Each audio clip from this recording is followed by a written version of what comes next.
jìnnà sí wọn bí sánmọ̀ sílẹ̀ o ara ló ń ta wọn ṣe mọ́ o náà bá sunkún sójú bẹ̀rẹ̀ má ti fi ìgbín sọ kó fẹ́ yẹ ẹyẹ fò lọ ìgbín sọnù sígbó wọ́n dúró títí ọwọ́ wọn ò tó ìṣó máa ṣe ta ní kókó ṣòkòtò tí olókùn ó dá kìtìyàn ó dórí àwọn lọ́tẹ̀ o.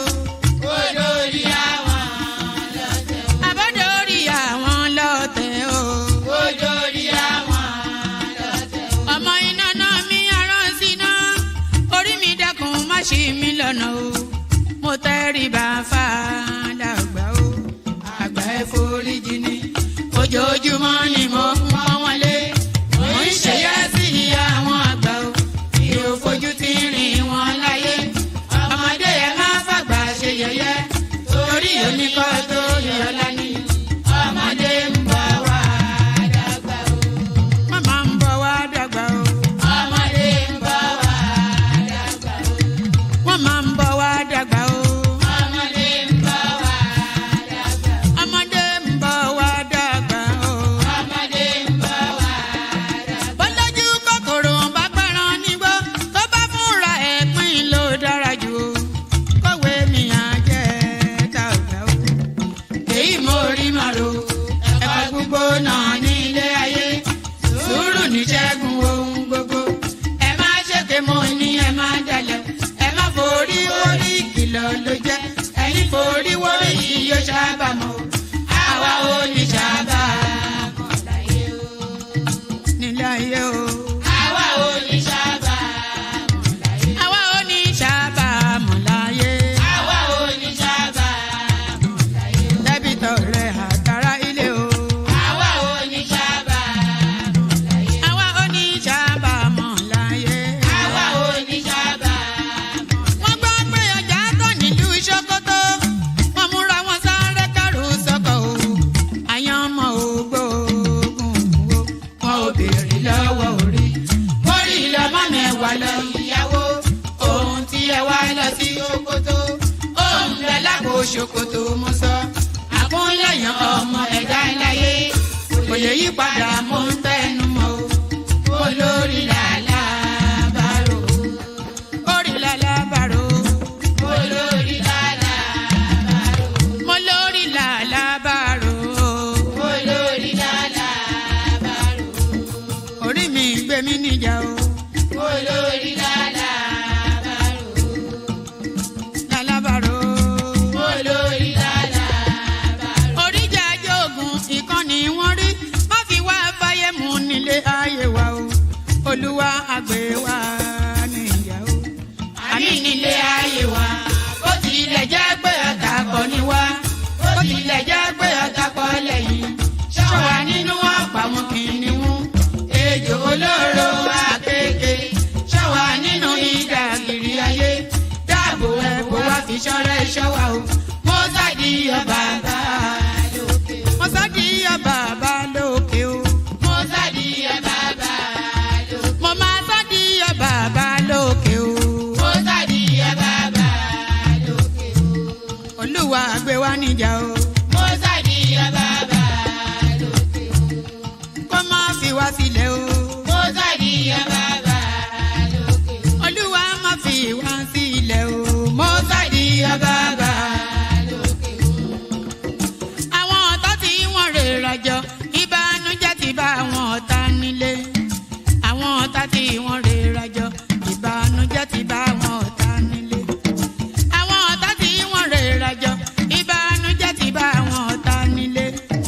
Àwọn ọ̀tá tí wọ́n rè rajọ ìbànújẹ́ ti bá àwọn. Bikin zama shakallo. APC Olúrẹ̀mí Tinubu first lady. Sai Tinubu. First lady yan kasa cikar sarki. Sai Tinubu. Jirgin ceton kasar mu yayi lodi. Sai Tinubu. Shishar da ta ci kwal uban yadi. Sai Tinubu. Kankara mai cin uwar uban rodi. Sai Tinubu. Ga wani sabo da kabbala wunji. Sai Tinubu. Dan wakar shi ya so ta dau saiti. Sai Tinubu. Kudin wakar ya biya a duk minti. Sai Tinubu.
So I wonder how many thousands of dollars was used to commission that.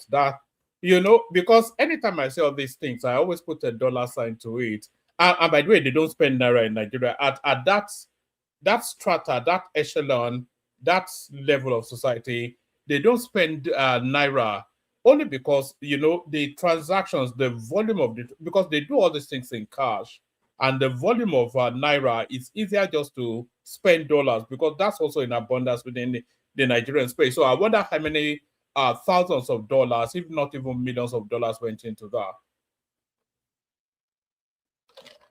that. Oh, how am I showing? I'm not at all showing on my okay, I am showing. Oh, all right. Oh, all right. Good day to you. Good to be in your company and all that. Good day. Apologies for my rather relaxed sort of.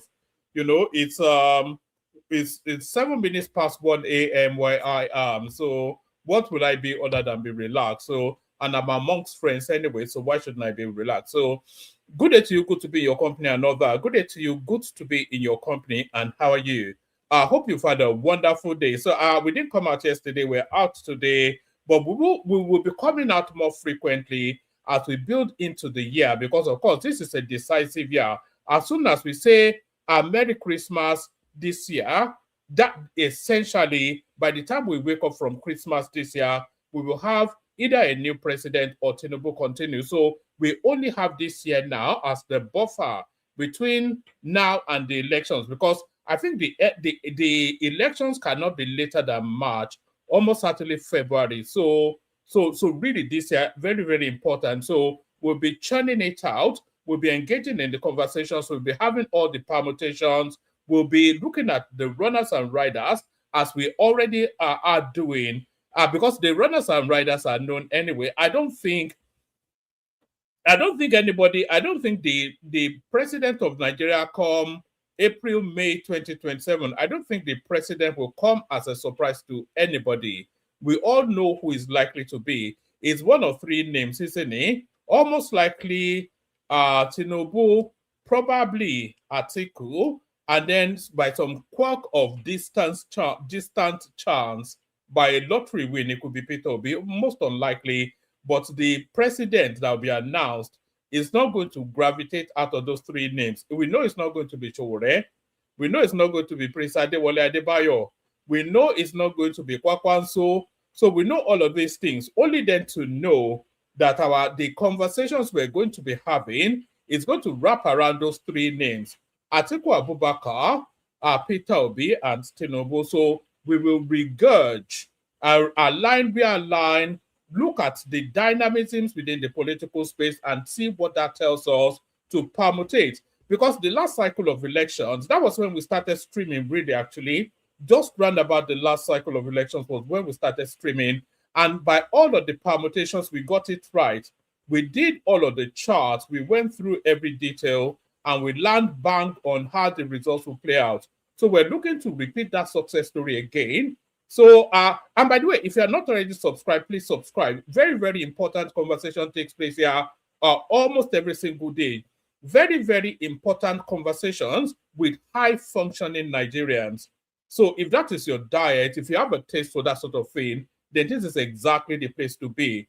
Very, very important conversations are taking place amongst high-functioning Nigerians, from diaspora, from Nigeria, international, national people, all at the level of function, and probably the lowest IQ amongst the people you hear here. So if I'm the minimum baseline, then you can know that it only gets better. So all that. So so have I said good day to you, by the way? Good day to you. Hope you're having a good day so far. What will make me have a good day is if you clicked on the like button. So click on that thumbs up button right there. Give it a big fat thumbs up with the like button. So do that. If you are not already subscribed, please do that as well. As you can, is it highlighted on the screen? As you can see now highlighted on the screen, we're looking for 10 new subscribers. And because my lips are so dry, no wonder people actually carry Vaseline and all those sort of, I'm so perched.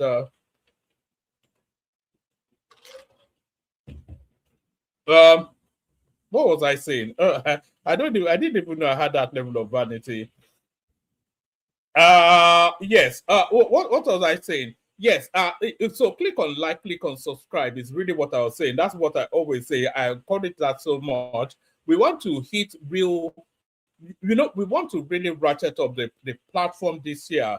We want to hit high numbers. We want to propel the numbers. We want to expand the conversation. We want to do all those things. We've been somewhat lackadaisical over the last, however, recent months, even a year and a bit. But now we're pushing it through only then so that we can have the potency to really give it a good punch in the elections to come. So like, share, subscribe. So do those two things, like, share, subscribe. If you want to come and join me on the screen, come in. And by the way, I'll tell you what we'll be discussing in a moment. So let me just do the opening salvo first. If you want to come and join me on the screen, come in via this hyperlink that says StreamYard.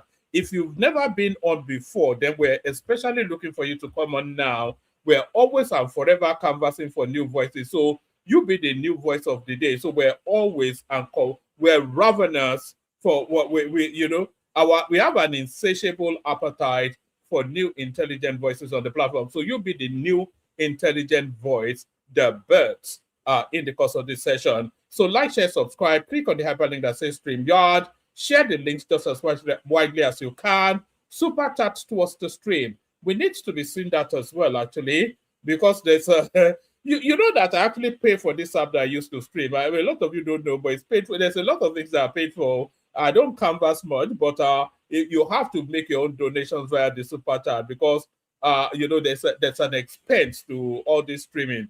So like, share, subscribe, click on the hyperlink that says StreamYard, share the links just as widely as you can, super chat towards the stream, the $sign, make use of it, and most especially say hello to me in the comment section. You know I have no friends, so you be my friend just for the moments that we spend together in the course of the stream. So say hello in the comment section so I can say hello back.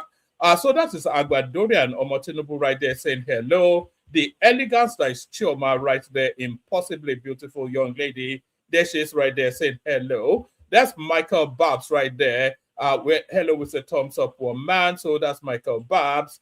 And then we have Adana right there saying hello. Good to see you, my guy. And on it goes. So say hello in the comment section. Then as soon as I pause for breath, then I'll say hello back to you. So all that. So a whole raft of things to discuss. We'll be discussing Kenneth Okonkwo permutating towards the politics to come. We'll be discussing that. We'll be discussing we might even be discussing the feud between Seun Kuti and Wizkid, with Wizkid telling Seun Kuti that he is bigger than Fela Kuti. I'm not quite sure about the audacity of that statement, but should we even start with that? I didn't even mean to start. I wasn't even going to mention it at all, but let's start with this. I am bigger than Fela. Wizkid replies Seun Kuti. So I'm not quite sure what is going on in the world of the Amugbos, but one Amugbo to the other is talking some gibberish, I'm assuming. Grammy winner. Did Wizkid actually win a Grammy? I'm not aware that he did. Grammy winner Wizkid has finally broken silence after days of criticism from Seun Kuti, who accused Wizkid's fan of disrespecting his father, legendary Fela Kuti. The dispute ignited last week after Seun publicly accused his colleagues' fan base, known as Wizkid FC, of disrespecting his late father's legacy by drawing comparison between Fela and the Grammy winner. So it's to my shame that I don't actually even know the music of this Wizkid, but whatever he has done in life, I don't think it quite comes in any comparison to Fela Kuti. I mean, the audacity is just tell me in the comment section if there's legitimacy to it. What is his song that I should be aware of? What has he done? I mean, the audacity that you want to compare yourself to. I'm rather annoyed now, actually, and I don't even have any beef in the fight. I don't care for Seun Kuti. I don't know who the F-U-C-K Wizkid is, but the audacity from some Ajegunle boy or whatever it's from, Mushin or Abeokuta, telling us that it's bigger than Fela Kuti. I'm not sure I can accept that. The level of the rascality, unbelievable stuff. I am bigger than Fela. Wizkid replies Seun Kuti. Grammy winner Wizkid has finally broken silence days after criticism from Seun Kuti, who accused Wizkid's fans of disrespecting his father, legendary Fela Kuti. The dispute ignited last week after Seun publicly accused his colleagues' fan base, known as Wizkid FC, of disrespecting his late father's legacy by drawing comparison between Fela and the Grammy winner. In a response shared on Instagram stories, Wizkid posted a video of women defending him, saying he has done more to promote Fela's work to a new generation. So, is it a Fela copycat sort of thing? What does he actually do? Maybe I'll look him up after this. I am aware of the name, but I don't think I know that video. I know who else do I know? I know Burna Boy, but I don't know his music. I only know that video. I know Olamide because I like that's his song da da da da wo da da da da wo. So I like that one. So, but I don't really know any of these people, and I don't really give a fuck about them. So let's just leave that there. Let's go on to, I just saw that in part, I wasn't even going to mention it at all, but there it is. I have mentioned it now. Still like and subscribe, by the way. So now, let me take you to somewhere else, totally different. Now, there's a lot of criticism going the Tinubu administration's way. There's a lot of criticism going in the direction of the Tinubu administration.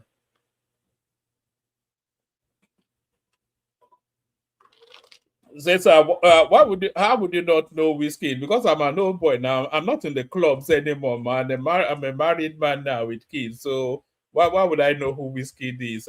It's not enough for the clubbers and the whatnot, I don't go to parties. I don't listen to music. I listen to news. That's all I listen to. That's my own diet. So I don't really care for these people. But let's go on to other matters. So, of course, there's a lot of criticism about the Tinubu administration. We hear a lot that the government has done nothing, that they have no competence, that they don't know what they're doing. We hear a lot of these criticisms, and sometimes you wonder if those criticisms are right. And then occasionally you come across something that adds credence to those criticisms. So a lot of people say, you may well disregard that their obedience are just criticizing for reasons of opposition politics. But when you see characters within the Tinubu administration, you see their performance, then you can see then why people feel that the government is not competent, and Tinubu has just packed his administration with ethnic loyalists. So why am I saying all this? I recently came across this and I was alarmed somewhat by the lack of capacity. Jumoke Oduwole is the subject matter, and here is what she did. Exhibit 1, in the lack of competence and the lack of direction that the obedience have been telling us about Tinubu's administration. So here is a good example of what they mean right here. The growth is over 4% and projected to continue growing strongly by the World Bank, not us, highest in over a decade. Inflation has been halved. She's in Davos, by the way, where they're having all this World Trade something. So this is the good example, a functionary of the Tinubu government showing gross incompetence, lack of understanding of the subject matter. So let's take it from the beginning again. The growth is over 4% and projected to continue growing strongly by the World Bank, not us, highest in over a decade. Inflation has been halved between 2024 and 2025. Several economic indicators. But what I would like to even showcase is that the investors, Nigerian businesses, the domestic investors are reinvesting into the economy across key sectors. And you also have international capital rushing in for our key projects. Do you believe, and can you say that the environment, the business environment is more transparent, that there is less corruption, that it is more open?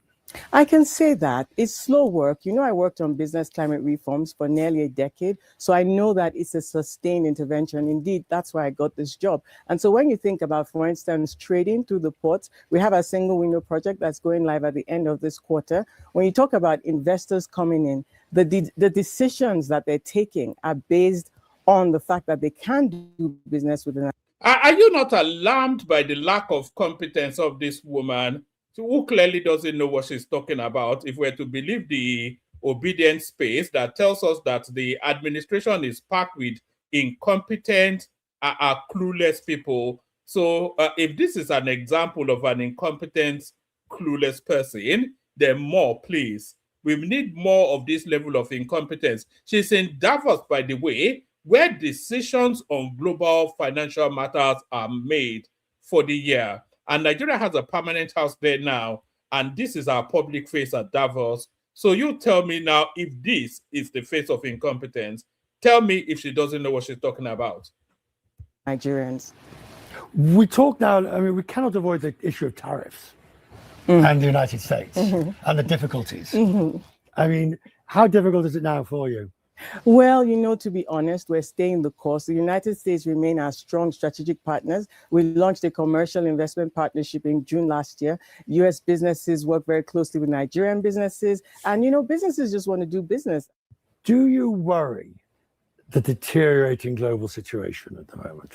You know, what we're witnessing is a renewed global order. I think every country has to look at what is best for them. We look at Nigeria first. Isn't that new global order also a race to the bottom? Only if you let it. If you're reactionary, yes. But if you're focused, you have a plan and you're executing.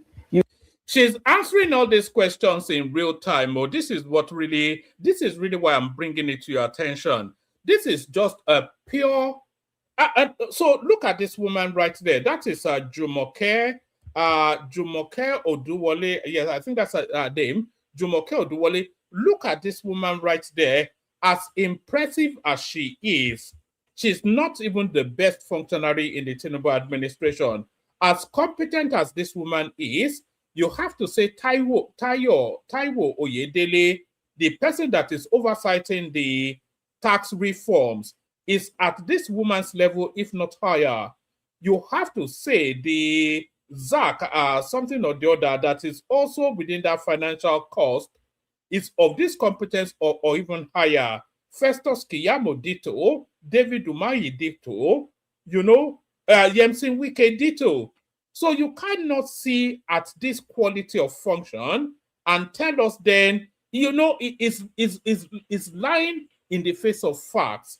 It's counterintuitive. It's counter-fact. It's counter-evidence to suggest that somebody of this level of function either doesn't understand her subject matter or doesn't know what she's talking about. I mean, it's just beyond ridiculous. They don't have no clueless. The clueless, Tinubu, who has packed the place with the Yoruba. You see the Nigerian government. Last year, we signed the SEPA, our first comprehensive economic partnership agreement with the UAE. We've been cultivating that relationship for quite a while. You've seen us in Brazil. You've seen us in the UK. So new friends, old friends, the point is that we need to look at what is important. We need investment for our infrastructure. We need market access for our non-oil exports. And so we're focused on what it is that we want to deliver. The one problem in Africa has always been the lack of ability for free trade, the protectionism between. And by the way, there's all the right policies in place, just people don't follow them. It takes countries like Nigeria, big economies, taking the agreement seriously and leading the way. We've opened the air cargo corridor with 13 African countries, Southern and Eastern African countries, Uganda Air, which halved the cost of freight for exporters from Nigeria. So those kinds of connectivities, actualizing free trade across the continent, practical steps, that's what's going to deliver the promise of that agreement. What gives you hope? Right there. Okay. Don't worry, we're not looking at your handwriting.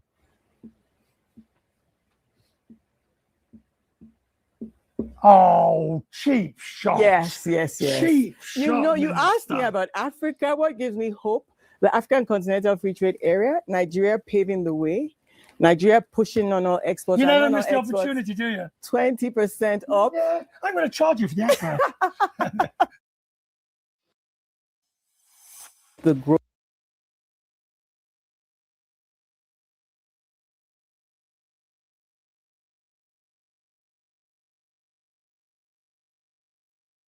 Oh, sorry, I was talking, not knowing that I was muted. I just had to bring you that is what I was saying. And by the way, it's as a result of those sort of performances. So there is nothing that woman doesn't know. Jumoke Oduwole, I think her name is. There is nothing she doesn't know about her subject matter. And she never misses an opportunity, as the guy just joked with her. She never misses an opportunity to advance our country, especially in the trade and development sort of area, which is our portfolio. So it is as a result of the heavy lifts, the 9 yards. If they are saying 9 yards and heavy lifting, what this woman is doing at Davos in that interview right there is the heavy lifting. So businesses are listening to what she has to say, and more importantly, they are listening to how she's saying it. So she's saying all the right things with all of the right lexicons and all of the right tonality to open then the opportunity for business to transact. So when you hear somebody like this, when you hear her in flow, if you're an international business space, you automatically vest confidence in somebody like this. And all of that, the offshoot of all of that, is it the offshoot of the upshot? The upshot of all of that, let me call it that. The offshoot or upshot of all of that is really, it lands us in this space right here.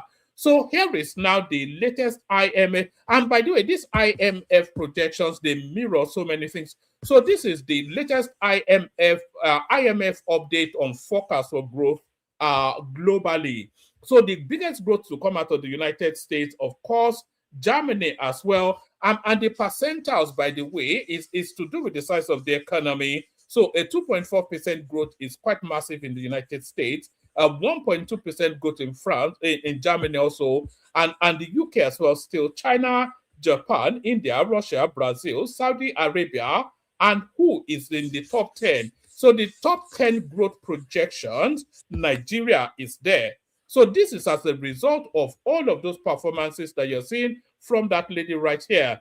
And here is a look then of the IMF projections. It says World Economic Outlook growth projections, and these are based on raw data and the implementation, the confidence in the capacity of the drivers, all of that. So this is it right here. The IMF then, with the estimation that Nigeria is going to be one of the top, and look at that growth projection, by the way, 4.4% is almost unheard of. I don't think quite we've yet seen that in the history of that country.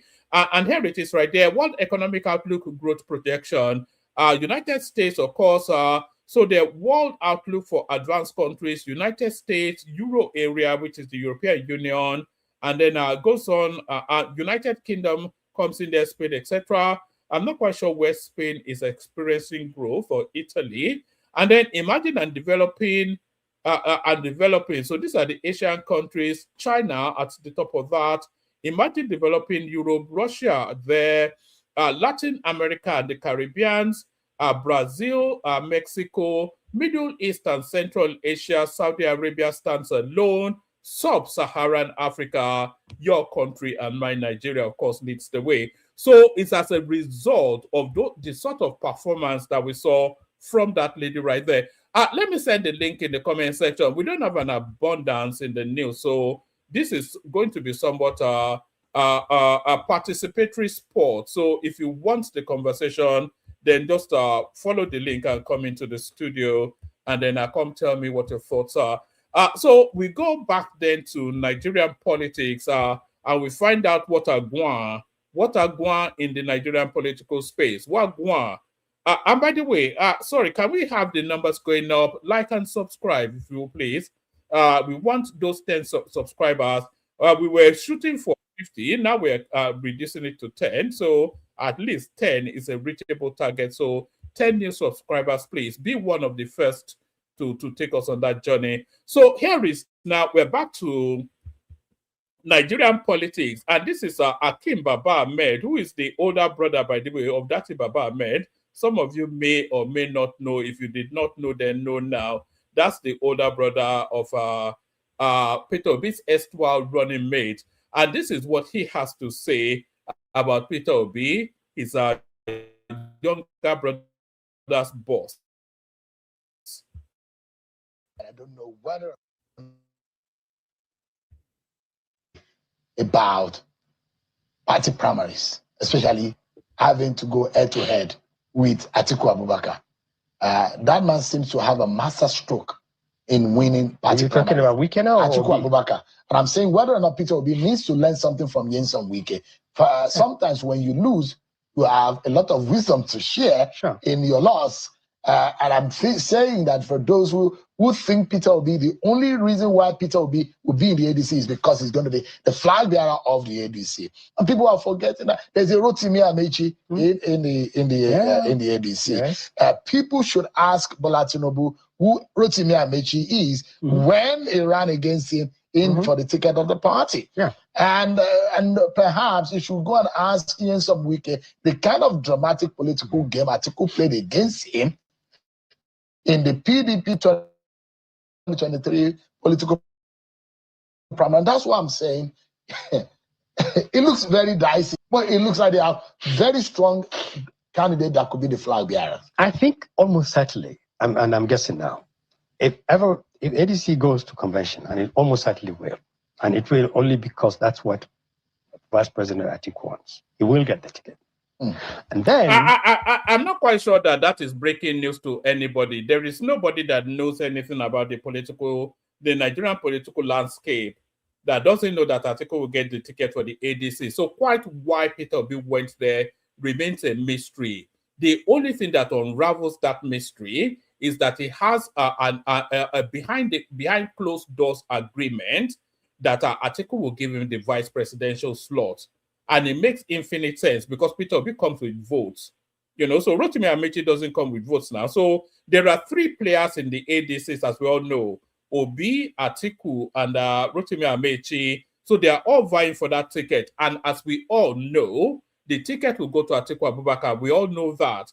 But then who does Atiku then pick as his vice is the question.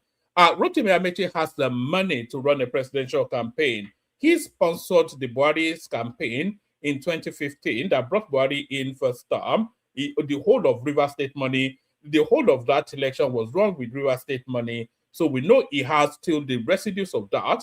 And we know he stole a lot as the Minister of Transportation. So he has the war chest for an election, Rotimi Amechi. So we know that. But then Rotimi Amechi doesn't carry, he can't even win River State. I doubt if Rotimi Amechi can bring 100,000 votes anywhere right across the country. It doesn't have the followership.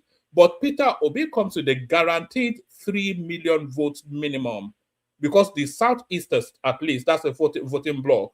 So that's where the decision is. So Atiku gets that ticket as Akim Baba Ahmed is saying, and we all know anyway. So Atiku gets that ticket, but then the decision he has to make is, does he go with the 3 million Obi votes as his vice, or does he go with the war chest of Rotimi Amechi as his vice? That's the only decision in the ADC. But the presidential ticket is not up for grabs. And people are forgetting that there's a Rotimi Amechi in the ADC. Yes. People should ask Bola Tinubu who Rotimi Amechi is when he ran against him for the ticket of the party. Yeah. And perhaps you should go and ask Nyesom Wike the kind of dramatic political game Atiku played against him in the PDP 2023 political primary. And that's what I'm saying. It looks very dicey, isn't it? But it looks like they are very strong candidate that could be the flag bearer. I think almost certainly, and I'm guessing now, if ADC goes to convention, and it almost certainly will, and it will only because that's what Vice President Atiku wants, he will get the ticket. And then a lot of people will walk out because a lot of people are in that party only for the same thing. It was Okay. So that's where I wanted him to land on. So there's so many permutations that are possible within the ADC journey. So what and the permutation that Akim Baba made is putting forth there, is professing there, is permutating there. His permutations is also as realistic as anything else. What he's saying is that after the ADC primaries, the party will hemorrhage a lot of heavy hitters. Rotimi Amechi has always said that he's not advised to anybody, he's only interested in the ticket. And Rotimi Amechi has also said that power should retain in the South. So he has said those two things, he has said them repeatedly, and he has said them publicly. So if he's going to stand by those two things, that power should retain in the South, and he's not interested in anything other than the main ticket, then if the ticket goes to Atiku, then there is no reason for him to be there anymore. So we're expecting after the primaries, Rotimi Amechi to pull out. The obedient movement, they are telling us now that it's either Obi is on that ticket or nothing. So if Obi is not on that ticket, they've already lost a lot of credibility, by the way, with Peter Obi crossing to the ADCs, because he has now lost that narrative of dismantling the structures of criminality and all of these things. He has lost that narrative by now in the allyship of Atiku Abubakar and all these sort of characters, Rauf Aregbesola, all the criminals. So is now fully ensconced within that heartbeat of criminality itself. What he told us was, so he has lost that. So if they now tell us that if he doesn't get the ticket, they will pull out, and they don't pull out if he doesn't get the ticket, then they are completely fucked. They are completely fucked. They have no standard. They have no stance to stand on anymore. You know, so what exactly do? Then it boils down to what it always was, which is just an ethnic jingle. You know, because the only narrative then left is the Igbo presidency. And that's the only narrative left for the obedience space as well, by the way. So they're not telling us that Obi has no reputation for competence because his life was lived in the public. He did not put up a performance in Anambra State. He succeeded in business somewhat, but so what? A lot of people succeeded in business, including your sitting president right there. So that is impressive, but not enough of a CV to be president. So the only narrative now, the only narrative that Obi was carrying before is this pious self-righteousness, like the clean guy, as he's trying to pretend that he is. But him now being in allyship with Atiku and the rest of them, so that removes that. And if he doesn't get that ticket and he doesn't leave, then they've lost all credibility. So it now just boils down to the singularity of an Igbo president. And that will be the only narrative space left for him, essentially. The ticket. So then ADC will have its own problems. But you raise the issue about the similarity and this weaker experience and what Peter Obi needs to understand. One of the reasons. And by the way, can people make sure they're liking and subscribing? We're not seeing numbers going up. Please like and subscribe. Princess Rosie, I see you there. Good to see you, Princess Rosie. Yes. And Lato Rich as well. Thank you for the super chat. I think Peter Obi is saying, hey, listen, look at me. This is Peter Obi. I'm not here for number 2. I'm not here for convention. I'm here to fly the flag. And he's getting people who are saying to him, initially in whispers and politely, and now they're saying to him, listen, join the queue. You're not the only one with ambition here. Look around you in this room. There are 1 or 2 people who have been here from day one, and they're sitting there. So what is being said essentially there, because you have to read between the lines of these commentaries, what's being said essentially there is that the noise is not going to carry this time around. We all know close to the conventions, all the skit makers of the obedience space, Atiku stepped down. Atiku stepped down for Nigerians want Peter Obi. The youths want Atiku to step down. Atiku, please, they will have a lot of that as the convention for the primary starts to gear up for the ADC. But what they're telling you right here now, and this guy is as good a voice for that space as any, because he's a conservative northerner, and that is speaking essentially as the conservative north. So they're saying, don't bother with the noise. Come to the primaries, make sure you bring your car and make sure the boots is filled with dollars, because that's how we're going to play it. So they're telling you there's no room for noise. You know, they're heavy hitters in the ADC. So article step down is just a meaningless. It's just content creating. All that noise that you hear will just be content creating. You're not the only one with ambition here. Look around you in this room. There are 1 or 2 people who have been here from day one, and they're sitting there waiting. And you're walking here and saying, Peter Obi doesn't do conventions, or he just goes there to be anointed. So ADC will bleed after its convention, because almost certainly Vice President will get the ticket. And when he does? And when he does, some people would walk out. It will be severely damaged.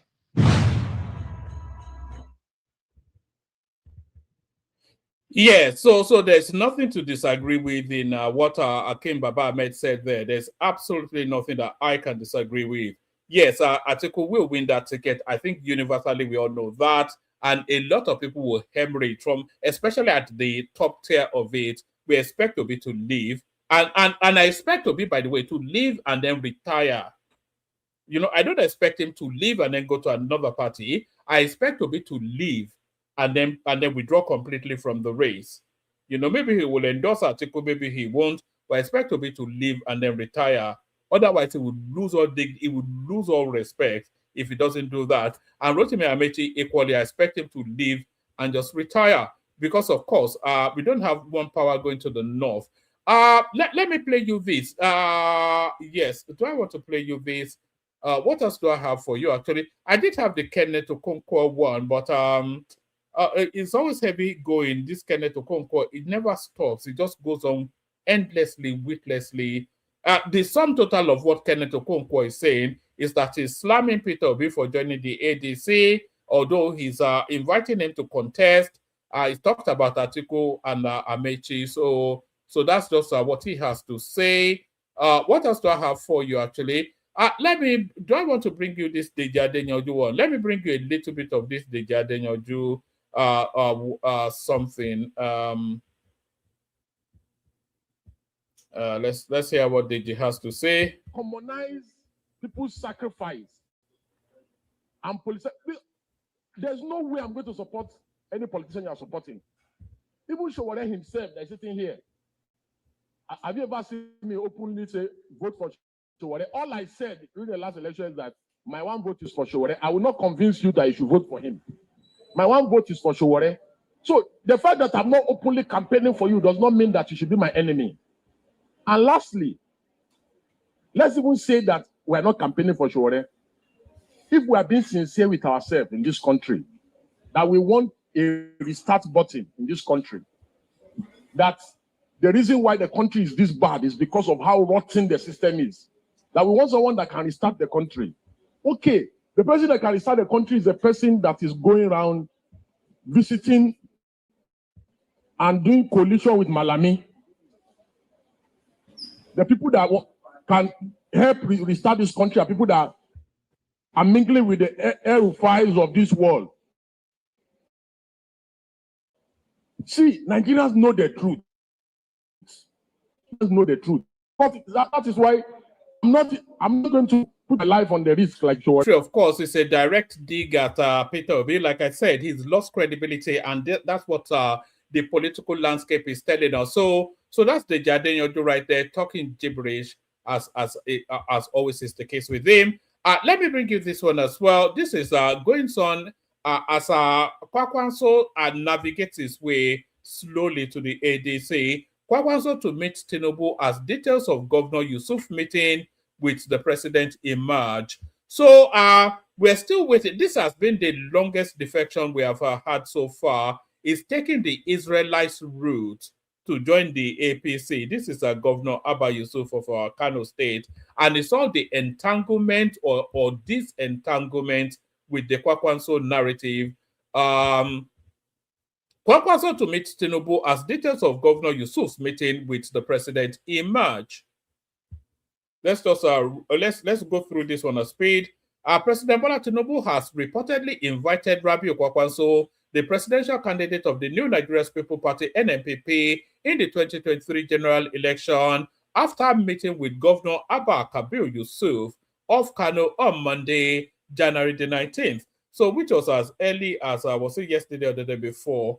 Tinubu is back now, so the politics kicks off in full gear. Recall that Tinubu's meeting with the governor on Monday was to finalize the defection of Yusuf, and the meeting with the NNPP leader was a last-minute push to bring Kwakwanso to the ruling All Progressive Congress APC. It was learned that the meeting between President Tinubu and Governor Yusuf lasted about 1 hour. The meeting was attended by Senate President Godswill Akpabio, the APC National Chairman Professor Yewatad Nentawe, and Femi Gbajabiamila, Chief of Staff to the President. Yes, it says no governor asked Tinubu for an automatic ticket. I think they got automatic tickets anyway. Kwakwanso denies endorsing Yusuf's defection. I'm not quite sure his endorsement. This guy is also battling for his own political life, because if he doesn't play this cleverly, he could lose all political relevance. That's Kwakwanso, of course.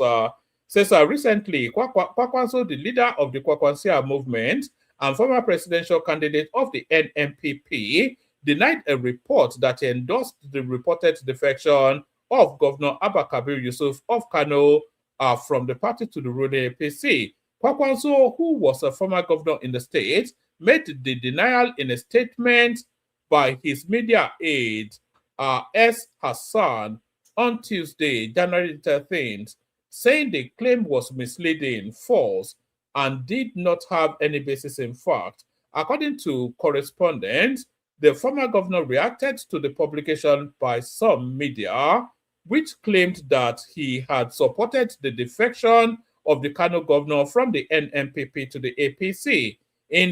So he's still playing hardball, Kwakwanso, somewhat. Anyway, we'll see how that plays out. So that's Kwakwanso right there. I was going to play you this clip, but I'm not sure I want to play you it. I wanted to play you this clip.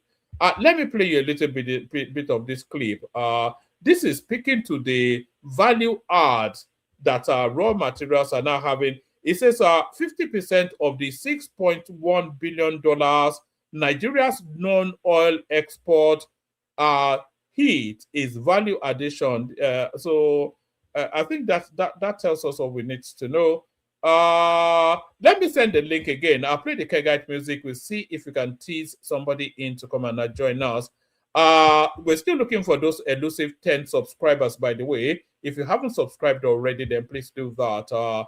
We need numbers going up. Like and subscribe is the short form of that whatever it is I just said. So like and subscribe. So I'll play you the Kegite music. If you've never been on before, we especially want you to come up.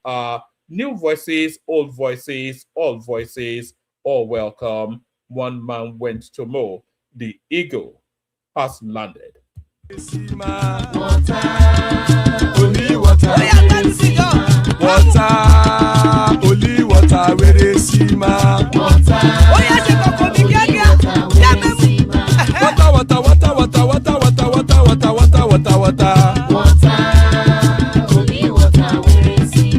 Hapa o naido.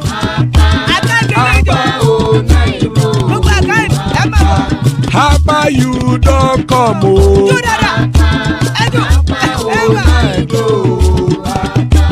Hapa o naido.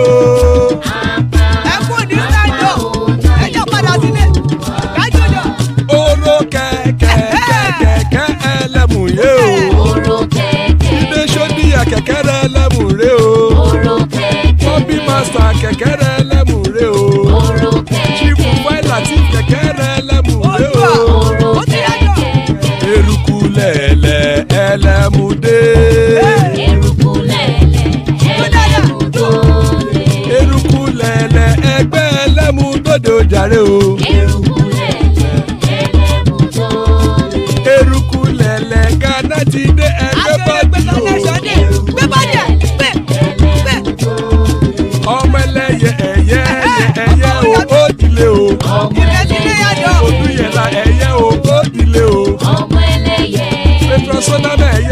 dìlé o pẹ̀tọ́ ṣọ́dún kẹ̀yẹ rẹ̀ ó dìlé o ẹlẹ́kọ̀ ọ̀run mú ìní o.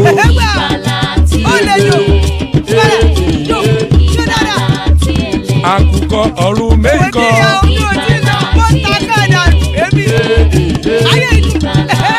ikú kò ní ríwà gbéṣe o.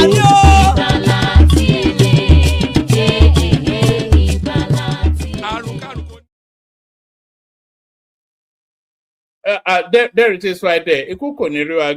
May death have nothing to do with us. We've got AY joining us, so hopefully he's there. I want to play you something actually before AY comes on. There's a clip that's been going viral on the social media space. It's the wife of Atiku Abubakar. I think Atinuke, her name is Atinuke. The wife of Atiku Abubakar, Atinuke, sending now this video message to Obasanjo, which has somewhat gone viral. A lot of it is in Yoruba language, so hopefully you understand Yoruba because it's quite punchy. Watch this. Bàbá Ọbásanjọ́ ẹ káàárọ̀ ẹ kú ojúmọ́ o. Ẹ kú ètò rìkíṣí tẹ̀ ń dì káàkiri ẹ kú ètò. Ẹ ǹlẹ́. Ọlọ́run á san yín lẹ́san gbogbo ohun tẹ́ ń ṣe. Kí l'Àtíkù rà nígbà yín náà mo fẹ́ bi yín léèrè. Ṣé wọ́n bí Ṣólú mẹ́ja ni? Wọ́n fìyàn ṣe vice lẹ fi ṣe vice ó dẹ̀ ń tẹ̀lé yín ẹsẹ̀ méjèèjì. Ìgbà táwọn gọ́vnà against yín ṣe bóun ló ní ó tì pé òun fẹ́ betray yín. Ẹ̀yin ò dẹ̀ fẹ́ sowó síbi tó wá ṣó ọ̀rọ̀ ẹ̀jú third time lọ ni. Ó dẹ̀ ti bẹ̀ yín. Ó fi style bẹ̀ yín, ó fohùn bẹ̀ yín, ó fọlọ́run bẹ̀ yín. Ṣọ́lọ́run ni yín ni. Lẹ́yìn àpọ́nlé àbùkù ló kún àbùkù mo fẹ́ fi kàn yín láàárọ̀ ìtorí ẹ̀mọ̀ ètò tì àgbà yín àgbà aráàánú ni àgbà tí ò mọ létò ẹ̀dẹ̀lẹ́ ẹ lọ bible school ṣé bible school tẹ́ ẹ lọ ṣé wọ́n ní kẹ́ máa fi dìtẹ̀ ni bẹ́ẹ̀ tí ń pe Òbí lẹ́ ń pe Rábíù lẹ́ ń pe Kọ́ńkọ̀só kí làwọn ènìyàn ní ṣe pẹ̀lú yín ẹ lè jókòó gẹ́gẹ́ bí àwọn general Babangida àwọn general Abdulsalam àwọn Tiwa Danjuma àwọn general Gusau ẹ rí bí wọ́n ti sọwọ́ ọmọ wọn tí wọ́n ṣàgbéjẹ́ mọ́wọ́ àfi kẹ́ máa kúrú kẹ́ máa ga agbọ́pọ̀ hòtẹ́ẹ̀lì lóní Tinubu fún yín ẹ lò 3 days lẹ́ ń pe Òbí lẹ́ ń pe Rábíù tẹ́ǹsán tí wọ́n ti owó sí yín ẹ má fàbùkù kanra yín fa torí Ọlọ́run ló ní k'Àtíkù máa ṣe gbogbo nǹkan tó ń ṣe yìí Ọlọ́run ló fẹ́ lò fún Nàìjíríà ẹ̀yin ò dẹ̀ fẹ́ gbà Ọlọ́run lẹ́ ń bá fọ Ọlọ́run á dẹ̀ fàbùkù kàn yín èyí tẹ́ fẹ́ ṣe Ọlọ́run á jẹ́ kójú tì yín á tẹlẹ́gbẹ̀ lẹ́yìn yín kí ló dé ńgbà tẹ́ wà ń prison yìí ó là bó ti ń ṣe nìyẹn bẹ́ẹ̀ pé Ṣéwù Musa Yar'Adua ló wà bẹ́ẹ̀ bó ti ń ṣe pẹ̀lú yín nìyẹn ọ̀la ọ̀túnla tó bá fẹ́ sọ̀rọ̀ àná ẹ̀yin ni bóòsì ẹ̀yin ni lọ̀gá àwọn ẹ̀yin ni gbogbo ẹ̀ ṣé Kọ́ńkọ̀só lè ṣe bẹ́ẹ̀ fún yín àbóbí torí ẹ̀ ní Fáyọ̀ṣe fífi yín wọlé níbi bábí ẹ̀ tó pè yín tó láàlì yín ẹ̀ kì í ṣàgbà àwọn Yorùbá wọn ọ̀dẹ̀ respect yín àṣàgbà tó ń tolé àgbà tó ń da nǹkan rúlẹ̀ everybody mọ̀ yín sí ẹ̀ ṣe question ara yín bàbá tẹ́ bá sùn tẹ́ ẹ̀ bá jí ńkọ́ torí ètè lẹ fi ń jí ètè lẹ fi ń sùn tẹ́ bá wà nínú period yẹn tọ́lọ́run bá mú yín lọ ńkọ́ tó mẹ́rin kí lẹ fẹ́ lọ bọ́lọ̀ ń sọ ẹlẹ́ padà sí school ẹ̀ ń ka bible ṣé bible ètè ni wọ́n ní kẹ́ máa fi ṣe ẹ jẹ́ ṣọ́ra yín kẹ́ sọwọ́ síbi táwọn ń gbé kẹ́ fi Àtíkù lẹ́rùn lẹ̀ tẹ́ bá ní blessing tẹ́ máa fàtíkù ẹ fún tẹ́ ẹ̀ bá ní ẹ fílẹ̀ ẹ máa wò ó nà kò dẹ̀ tọrọ owó lọ́wọ́ yín kò dẹ̀ sunkún sí yín ó respect yín dọ̀la dọ̀túnla anything tó bá máa taba yín Àtíkù ò fẹ́ anything tó bá máa taba yín Àtíkù ò fẹ́ 2003 èmi wà ní campaigning àǹtí Ìyábọ̀ àwa ló tẹ̀lé èmi mo bí léèrè ní òtẹ́ẹ̀lì pé kí ló dé tí ò fi tẹ̀lé bàbá ó ní ọ̀rọ̀ òun àti bàbá ò ní wọra ẹni tá a fẹ́ yín tá a ṣe tẹ́ ẹ̀ bá sí láyé lónìí Àtíkù ò ní jẹ́ káwọn ọmọ yín ráre ẹ mú gbogbo ẹ̀ ń tẹ́ báṣubàṣu ṣọ́ọ̀bọ ni yín ni torí ẹni tí ò bá ti mẹ́ni tó fọ́ràn ọ̀bọ ni yín bàbá ṣọ́ọ̀bọ ni ẹ sọ mi ṣọ́ọ̀bọ ni yín tẹ́ bá ṣọ̀bẹ jẹ́ ká mọ̀ pọ̀ bọ̀ ní tọrọ bọ̀ ló máa ń fò káàkiri bí aláìní ròònù báyìí kí ló dé ẹ tọwọ́ yín baṣọ o mo kàn wá fún yín ní kìlọ̀ ni mo fún yín ní kìlọ̀ a lè lágbàlagbà bí yín ní nọ́ọ̀tì èmi ọmọ Yorùbá ni mí àti ìyá mi àti bàbá mi owó tí mo ní ni mò ń yá yín a lè lágbàlagbà bíi tiyín lókè ọ̀yà kó máa ṣe báṣubàṣu tẹ́ ẹ̀ ṣe bàbá gbogbo èèyàn ló identify Àtíkù pẹ̀lú yín ẹ̀yin náà dẹ̀ mọ̀ bí wọ́n ti ń wo Àtíkù wò yín tẹ́ ẹ̀ bá ní bá a ṣe nǹkan kan nípa kó di ààrẹ ẹ fílẹ̀ èwo lẹ́ ń súná sí bíbá lẹ́ ń súná sókè lẹ́ ń súná sísàlẹ̀ kí ló dé lẹ́yìn àpọ́nlé àbùkù ló kún àbùkù náà lẹ́ máa kàn tẹ́ ẹ̀ bá dẹ̀yìn lẹ́yìn Àtíkù mo ṣe léyìí mo ṣi ṣí yín létí tẹ́ ẹ̀ bá dẹ̀yìn ẹ máa rí ṣàkàṣàkà lẹ́yìn ẹ̀ ó dàbọ̀. Wow. Now be that Wow. unbelievable stuff. Eh? Wow. You know, it's unbelievable stuff. So for the benefit of the people who don't understand the Yoruba, hopefully you understood understood that why. But that was Atinuke Atiku, the wife of course, your incoming president, who has now sent out this video message to Tinubu, warning him to desist, cease and desist. To Obasanjo. No, to Obasanjo, telling him to cease and desist from constantly working against Atiku, especially because Obasanjo has now come out to promote the narrative of an Obi Kwakwanso ticket, and that seems to somewhat rankle them in the Atiku household. And I'm not quite sure that this lady would have done that outside of the knowledge of her husband. So the Atiku household somewhat rattled for them to send out their first wife to come and attack Obasanjo. So I'm not quite sure if you've seen that or what you're making of it. Good to have you, AY. Yeah, one more greeting. Okay, kwata. Greeting, all the commenters. All the commentarians, yes. So that's so funny, to be honest. That's Titi Abubakar. Titi, she's very close to Atiku. Titi Atiku, I mean. So I don't even know what to say about that video, but it's funny. There is fire on the mountain currently. I kind of want to align with what Baba Ahmed said, right? When he said if Peter Obi is not getting the ticket, there is possibility he's going to move out. I kind of agree a little bit with that statement. The other, I don't see any reason to threaten Obasanjo, because. So if you stay with the Baba Ahmed one for the moment, because what he was suggesting was that as soon as the APC primaries, because everybody in the ADC, they are all self-interest politicians. So what he was suggesting was that the heavy hitters, if any of them, the ones that don't get the ticket, they will just leave immediately. So if the ticket goes to Peter Obi, for instance, there is no reason for Atiku to carry on. It will just go back to Abu Dhabi. And then, of course, Rotimi Amaechi doesn't get the ticket. He just pulls out. So that was what he was suggesting. Do you align with that? I don't agree with it completely. So Rotimi is not going anywhere. Rotimi Amaechi is not going anywhere, but I think Rotimi is positioned to be the VP. This is my old thinking. Atiku, there is no way on earth, if Atiku is contesting, he's not going to get a ticket. Forget about it. It's done already, actually. If Atiku Abubakar is contesting for primaries, ADC, he's going to get the ticket. Write it on the wall. The only way Peter Obi is going to have the ticket is Atiku choosing Peter Obi. Okay, listen, Peter Obi should go. I'm supporting Peter Obi to have the ticket. That's the only way Peter Obi is going to. Peter Obi is not. It's not a typical politician. It's not a match in the primaries. He cannot. Sorry to budge in. I think after listening to that woman, I think you should change your permutation in regard to Atiku. Atiku is not stepping down. So any permutation you're gonna make, you know what I mean, just put that in your mind for Atiku to come out and lambast that man like that. That shows, you know what I mean. That tells you that Atiku is not backing down. So I've said that to one man before now that Atiku is not going to back down.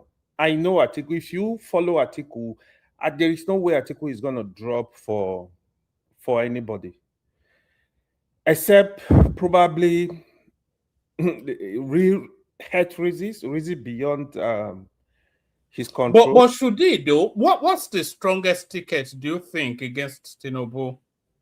Because I'm not even sure that an So Atiku Obi is the strong. I think as Obasanjo is suggesting, maybe an Obi Kwakwanso ticket might be the strongest against Tinubu. So the problem right now,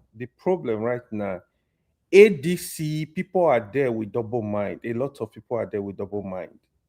So if you, I don't know if you follow 2050 politics, 2040, 2050 with APC.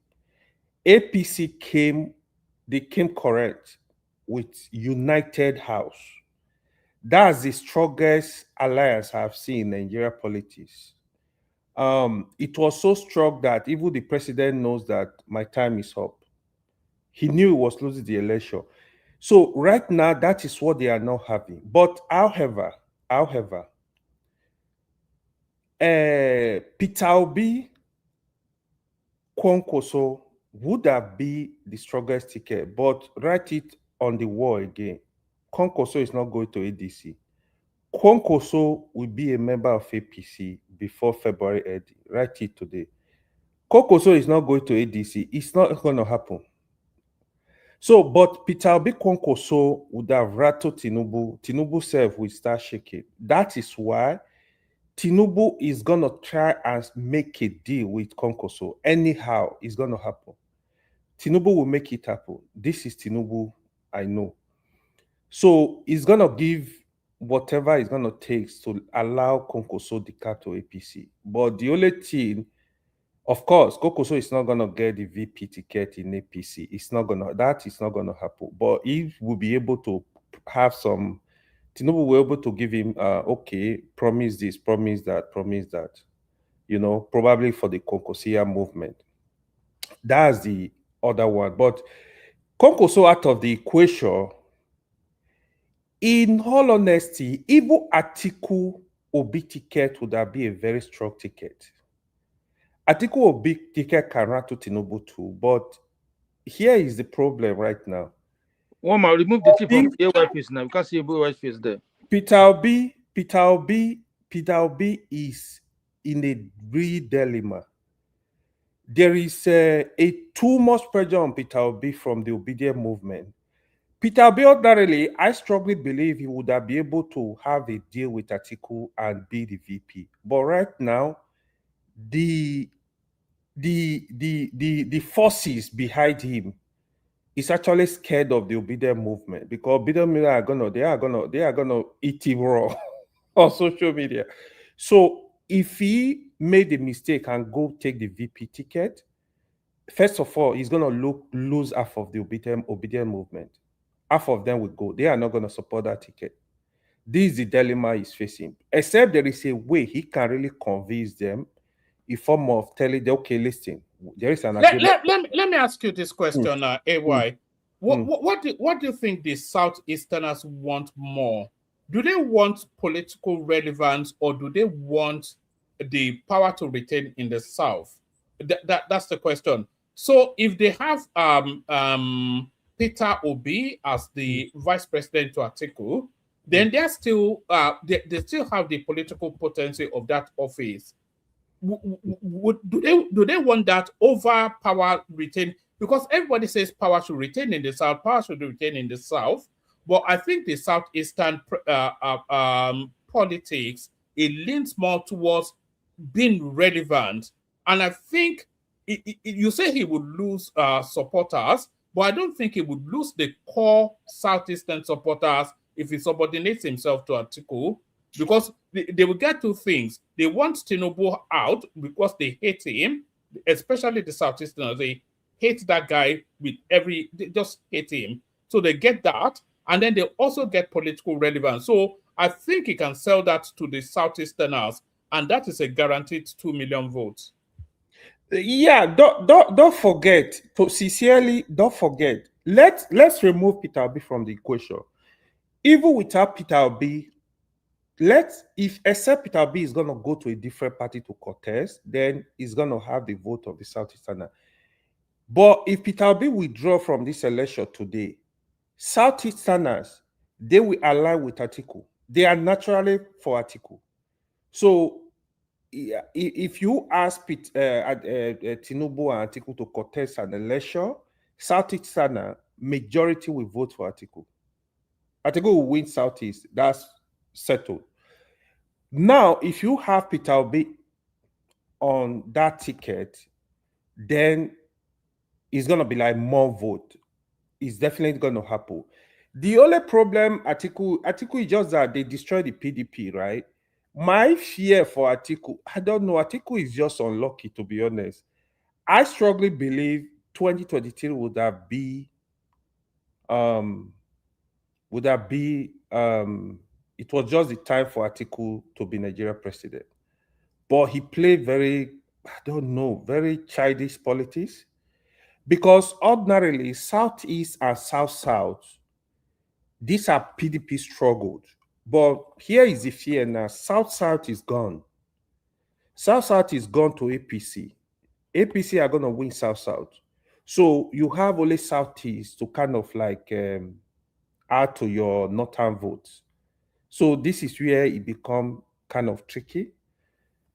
I don't know. There is too much greed. Like you rightly said, Rotimi Amechi, she does not have that political clout, correctly.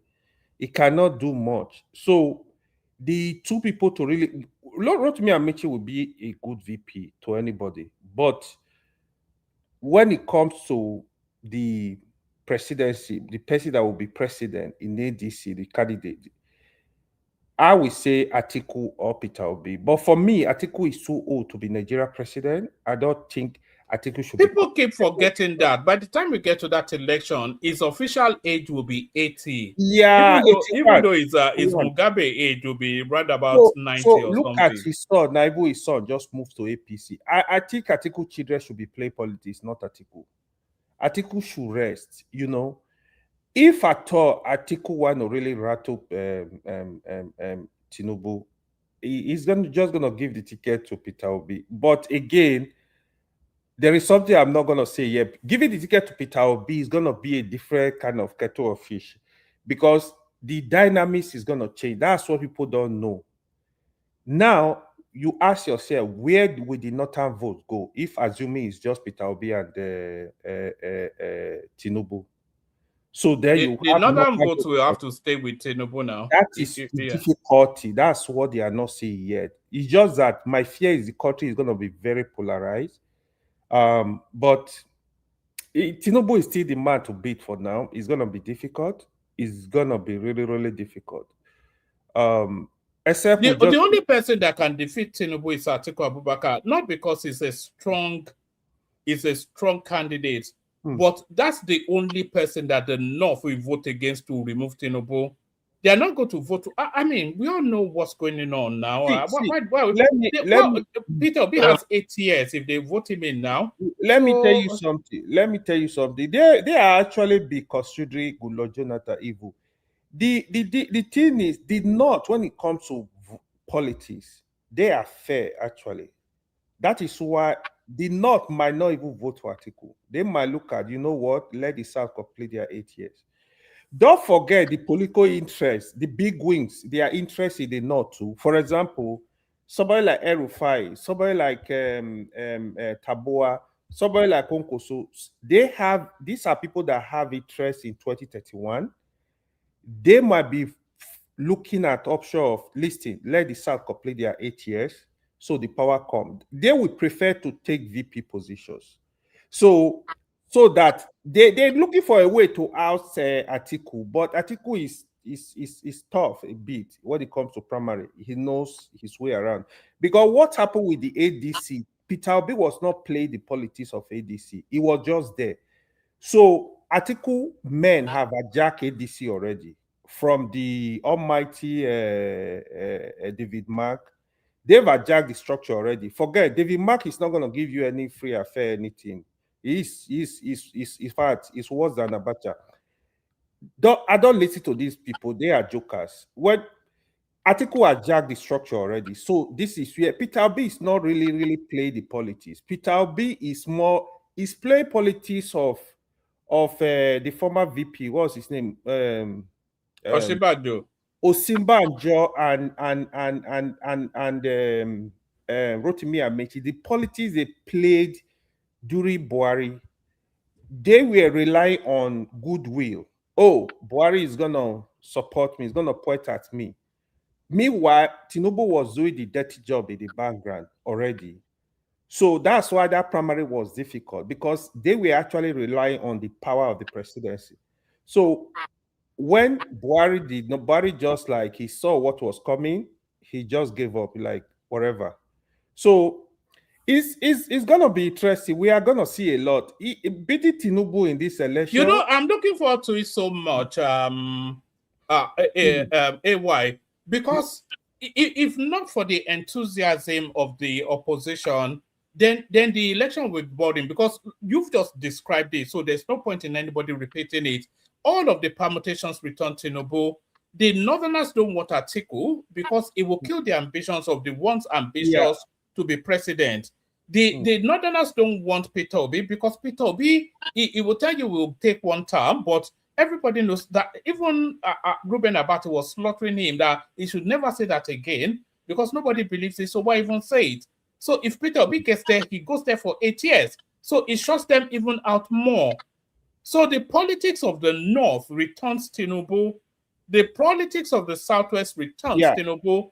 And then the politics of the South-South also returns Tinubu for reasons of the Lagos-Calabar Superhighway. So all of the politics returns Tinubu. It's only the noise of the opposition that is making it interesting, because the pragmatism of politics returns Tinubu.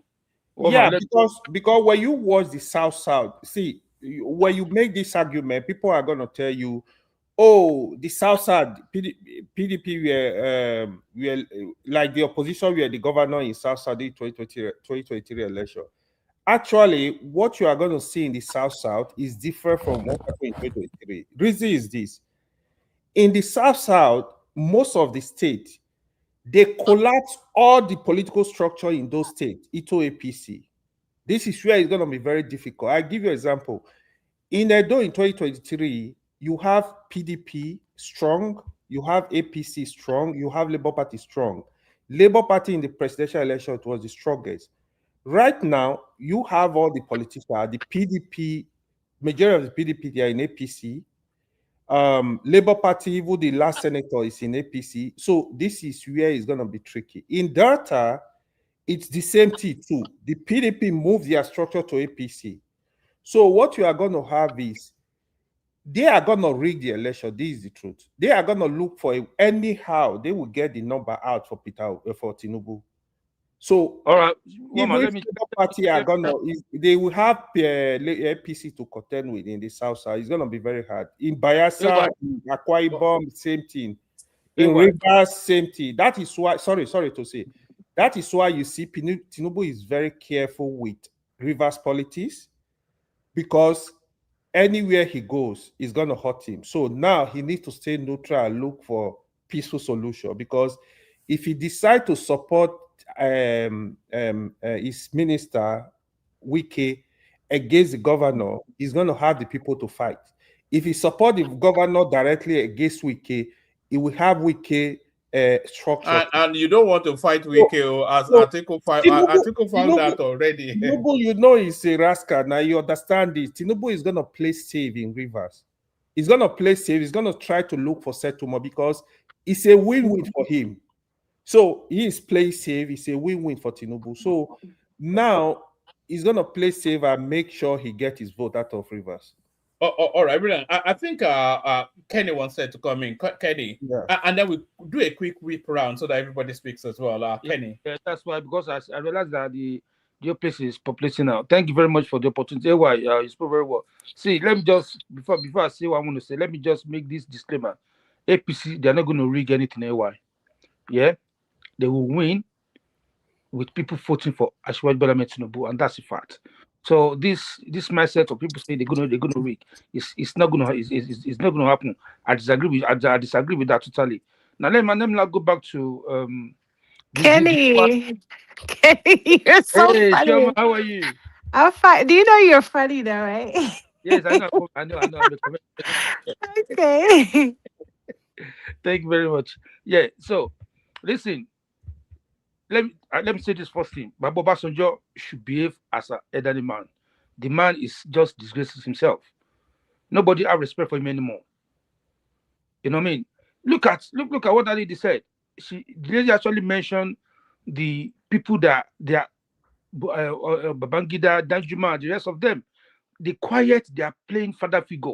But this man keep junketing around, misbehaving and disgraces himself. See, let me tell you, this video you saw, or you see, is the first one. This is just the beginning. A lot of people will come out for him. If he knows is this thing, he should go and sit down and play the elderly role. You understand? He shouldn't be the one, especially you call yourself a Yoruba person, and you or more, your own tribal person is on the throne. Now you are joking around, you are misbehaving like an idiot. The man just disgraced himself. That's what Obasanjo. If you have ear, you should go and listen to the force of people and relax and leave politics for the younger people to play the politics. It shouldn't meddle, in their matter, and that's it. So, and as for Obi, see, I don't know whether there's a video I watched on channel this morning. We show Kimberly. I think that was this morning. The northern people, they don't even know what they're doing. If anybody is following the politics that is going on right now, all of them, they don't know what Ashwaju is doing, and they know that they lost already. So all what they are saying now is, governor don't win election. They know that they are on the losing side. The man is playing the best politics ever that anybody can ever play. You understand? The man is saying now, he's saying Atiku himself is one leg in ADC and one leg out. What did that mean? Atiku is not actually banking, is not actually relying more on ADC tickets. Atiku have another plan because his ADA, they're still working on that party. The man said is one of the founder of that ADA, that they're in court, that they're very sure, they're 100% sure that court will give them the judgment for ADA to register before the party confession. So Atiku, he has his own second plan. You understand? Because like I said to you a while, Atiku is not going to back down for anyone. He know that this is his own last chance. And that's the truth. Like Riley said, Atiku is going to be 80 by next year. So if he's going to lose this time, is he going to contest the other time? No, he's going to put all his energy on 27 election. So if anybody think, or if Obi is thinking in his mind that he's going to step up for him, no. And Obi will end up leaving the party. Now, let me tell you guys, this is another game they're planning. Yeah. Obi is not part of their plan, whether for the VP or whether for the ticket. Exactly. Obi is not part of the plan. The plan they have for Obi is for Obi to contest in ADC primary. And when Obi contests in ADC primary, he cannot go to any other party to say he wants to go and contest again. Because the law is on ground already. Once you contest in one party primary, you cannot go to another party. So Obi is going to get stuck with them, right? And Atiku is is taking his now. If Obi is out of the way, the Southeast people they are for him. He will have like Iwara said, he will have Southeast votes, and that is the plan. But Obi as stupid as he is not clever. And Obi is someone that said, I don't spend shishi. He cannot spend money. He doesn't have energy. He doesn't have the capacity. He doesn't have the internet as well. He doesn't have the brain to calculate his own politics. All what he's doing is just talking rubbish around. I don't have a house in Abuja. What? I don't know who's advising him. I think you should stop doing that. That I don't have a house. You know, I was on TikTok earlier. Somebody was just raging against all that nonsense talk. Obi is one of the largest property owners. He has housing. You know that house in GRA that was his house. Now he owned that property, the one that the lady took off him. Yes. He owns number 7 Aerodrome Road. Papa, we know that now. How can Obi not have property in Abuja? Why? We know it's a multi-billionaire. We know it's a multi-billionaire even from business, and we know he's a multi-billionaire from politics as well, from all of the money he stole from. So why? We know it's not a poor man now. So why? What is he? What's all this thing that he's doing? It's annoying, actually. Don't do that now. Of course, you have properties in Abuja. Don't be silly. Yeah, Obi is playing. Actually, Obi is relying on the energy of 2023 election and all the rhetoric, all the lie that I told people. He's still living on the lies, and he doesn't know that people already know him. They know his capacity. They know the end, and they know if Obi say hey, they know what's going to come out of it. If Obi say B, they know it's going to call Baba. If Obi say C, they know it's going to call Cat. They know him. They already figuring out. You're not going into a meeting and I say, oh, I don't have a house in Abuja. I don't even have a land. I don't even want to hold. Who is deceiving? He's deceiving himself. And what he didn't know is actually discrediting himself because they not know him. Sorry, what message does that convey? What is it? What do you think he's trying to put across when he tells us he doesn't? You know, and technically he's right, or he doesn't have. Can I answer the question? One minute. Yeah, let me land it, and then you can answer it.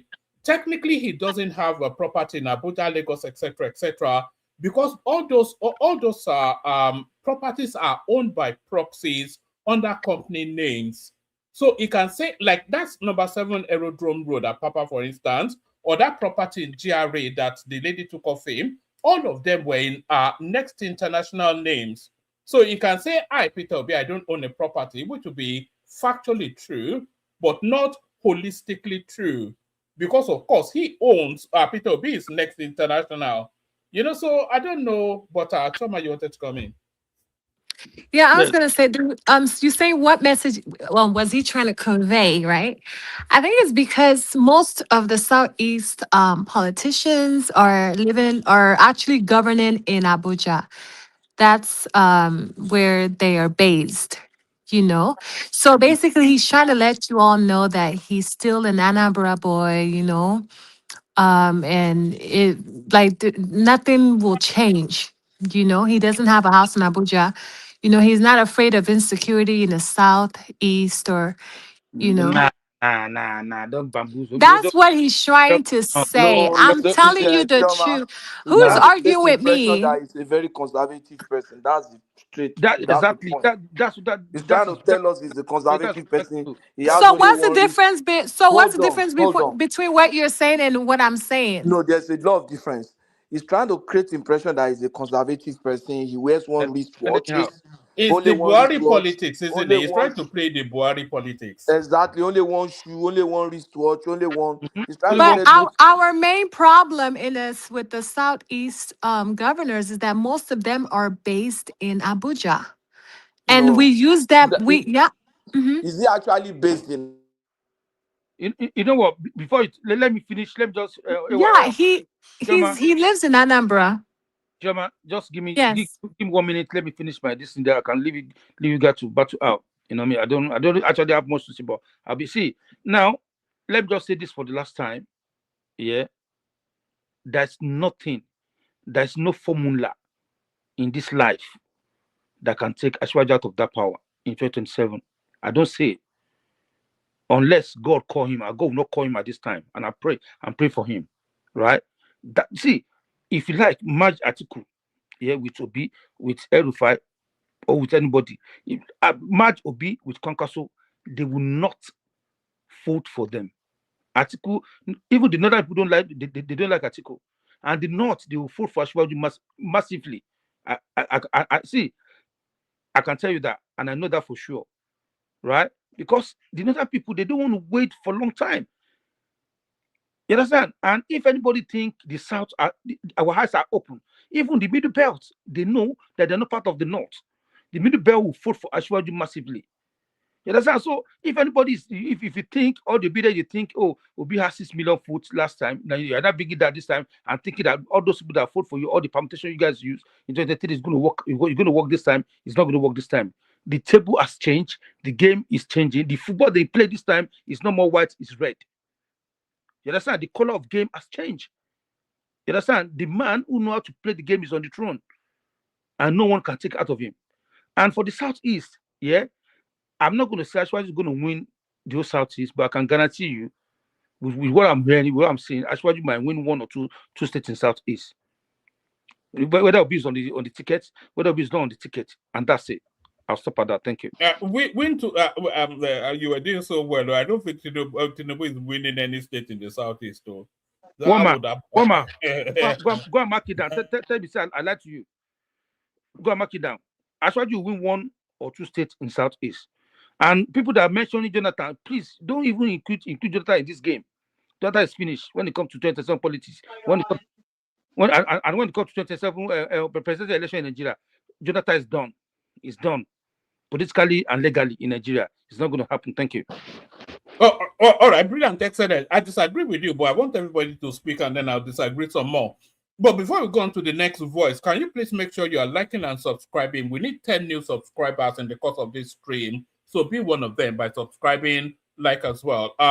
We go Baba, Chioma, and then Patoski. Baba. Yes, hello, one man. How has been your day? It's been good. I salute you all co-panelists. Chi, how are you?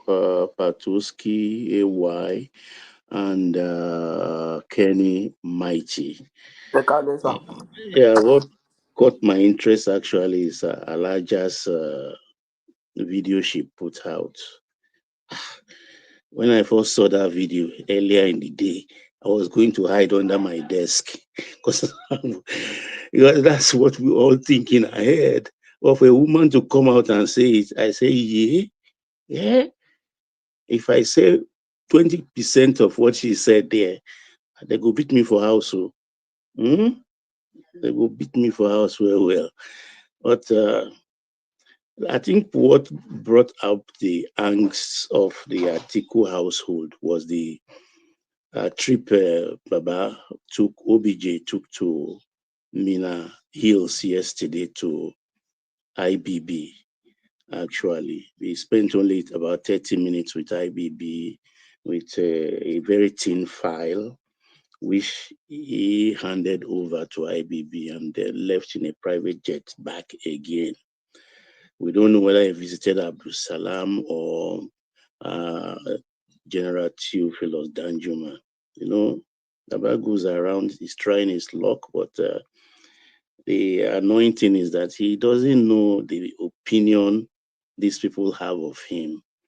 He was their boss in the military, and as retired generals, he's still their boss though. But I think Baba should just let this thing rest because it's causing more confusion and it's becoming a problem even to Obi himself. Because let's twist it. Obi accepted to be VP to Atiku. He accepted. He's not telling any. Only few people, very, very few, are privy to that. The rest don't know.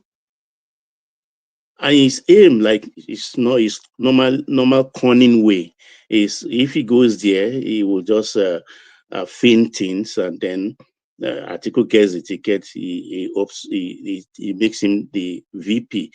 But now events overtook his plan. The obedience that went in blindly with him to ADC. They are now saying no, it's a big ticket or nothing. And Baba OBG has come in now to push him further, reassuring him that they can easily make Atiku to step down. For where? For where? A man's last hurrah. The thing he has been pursuing all his life. He has spent fortunes. He had missteps. And now he stands a chance. How are you, boy? He stands a chance to get it. And the winning ticket, why he initiated everything was to go with Obi. They made promises to each other. Even though we all know that those promises will be betrayed. Both of them are not even sincere. Now Obi is between the hard rock and this thing, as they say it, or between the devil and the blue sea. He doesn't know where to go. So that's why he's not a card carrying. He just declared by mouth in Enugu. That declaration. Because he's supposed to register in his ward. and carry a card. It's not a card carrying member. He's just mouth member at the moment. So Atiku is going to dig in. If we have to go by what Elijah Titi says in that video, Atiku is contesting, and he will not leave that ADC for anybody. So what happens now to Obi? What happens? You can see he dribble himself into a corner. That is when you are too cunning, thinking you are the most clever. That's the kind of situation you find yourself. But Baba, can you not see a situation where Obi is not on a ticket at all? I've been You've saying always that, said it, and I'm beginning to believe that. The only place he can run back to is LP. And of course, they can always work something out with Dati already holding the seat for him. Because by what Dati said after that famous declaration in LP headquarters, the next day he made an about-turn speech again that Obi can come back and run with him. There is no problem. So he's boxed himself into a corner, and I just pity him. When you are too clever at times, your cleverness will work against you. Because Atiku will run, and he cannot primary with Atiku. If he primary with Atiku, then he's stuck. Obi will come third in the ADC primaries. He cannot naturally, of course. He can't primary against what's it called? Rotimi Amechi now. Rotimi Amechi will beat him hands. Rotimi Amechi came second in the APC primaries now. He beat Oshiba and Joe. He beat all of them now. Apart from Tinubu. The primary Wike did that Atiku defeated him in 2023 that caused the whole problem now. Wike alone, to the delegates alone, to the delegates that voted alone for Wike. If Dele Momodu is to be believed, $30,000. I calculated it. To the delegates on that night alone, $7 million cash. $7 million cash. That's how much these politicians. Okay. So when Rotimi Amechi is handing them $20,000 each to vote for him, and Atiku is handing them 25, is it their good conscience that will then make them pick Peter Obi because they want a better Nigeria? I mean, they think by making noise, abusing people, and being insolent will make Atiku to back down. Does it look like who Ologomgom will be afraid of any Ologomgom to say because you make noise, then I will withdraw? That's not going to happen. Maybe we'll take our for share to the primaries. Maybe we'll use I don't understand a politician of Atiku standing because of noisemakers who have no clout other than their Twitter space. I wonder. So let me just leave that one because I'm laughing. I'm really enjoying this. Let me talk about these northern elements that are crying about a private enterprise. A gold refiner in Lagos, somebody established one there, and they are crying in the north that. I saw that story. They are saying Tinubu moved the gold refining to Lagos. That he wants to steal their gold in Zamfara and Sokoto and other places in the north and go and refine it in Lagos. And I wonder what's wrong with these people. Do they have oil before we put Kaduna refinery in Kaduna? Do they know that the pipeline from Niger Delta to Kaduna to supply crude to that refinery, the cost of that pipeline is sufficient to build 2 refineries as of that time. 2 refineries. And it's against all economic sense about the location of industry, which is supposed to be very close to raw materials. But this person establish his gold refining thing in Lagos because he doesn't have the aim for even the Zamfara gold. He's an Ishekiri man. is eyeing the gold in Oshun and Oyo states and other West African countries. Because Lagos, they can easily fly in. Do they want that the man to bring his refining facility to the north so that the terrorists can come and bomb it? So if they are crying because of their gold, oh, then we should all worship the Niger Delta people, whose oil has been sustaining us since the late 50s. With all their cry, we only give them 13%. And you have one gold, which you are chopping yourself, not paying VAT, exporting it to Dubai, no accountability. And people just look. And then let me quickly put this fun one there. They talk of Sharia. Is it possible? I don't know. Benny, if you are listening, come any day to tell us.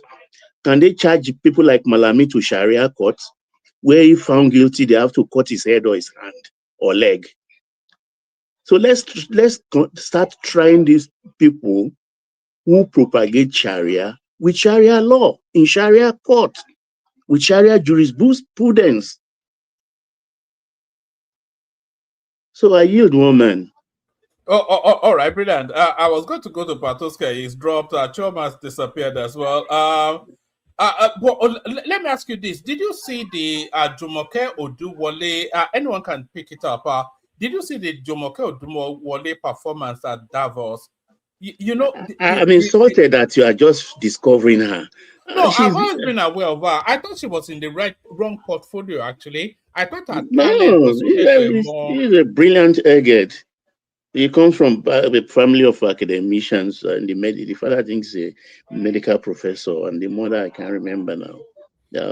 So she's brilliant, and she's very young. I think sorry about. Yes, sir. We open Nigeria House in Davos now for the first time in history. I think she was working with Buhari government as well. Oh, do you know? No, yes, I heard that. I think she was working with Oshibanjo. That's correct. If memory serves. I know her. Yeah, did she not come out of Ogun State? I think she came out of that. The same route of the former Minister of Finance, the one that she's a Jebu stroke Ibadan. Yeah, I know about her. She's brilliant. You know, our political landscape is interesting. Price of food is coming down. Nobody is talking again. No, I saw that coming out of Abuja. The Abuja residents are somewhat. They are thanking. They said they are thanking the president for food being cheaper or something. But we had a woman. Yeah, sorry. Go ahead. Where you finish? No. I was just going to say that we had the anticipation of this, that the whole of this year, there's going to be a lot of feel-good money pumped into the Nigerian space. The price of food will continue to drop. Life will become a lot more pleasant. And then after the elections, then they will reintroduce those hardship again. But they are going to give them feel-good all the way to the elections. That's always been the plan. Yeah, I hope so. But one thing I'm gonna say, it also seems like a lot of Tinubu supporters, they tend to underrate Peter Obi and Atiku a lot. You don't do that in politics. In all honesty, Atiku and Peter Obi, you cannot underrate them, because politics, things can change very quickly, because these people are sitting on 5 million plus supporters. Votes, let me say votes. That's gone, my brother. That's gone. It's not gone. It's not gone. I can give you 100 names of those that are supposed to be last time. Hold on, sir. I can give you names, of people that they are supposed to be with their money, everything last year, and they're not supporting him this time. It doesn't matter. It doesn't matter. Listen, don't forget. Obi got into this the 2023 election. Just, I would say, less than around 6 months to election. No, that's not true. That calculation is not true. That's not true.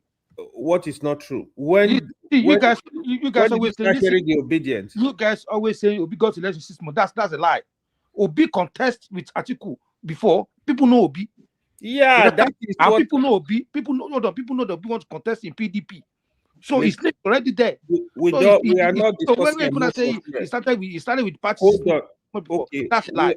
we are not discussing emotions here. When Peter This is Obi, not emotional. We're talking facts. when Peter Obi was in PDP, there was nothing like obedience. When Peter Obi left the PDP, I'm not sure about this, but definitely maybe around 7, 8 months before the election, he went and formed and moved to the Labour Party. So he started passing that message. That message was what captured the youth. Then you have the religious angle. These are Obi supporters. You have the real obedience that the message of Peter Obi actually captured them. Then you have the religious angle that was coming from the Christian cycle. Then you have the tribal angle that was coming from the east. This was what happened actually. Hey, why this way I get you wrong. The NSAS people, listen, the youths already on ground following Shuwere, right?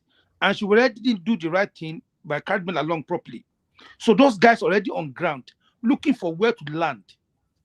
Yeah, they form NSAS all over the country. They were looking for someone to lead them through because they were faceless during their son's time. You understand? Then Obina came out, started telling people that I'm innocent to go and verify. Now they now follow him blind. Okay, now this one at least is better than this other people. Let's follow him. That's Obi is not the one that built that. That is what I'm saying now. Is the message of Peter Obi. See, my argument with you is that followers, they're not there anymore. No. Don't say that. They are there. They are there. They're not there anymore. Sorry, Kenny. AY, and to you, Kenny, as well, but AY first. How many voters do you think Peter Obi is bringing to the ADC? How many voters? If you give the ticket to Peter Obi, right? Currently, yeah, he lost a bunch of these voters, especially if you look at it, if you give this ticket to Peter Obi, the Christian community will still align with Peter Obi. The core Christian, the extreme form of Christianity in Nigeria, they will see align with Peter Obi. See why Tinubu lost Lagos election. See the way you're struggling. Hold on now, hold on. Come on, be coordinate yourself. So why Tinubu lost Lagos State? The major reason was because of the Christian vote in Lagos. It's not because of the non-Yoruba people in Lagos.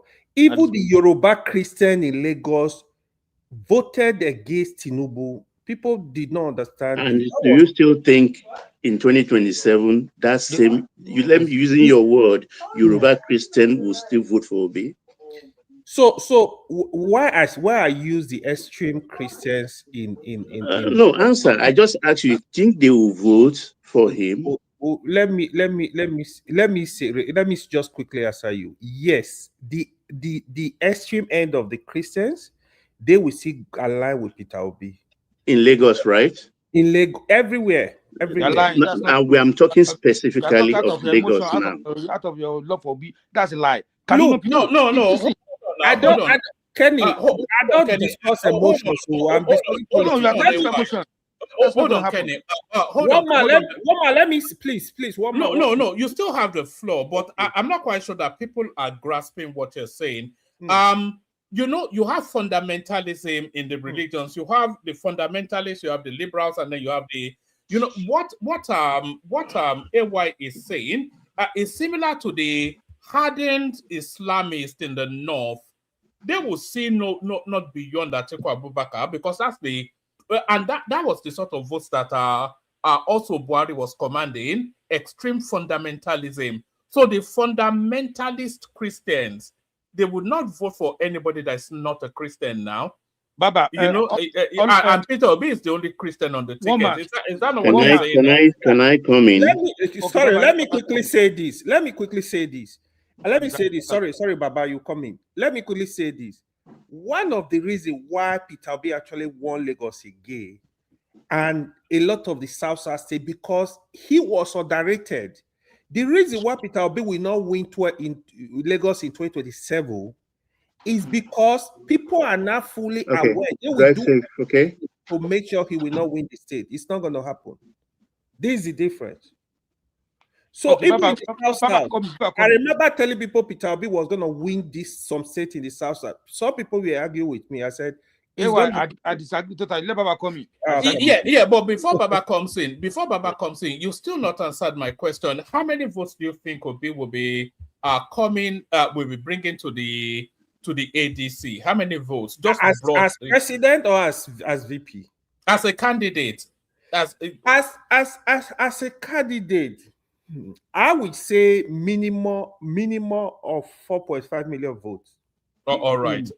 Okay, I disagree with that, but to be conservative, I don't think the Obi, because as Kenny was just saying there, Obi was just a vehicle for so many disparate interests at that time. The NSAS, a bulk of it, the religious votes, a bulk of it, ethnic votes, a bulk of it, and people who like him, a bulk of it. So it's going to hemorrhage a lot of that, you know. I don't think is it one man? Three things actually made Obi to win, or there is a fourth one which I'll also mention. Yes, the Christian votes coming from the Redeem Camp, Canaan Land, Boju Yemade's church, Adefarasin's church. If you combine the numbers of that, it runs into 1 million plus alone. That is one. Two, the East Southeasterners in Lagos. Three, the NSAS youths who were angry at the government during that period. Then four, complacency of the APC party in Lagos. Complacency. They dropped the ball. Now, let me finish. There is one notion I want to correct on our way done. Let me finish my point. One, that Christian vote, Obi's attitude has eroded it. It doesn't have, what's that word this man used many years for me? People skill. He lacks people skill. It's not in good terms now. Even with the man who helped him in Canaan land, Archbishop Oyedepo. It's not in good terms with him.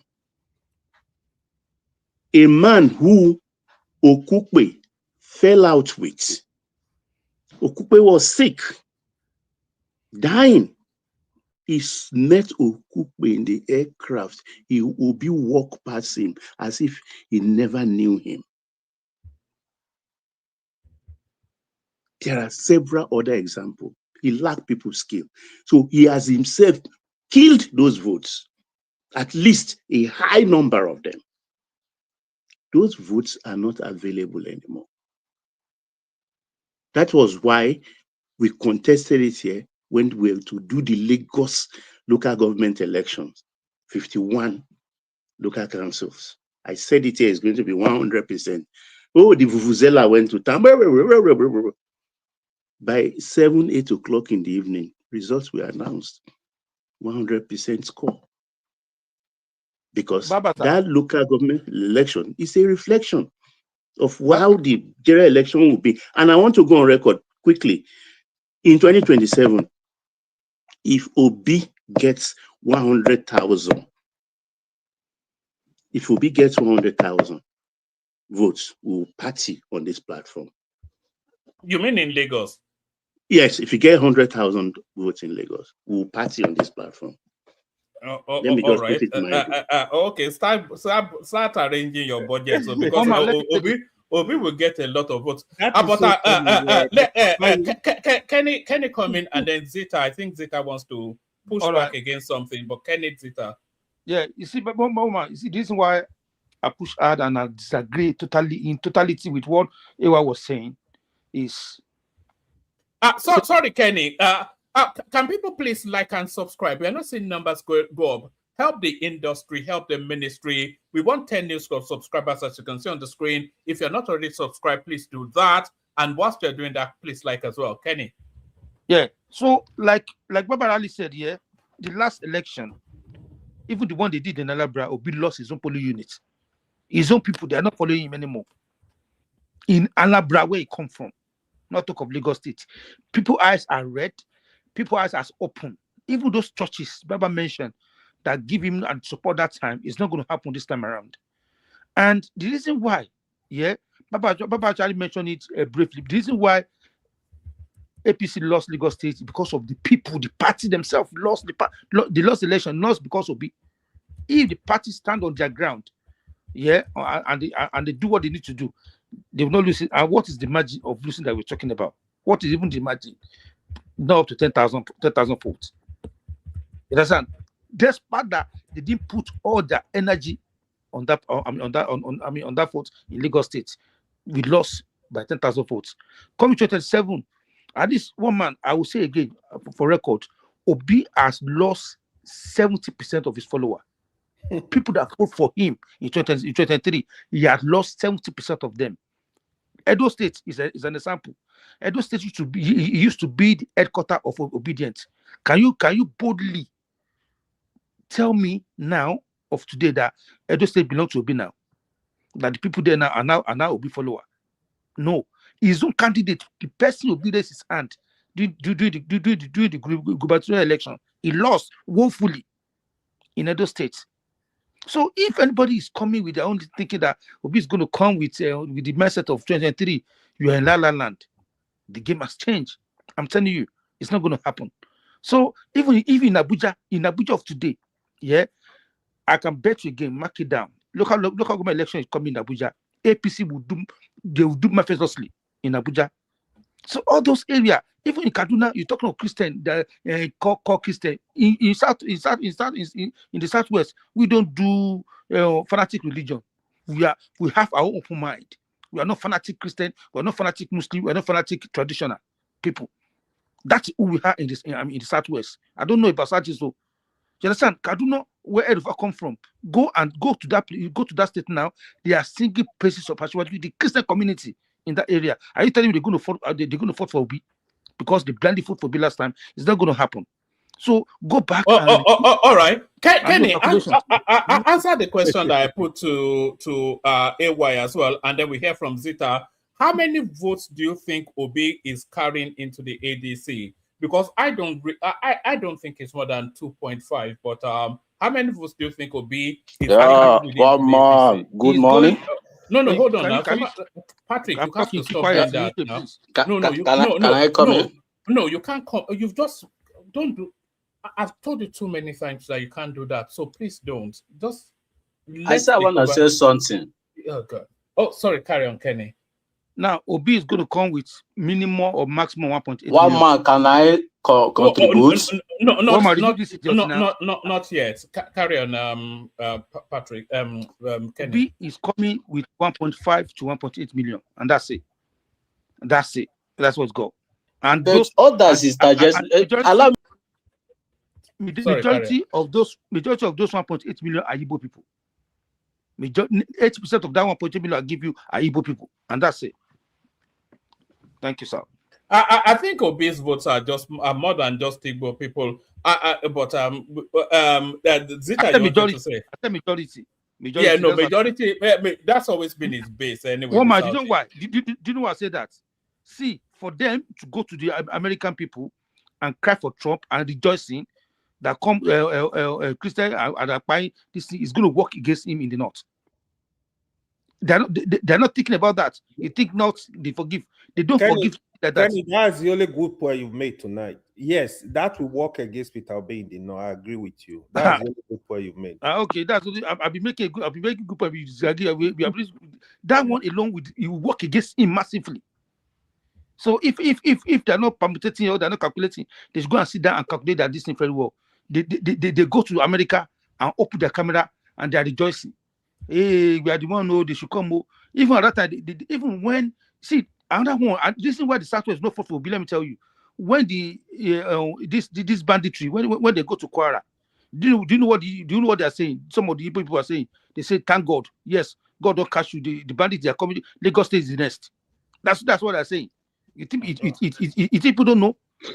No, let everybody know you are missing it. The sloganeering was voting has consequences or election has consequences. Yeah. All right. That's what they put it, how they put it.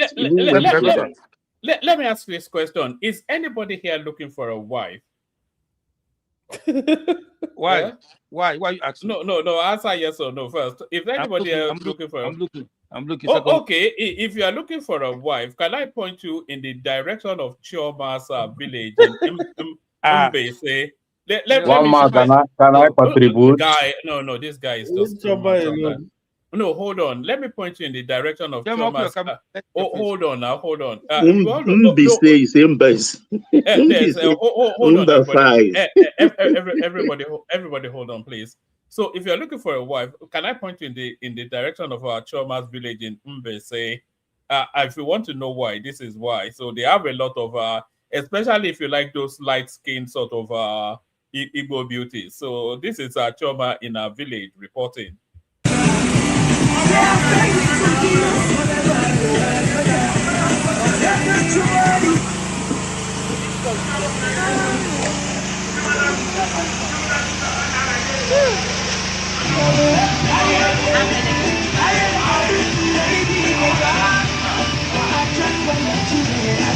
Say hi.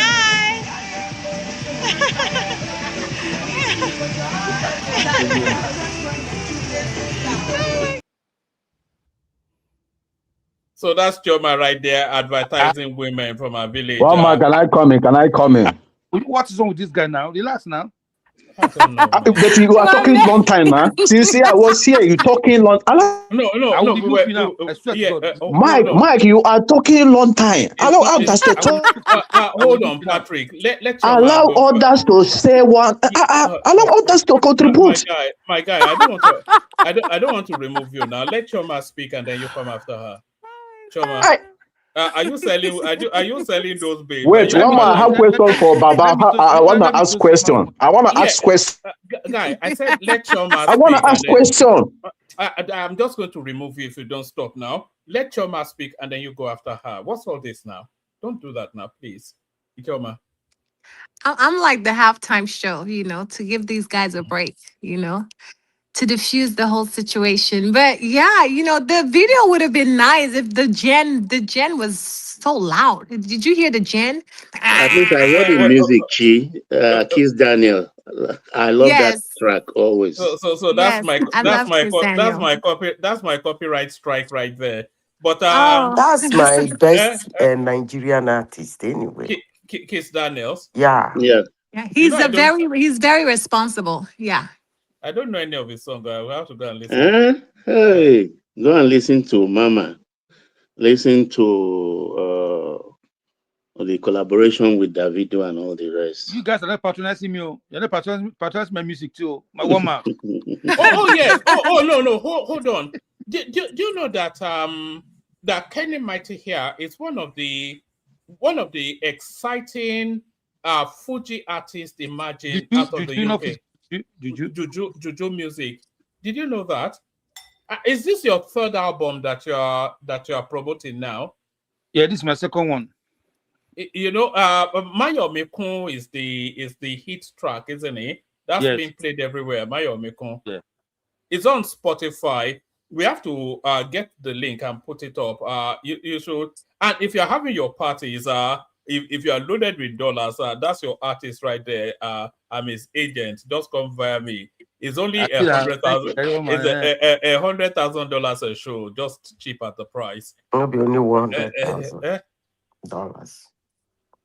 So, one minute, I wanted to make just one comment real quick. I'm not going to interrupt. I just wanted to say that, I don't mind Tinubu, winning the 2027 election. I mean, things have been stable aside from insecurity. However, I would like for him to choose a Christian vice president, which I believe he will, because Trump is on his neck. So that's good. And plus, Atiku is not old. He's not old yet. And Obi is likely will get more than 6 million votes. It's possible. But I don't, as I said, I don't mind Tinubu becoming president because things have been stable so far. With my experience being in the village, living the real Nigeria life, it's been real and things been stable so far. So Were you doing your American jig or something? Did they even understand you? Did they understand you when you you speak? one man, you should With have your showed them American you should have showed them the jig? cow. One man, go to him, You, say, look at you you. You don't one know man, what's you going should on. have showed them the cow video. No, Choma, that was are what they you said now. Did you No, send me that another? that was not. That was us cooking outside with the woman? firewood and all that good stuff. Woman, emo women are expensive. Oh, you need to let people know too. Yes, Hey, why? and the They are thing is, Don't phenomenal. worry, pay. We have the money I've to been pay. seeing some clips. Say why emo women don't actually even like emo men. They are always complaining about emo men, the emo women. I don't know why. They prefer either Lagos men or Anambra men or something. They say they are too stingy. The emo, it's what's his name? It's Prestige. Is he not an emo man? And yes, where is No, Yes. one man, one where man, is The Igbo Igbo? difference man, is that one Imo man. I'm State gonna tell people. the truth. Igbo men are very generous.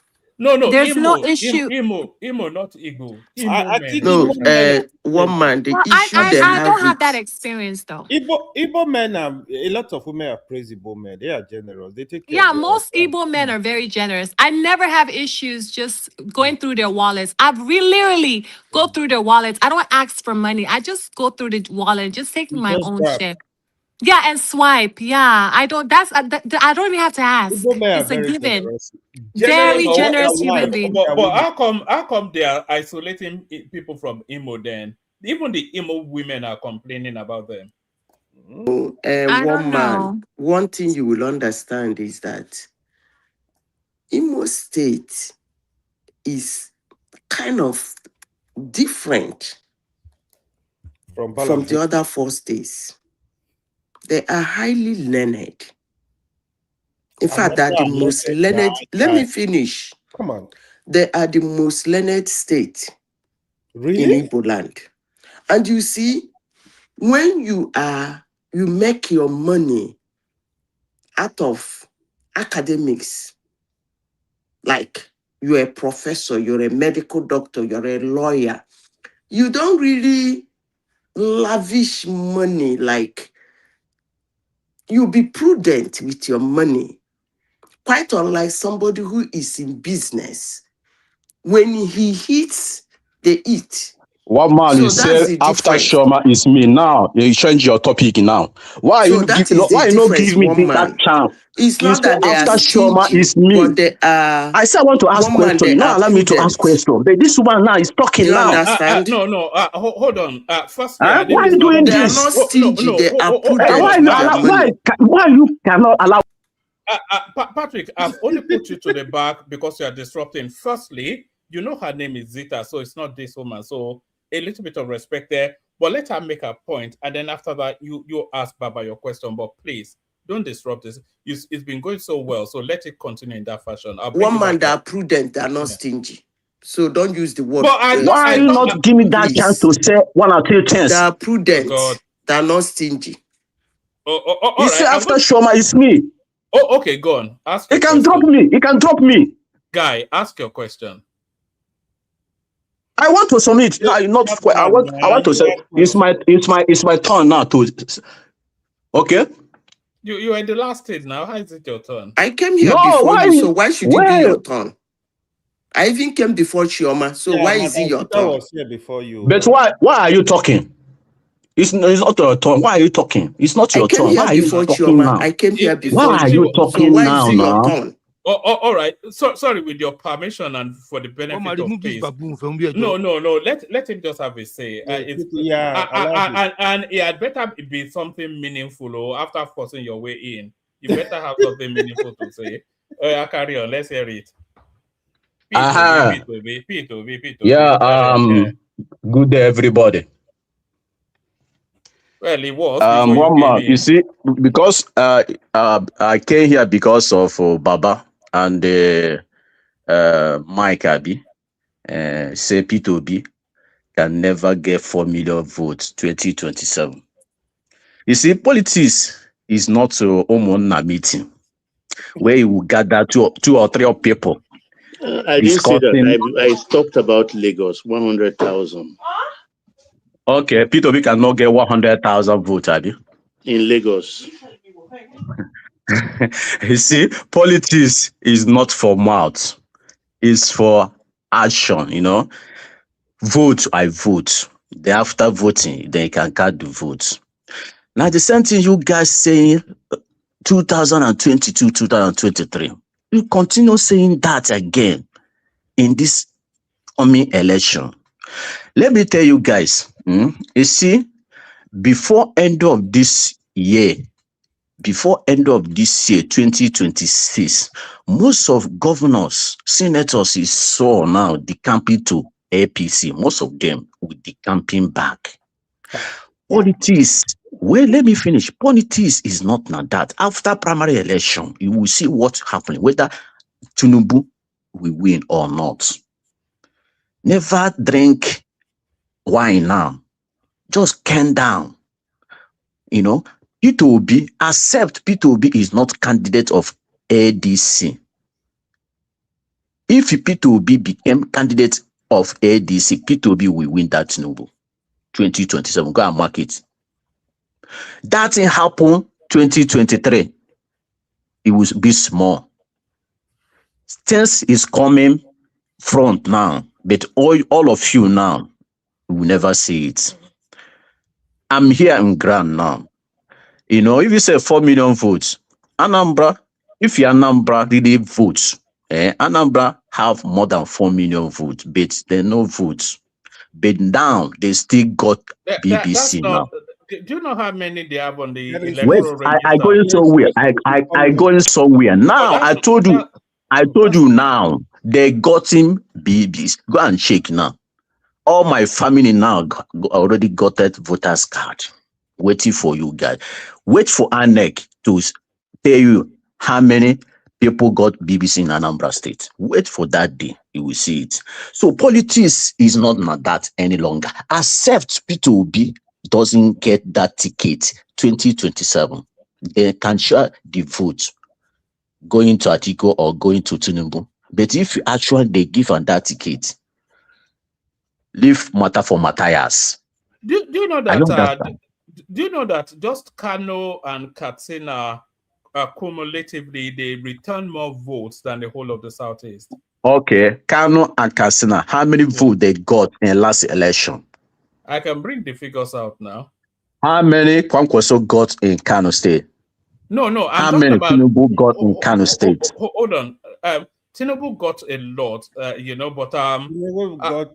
I can give the number. Okay. Okay, one more. Let me remind you. Let me remind you. Close to a million. Around 1.something million. Yes. Let me remind you one more. You know. Hold on. What's the total votes in the Southeast? All parties. It's not in 2022. In 2022, yes. Abi. Yes. When I say now, I told you now. I don't say before. I say now. Go any local government in Anambra State, people is taking registered voters card. They are doing that nationwide. Wait, let me finish. And remember, 2023, 2022, Peter Obi party, nobody knows Peter Obi LP. No senator, no governor. But now, if actually these people give a ticket, Peter Obi, you know, Peter Obi will get people from North, from Kano, you mentioned now. Why? But you never, no. Hold on. Why would Peter Obi get people ADC. Okay. You said what? Why would Peter Obi get people from Kano? Okay, ADC from where? You see, ADC now is the biggest part after APC.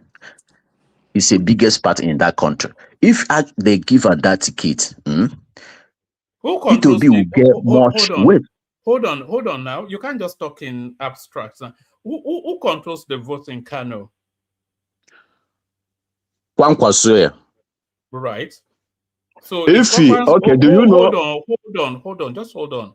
If Kwakwanso is with the APC, then why would Kano give his vote to Peter Obi? Okay, have you read? Yeah, I think you know the follow news. Kwankwaso say he will never go back to APC. If he say the governor, I want to enter APC, Kwankwaso say no, I cannot because APC they promised him before. Do you know APC promised Kwankwaso before that last 2 years or 2015? That promise, they never fulfilled that promise. Kwankwaso said he will never go back to APC. Then it will be come to president now. Kwankwaso or any other northern man will be his vice, and that person will be somebody not that people know very well. Hold on, look, guy, look. All right, just one more minute because I'm not sure you are on board with politics. Kwakwanso will be joining the APC by the end of this week. Is meeting Tinubu tomorrow. Even Yusuf is declaring tomorrow, Wednesday. Is meeting Tinubu tomorrow. What are you talking about? One man. You see what he's saying. Can you hear me? Sorry, can I just mention something? What this guy is saying that you are probably not hearing is this. The Southeasterner, they rallied around Obi in 2023. They tried. But when they saw the result, that result will motivate them to mobilize more and get more people to register. You cannot say how many votes is coming from Southeast. Now they will see that, so this is possible. They are going to work harder. So APC needs to work. They should not be thinking, oh, it's not going to happen. They should work as if it is going to happen. Because 2023 will become very tight if they have that kind of mindset. That same lackadaisical attitude that they had that made them lose Lagos. If they are saying, oh, it's not going to happen, it's not. If I am if I'm an Igbo man from Anambra, that I didn't register before, I will say, so this thing can happen. I will register more to make sure it happens. That's the issue. So I'm sure politicians in APC are not reasoning like us. They know that it can happen, so they probably would make sure they come out. APC are doing more than that. They even do their own electronically right now, so nobody's sleeping. That's what I was just say that. You know why? Said that you know thing why now? I said so? They sleeping. Who said that thing? They comment. Huh? That what? Who said that? It will motivate them to register more. Who said somebody that? said so. Oh yeah, I would hear. Can I finish my submission? Who said that? Already. Let somebody else speak, please. One man, give me 2 minutes. One man, are you people taking my time, though? See, my sister. You see, politics is not to come and get them. You know, I will advise you to focus your job in America. Leave politics for politics people. You know, when you come to Imo State, Emeka Ihedioha is coming to governorship. Listen, can you stop attacking the woman now? You need to stop attacking the woman. You need to one man. Uche, one man. Wait, it's my time. It's my time. You should take this fool to stop attacking me on this platform. It's my time. Allow me to finish. Hold on. I'm going to mute you for a second. So as Kenny just directed, you can make a submission without going after Zita. Zita is one of the star performers. But that's not an attack now, one man. Okay, I'm hearing you. I heard you. I heard you. That's an attack. No. Listen to me. That person that is saying it's not an attack, I say he shouldn't mention me in any way. It's not an attack. He said, I don't care whether it's an attack or not an attack. He didn't He mention should your do his name now. submission and get away. It's not. Okay. He didn't mention Listen your name. to me here. When I make my submission, I use one man. You say you should focus our job in America. Listen, when I make my submission, I do not make reference to anybody. And I wouldn't like anybody to make reference to me. No, you do your submission and then you leave it at that. Please. Anyway, for peace to reign, Let not make this place let's leave rowdy. it like that. Yeah, because for peace to Please reign, but these are do your interactive platform. submission. Do We not can make address reference to ourselves. anybody. We can address Whether ourselves. the person is in politics or the person is not in politics, it's I none think of the your overseas just being business. sensitive. We are They are just here overtly to being make sensitive. submission. You get I'm me? not supporting him, but I think he Please, has not. please, I beg you. Please. He used to be rude, but I not said, today. please, I beg you. Patoski, there's a history to it. Patrick makes it a habit to come and launch at Zeta at every opportunity, and I think Zeta has just about had enough of it. Patrick, So, no matter how rude I am, I've never been rude to you. You get me? But if you want me to be rude to you, I'm sure you're not gonna like me. Trust me. All right, Patrick, you have one more minute. So land your point. One man. One man. When you come to Igbo culture, where a man is talking, woman is not supposed to be talk. So when I came here, Go to your village now. well, I don't mention this woman. I don't mention this woman name. Are we in Anambra But here? this man, this woman came here. Wait, let me finish. He know what I'm talking about. He come here only social media talking. But when he come to ground, he cannot talk. If he say his father's house, he not have anything to say. His father's house. Talk less of I'm came here to submit. One man, I hope he's not referring to me again. It's getting too heavy, please. One man, I hope he's not referring to me again. No. I think he's just speaking generally to his understanding of Igbo culture. He should stop using that word. Igbo culture. I mean, listen to me, woman. I say Igbo culture. This woman. Hold on. When I see some people coming to social media. All right, Patrick. I'm muting you. Don't unmute yourself. Just wait. I'm going to need your help. You know I like you. You know I do, and I want you to continue to be part of our conversation. But I need you to be on board with the flow of the thing. Leave Zita alone. One, you're not going to. She's not going to be bullied. She's too robust. So just leave her alone. She doesn't agree with your politics. You don't agree with her. So yeah. I was just going to support him.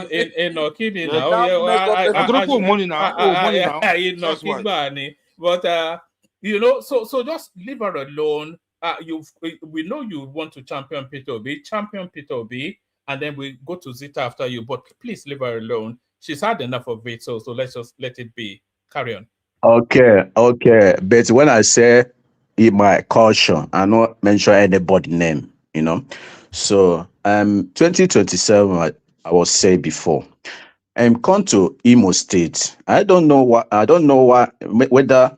APC will got maybe 3% on 2027 in Imo State, because Emeka Ihondiaha is coming back to the seat of governorship election in that state. And my sister here is from there. So maybe I ask her now, who will bring that vote? Is it Hope Uzodinma? Hope Uzodinma is there last time. He didn't do anything. And remember, Hope Uzodinma is going. This is final 8 years now. By 2027, we will finish his term and go back anywhere, So come to Southeast, leave that area. If Tinubu got 2% or 3% in Southeast, it try. It come to the north. I come to the south. If you come to the south, if Tinubu got 15% in south, then maybe he won. Then come to the north. If actually Peter Obi become president candidate of ADC, then north, all those Atiku, Abubakar, Kwankwaso, all of them, Peter Obi will perform well than 2023, because that 2023 Labour Party don't do well because they leave everything for Peter Obi. No contribution, money they no bring. Every money they use do that campaign coming from Peter Obi and the obedient group. Where you have a biggest party like this, He cannot allow a presidential candidate do everything alone. Because I wonder, some people came here say Labour Party can go back for Labour Party for what? That man suffer enough. You know how much he give Labour Party? Still giving them money from local government to local government. Politics is not like that. He cannot play politics and win that election. But the man try enough, you know. So to him to come to this biggest party now, I wish if they give him that ticket, he will perform more than Tinubu. He will win Tinubu 2027, you know. So, and the secondly, my sister, still my sister here. Let me advise you people as Igbo culture. If you don't want to support your brother or your sister, no matter anything the person is doing, it's better keep your mouth shut as Igbo. Honestly. All right. I tried. I tried. Okay, you were in Imo State. Yes, NBC sir. exactly. Can Yes, you sir. tell us what in your eyes see as far as progress is concerned? I don't want to use my mouth to say it. In terms of progress, I see more houses being built from people living in abroad. What about the And roads, the roads infrastructure? horrible. The only roads that are okay are the ones leading to as you get closer to Owerri, you start seeing like nicer. The roads will get nicer, but you're literally dodging potholes, you know. But there's no insecurity in Imo State, to be precise. It's really actually very safe. Um, I was, I was walking around like anyhow, and I went to Okay, church, I went to church, y'all, and my first New Year's service was in Imo State. I was so proud of myself. God is good. So I was happy, and that was the church I was baptized, St. James, You were baptized. yeah, my village church. I was baptized in my village. So that was the church I was baptized. So it felt like Oh, it felt so okay. I sweet, thought you were saying you were Yeah. baptized. So I didn't even get to start my stew worship before we traveled abroad, So I saw so many Are you a people. Catholic? No, Anglican. Oh, okay. Yes. So, when it comes to governorship, yes, Mr. Patrick is right. Ihedioha, if the votes are not going to be rigged, Ihedioha is likely going to, win the election. If it's not going to be rigged, if we're going to do it, fair and square, the Ihedioha, he's going to win the election.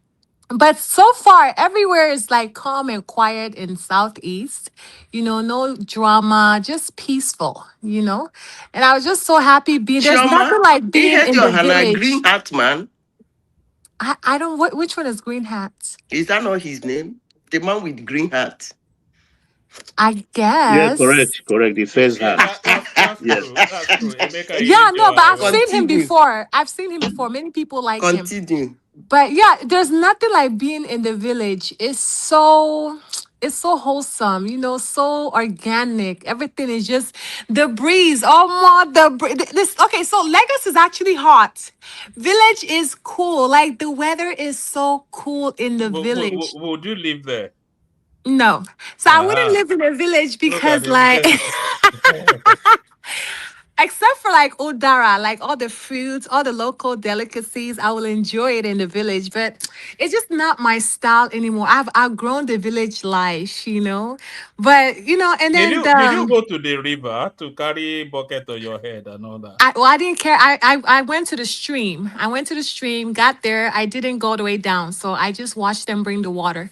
And that was it. But other than that, except for the gen is so loud. Oh my God, the generator is so loud. But then we have electricity, we have Wi-Fi. Then I go fit And solar for them. No. We have lights in the village. Or we have lights. Even people that don't have gen, lights comes onto their house. They get lights. There's lights in my village.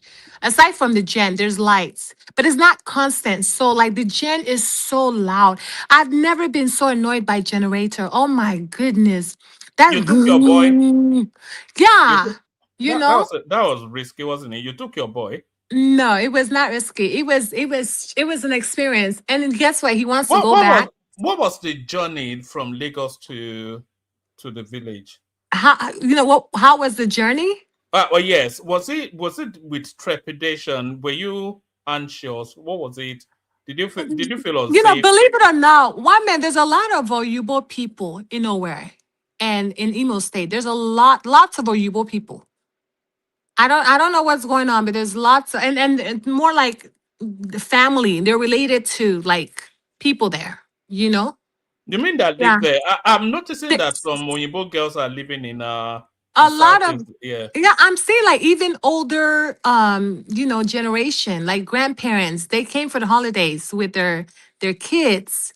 Like real Oyubo, not just like Italians, like Europeans, and we drove from so I landed in Nowhere Airport. One man, those flights. I first of Okay, all, you didn't you didn't airpiece. you didn't go by road. One man, what me a whole? How dare you? Is that one No, man? no, Why that would you that that insult was me what like I that? was asking. No, that was what I was asking. No, that what was the journey like? Because I only Oh imagine no, it I by road. Yeah. flew. I flew first class, and I flew airpiece as well. But the United flight, there was so much delay. We had a 1 hour delay. But I mean, they offered us refreshments. The flights are very nice, well kept. Like the plane. And then it was actually like Oyubo flight attendants, only like one Ninja flight attendant, but the rest was just the whole crew was just Oyubo, both Air Peace and United. You know, but when it comes to traveling in within Nigeria, just anticipate flight delay of an hour because they don't take time seriously. Even anticipate flight delay even up to 2 hours. They don't take flights seriously. You know how here everything is timely. You miss your flight, you miss your flight. That's it. You How have are the chance. airports? The airport, you just make sure you wear a diaper or pee before you travel. Just never go. I've never used Nigerian airport bathroom except for the one in Lagos. That one is clean, but I don't take risk anywhere else, honestly. But I mean, there's fan everywhere in our local airport. There's fan everywhere, almost fan everywhere. They try to keep it, fresh. It's not hot, but there's fan. It's not like AC. It's not like one of those strong ACs. And no, it's just fan. Fan, just kind of hot, a little hot, not too hot, but If you I know. knew you were going to Owerri, I would have given you prestigious number. He's I usually know he doesn't. wanted to invite me to his event, and I told him that I'm up for it, but he never followed up. Like, listen, I'm down for meeting people, even on this platform, as long as y'all not crazy, you know. But yeah, it was a good experience, and I'm always open to going back, even to my village. It's my village, and I always love to go back to my village. But I think the best part of my traveling back home to the village is the church. Going to church. It was such a nice experience. It was because it reminded me of my childhood. Like that was my childhood church. I was born, no, I was When, baptized in when, that when, church. when was the last time you were there before this visit? 2012. Okay. And, Yeah. and in terms of the infrastructure, you didn't notice anything in terms of improvement or No, I didn't notice any improvement. Just so many houses, so many new like how Which, like which improvement? mansions. Which improvement are you guys expecting? So no, because Baba was suggesting like there was some improvements The that she should have nah, noticed. the market square the still looks the same. The let me same. let me say this to one man. One man, Igbo people will always build in the villages. So they do that. They develop their places Bless in you. terms of building. They are always building. like heavy houses, so not like 3 bedroom, big mansions. If you go to the east, you will be surprised the kind of mansions you see there in the villages. They are big with You know, that. I wonder why they do that. Because Yeah, they my say friend told me. Igbo people only go to their village twice Actually, it come from during the. It's Christmas a and then culture yeah. It actually came from the Civil War experience. That's the main reason. A lot of people have said that to me. that it did what? From the Civil War experience, when there was Civil War, when a No, lot it's of them actually went a back home, cultural thing. when they went back home, so they were struggling to get places to stay. In Igbo land, you believe that if you are a man, you are Mm. supposed to have your own house in your father's compound. That's the cultural belief. That's true too. So they're overdoing it, kind of Yeah, now showing yeah. off. My house Yeah, is it better show than up yours. exactly. And a lot of the houses are empty. Just imagine somebody spending 500 million naira to build us in the village. I will go invest my Yeah, money. because they didn't buy the land. Yeah, I know. One I minute, get I it. sent you a video. Yes, they say Igbo people only go to their village twice. Once during Christmas and the second time for their own funeral. Ah, God forbid. Uh, Some of them No, don't even no, come during Christmas.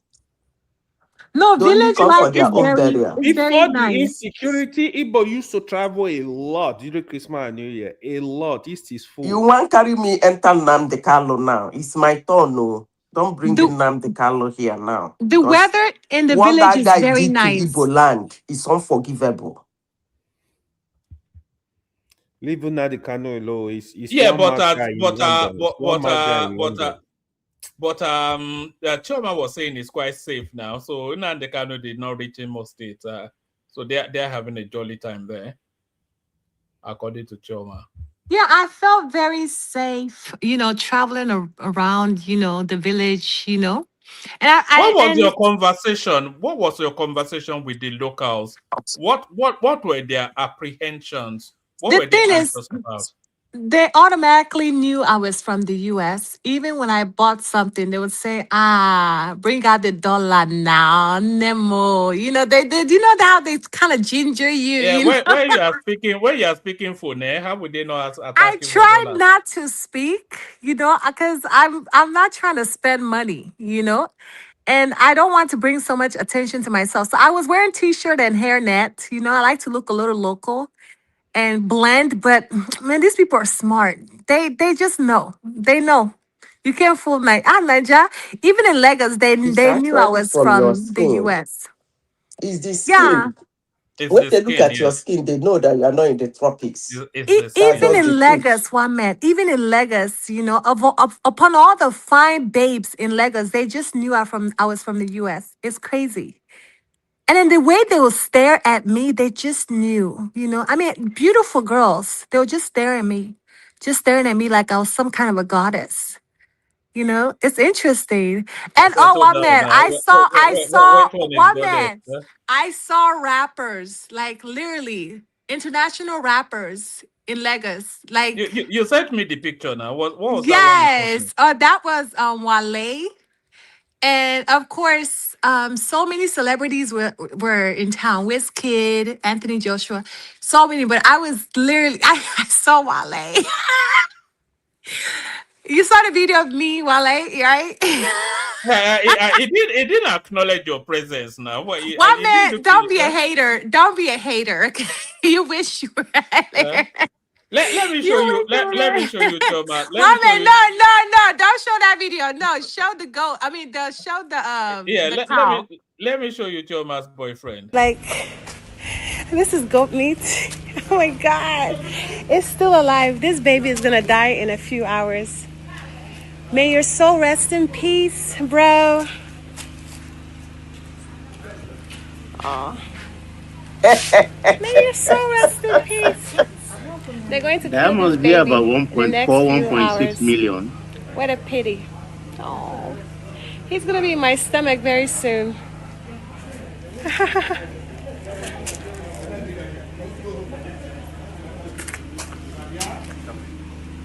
Oh. You know, Yeah, it was fun. I will find it very difficult to eat meat if the even I chicken watched them. I if it watched was them killed kill in it. front of me. Yeah, if I I'm there, watched they them. kill it. I will find One it man, difficult to Yeah. eat do you it. know the crazy thing about it? I stood there waiting for them to kill it because they kept, sharpening the knife, the two guys. And I'm like, I man, kill it they had like myself. 3 knives. Yeah. They kept sharpening the knife, and I'm like, "Well, can you guys hurry up? I want to see the action." First of all, they tackled the nama down. We call it Yeah. nama. The They leg. tackled it down. I'm like, "Oh shit!" They told me to move out the way because he might hit me. I mean, with the horn. I'm like, "Oh my god!" They tackled him down, and then he was like losing his breath, and then they tied him up some more. The next thing you know, they They cut his cut the throat. I neck. was like, "Oh shit!" Yeah, they cut his throat. I'm like, "Oh my Yeah. god!" These are things.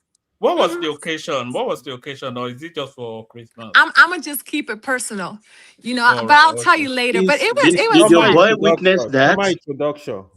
Yes. That because Wow, I that's witnessed it growing up. I think everybody needs to witness the natural way of us eating animals. We got to kill it first. Yeah. Yeah. you know. Yeah, I mean, and then, oh my God, one man, if you see the stomach of this cow and the intestine, I was like, oh my God, these are the intestines I was eating. It was so big. Yeah. Hey, it was like a pregnant woman. It was so big, blood everywhere. But those guys are so professional. They kept everywhere like clean, Clean. like in one area, all the blood in one Yep. area. Yep. And if you see So how my was it the malams? Was it because usually the Was it no, Hausa malams? no, people? it was my people. It was, Ah. we have people in the village that does that. And then Yeah. the way they were trying to hide, some people are trying to hide the meat, trying to take some meat. I'm like, these Wel- village people, these my Welcome to people. They Nigeria. were fighting over people trying to hoard the meat, hide it, all those, things they do. It was fun. It was just a fun experience. I loved it. Next time, just try and kill like 3 cow. 3 cow. That Why means three? cow. Why three? So we share for the whole village. Shoma is she's No, rich. She's no, rich. Choma is You rich. gotta feed That's the it. village when you They go to said the it village. was more than enough. They said that one cow was more than enough for my whole compound. And then some Yeah, people yeah. One took cow is some, big. and some people took some meat and Yeah. left. And they had a whole fight over some people That taking that meat that without is a very permission. big cow actually. There are smaller cows. That one is very big. Yeah, it was no, honestly, village life is so fun and Very calm, fun, easy and especially when you're with genuine family yep, members, yep. and you can feel safe. You know that all these Were, people were will you protect you. were you the only Abroadian, or is it Abroadian Oh in no, there? I saw my other. That's this see that when you enter a village, that's when you realize that all these so-called first cousins and cousins you have in America, they're not your real cousins. That's when I saw my distant cousins. Yeah, I saw them in the village, and then that they realized that we're not real. Like they're like my, let's say, sixth cousin. They're not like my real, because in America we're like, oh, that's my cousin. But in the village, they realize that we're not even in the same compound. Your compound is like maybe like 10 blocks away. You get my point? All those cousins we So relate how is with the in prices America. of things in Nigeria? Oh, everything is cheap for me. No, no, I don't mean for you. Oh. Okay. You said you've not been there for a long time. Okay. Oh So no, you wouldn't I'm know. always traveling. This is my third trip. This was my third trip this year. And you didn't see any reduction or Choma is Mm, super rich. You I Choma don't is not see. is I not in don't that think like class. that, That's why. Madam Zita. I don't even when I went to one market in Lagos, and it was a local market in like where you will see like a freeway and people crossing the freeway. It's a big local market. I wasn't comparing prices. I just went no, there what I mean is specifically. the people are at home are still complaining. That's why I'm asking that question. Let Oh me answer yeah. it. I just got back from Nigeria too. See, people will always complain. Yeah, if you come from abroad, it's different because you change $1,000, you have a lot of money. people back home, when you compare the income of the people and the price of stuff, you see that it's really expensive for them. This is just the truth. Yeah, in general, when Tinubu came in, prices of stuff skyrocketed. Later, there was drop in price. But even that drop in price, it's not really helping the people because people don't have the money, the resources, That is the truth. All right, brilliant. So shall we bring Zeta into play? So that was Choma's excursion to Nigeria. I doubt if she even prices things, so they'll just tell her, "Madam, now this much," and she'll That's just what I'm saying. You can't use because Choma to compare. Okay, let me tell. I think Rich madam. the only people that no, tried because to rip me because off, she thinks in dollars. That's what. That the a only lot of people that people try, do that. They go and be thinking in dollars in Nigeria. But carry on. one man, the only people that tried to rip me up was my hairstylist. Because I didn't price him, and he decided to change the price of the hair when we were done. And I told him, if you like, you can cut my hair, but I'm not paying you extra 100K. Like, you done lost your mind, son. Even when I was in Ijebu, doing that type of hairstyle was like 30K. And he's like, well, that's Ijebu. I'm like, well, I don't give a F. Do whatever you want. I'm not paying you 100K. What the hell? What do you think you did? So that's the only guy that tried to rip me off. And he's still going to do my hair after the fight. The guy, is it men Yeah. that are doing here now? Yeah, it's the guy that did my hair. And he's so talented. Is it like a Bobrisky sort of No, I think he's straight. He's straight, but he's very talented. He tried to rip me off, but I think he's gonna be all right. He did try to hit on you, so he will do it for free. No, he knows I'm nowhere near his level. So he didn't even Come on, try. man. You'll be surprised you see a multi-millionaire now. Stop playing with me. Look at They that. why stop. And nobody even noticed that she says she's paying 100,000 naira to plait hair in Nigeria. Can you imagine? I didn't braid my hair. Oh no. I don't braid my hair like that. One man, Nigeria, it was to style my you hair. know how much they spend on hair. People spend more than $1 million. Don't play with these guys, so they ball. It was a frontal. I did a frontal wig. You mean those killer Sheraton girls? If you go to Lagos, more women they do hair. They don't plait hair. They don't do single braids. Man. It's for local girls. Like big girls don't do braids like that. I did frontal. Like with my wig, extensions. All right. I don't know what that means. So yeah. Well, all I know is a razor. You must know. My wife doesn't even do her hair. She cuts it, and she just cuts it. The same barber that cuts the children's hair cuts her hair. You are lucky. You are lucky. You are saving. And she just decided not to use the wigs after a while, and then she just I don't know, maybe and she just cuts it.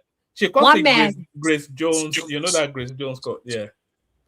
As long as she's beautiful in your eyes, that's the most important thing. I was gonna tell. She's a beautiful woman anyway. You'll see her picture, yeah. That is why one man is one man. Can you? So AB was saying that I'm always saying that Nigeria is not working.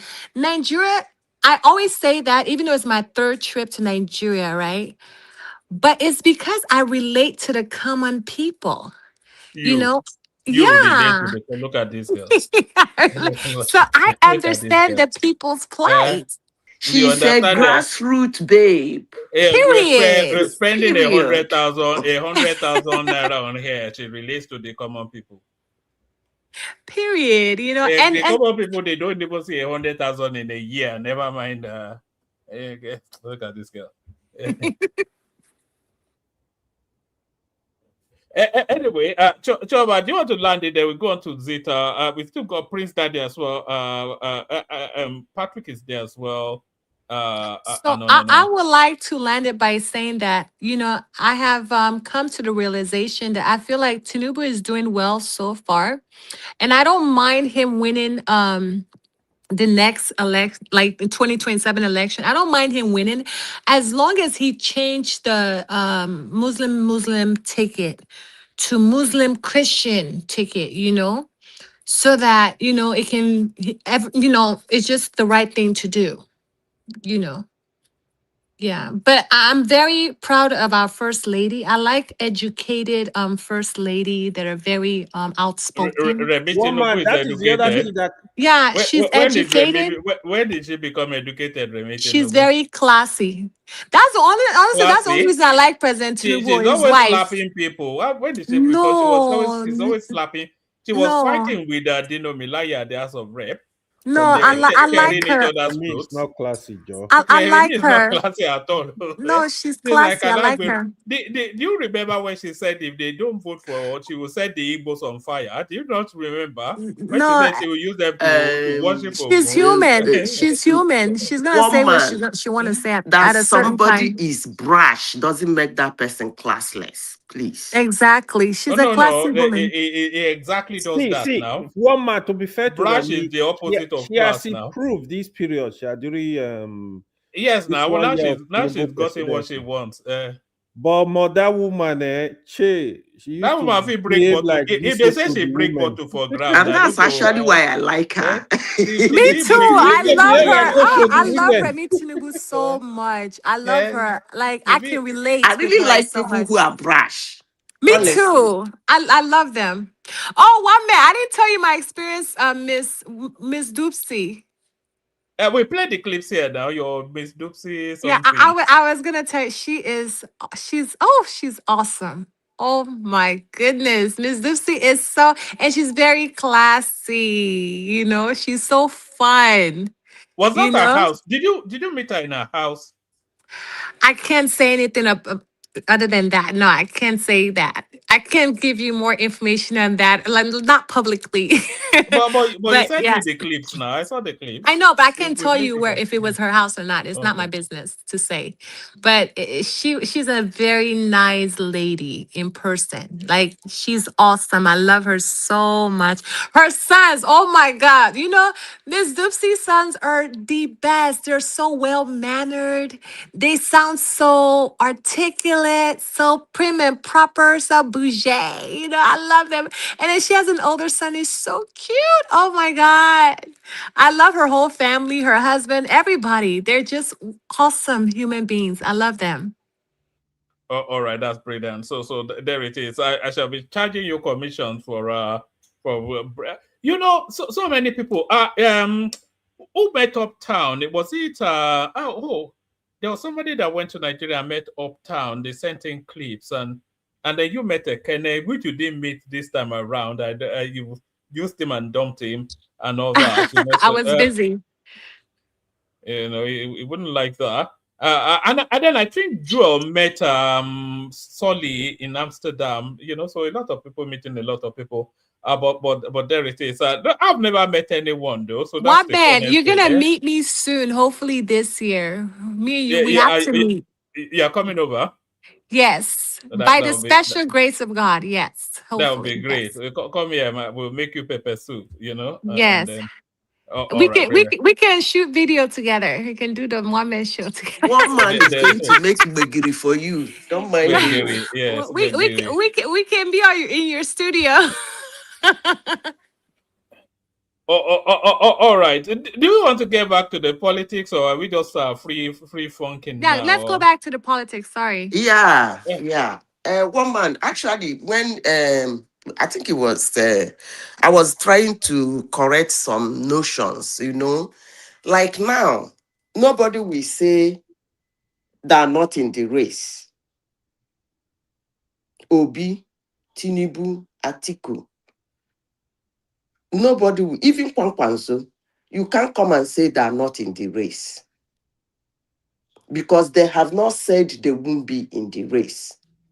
That being said, this notion that Obi in 2023 entered the a presidential election, they say 6 months or 7 months before the election date is actually wrong. LP did their primaries on the 30th of May. That same day, APC started their own. APC own lasted for 3 days. After then, PDP did their own. So all of them went to the rest at the same time. Because for you to come out to pick primaries means you've been planning to be part of it. That doesn't mean you enter the race late.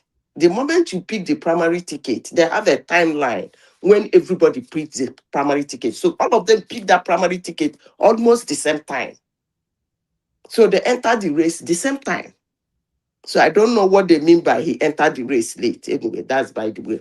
One man, what's the topic you have back for today? You said Okonkwo did what? No, it was Kenneth Okonkwo running his well, I was going to say running his mouth on Peter Obi joining the ADC, and then it was permutating it towards how the politics will weigh amongst him, Atiku, and Rotimi Amechi. And by the way, we're still chasing those 10 new subscribers. So can people please like and subscribe? The numbers are not going up as they should. So if you haven't done that already, please do like and subscribe. So we were looking at that. So off the back of Kenneth Okonkwo, we were then back in that narrative again. Because of course, Zita, for the rest of this year, up to January, the conversation will only ever, there'll be only 4 names that will be mentioning Peter Obi, Atiku Abubakar, Rotimi Amechi, and Tinubu. So the permutations again permutating, and we were just sort of because Obasanjo now came out and said the ticket the ADC should be presenting will be should be Obi and Kwakwanso, to the point that Atiku's wife then came out in a video clip to lambast Obasanjo and say, look, leave this guy alone. He served you for long enough. If you can't back him, then shut up. Otherwise, I'll drag you in the gutters. So it's just getting messy. So all that. I don't even know why Obasanjo is doing what he's doing. He should go away, because the lady was saying that, look, Babangida is sitting there now. Abdul Salami is quiet now. So why don't you just let go? That guy has not left Aso Rock since 1999, Obasanjo in his head is still president. Actually,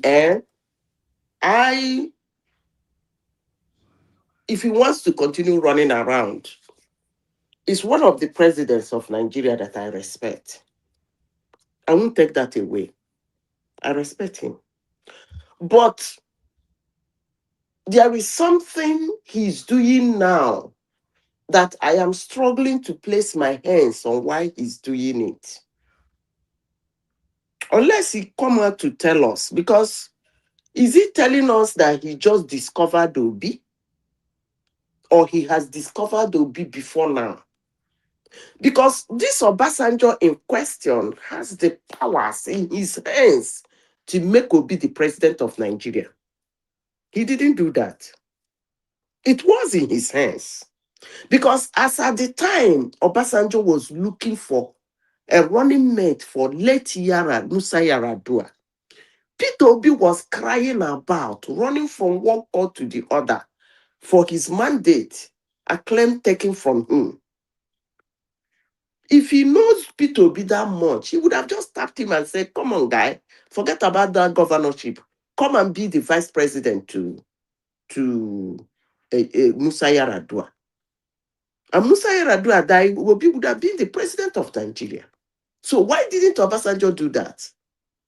So why is this, all this is running, what?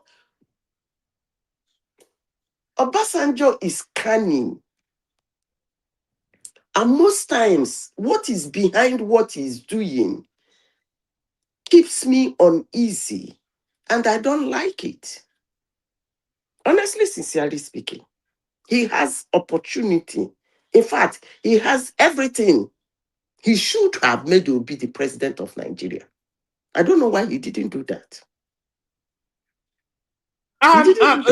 Zita, there's a theory. It's somewhat left field, But some people, and myself not too distant from those people, believe somewhat that in some convoluted, multi-dimensional chess, Obasanjo is actually a Tinubu agent. And there's a reason people are saying that. Shortly before the 2023 elections, Tinubu went to meet Obasanjo in Abeokuta with a small entourage. And then when they got there, Obasanjo took him. They went into a room together, just the two of them. They had that meeting for about 1 hour. And then after that meeting, Tinubu just got into a car and they just said blah, blah, blah to the press and off they went. And a lot of, because as we all know, Peter Obi is very much a factor to Tinubu becoming president. And I think they still feel that Peter Obi will still be a factor in Tinubu retaining that presidency. Yeah, you know why I think you are somewhat right is that if Obasanjo actually was working for Obi, he could not even hold Ogun State down for him. Because Obi won Lagos, he would have won Ogun State, where his super supporter is, but he did it. I don't even know whether he got up to 25% in Ogun State. So what is Obasanjo's plan? Maybe you might be right. You might be right. But let me say this. You see, woman, there are state time. Okay? There are state time. 2 weeks to the time we will start seeing let them start their campaign. But what I'm saying is that LP was no party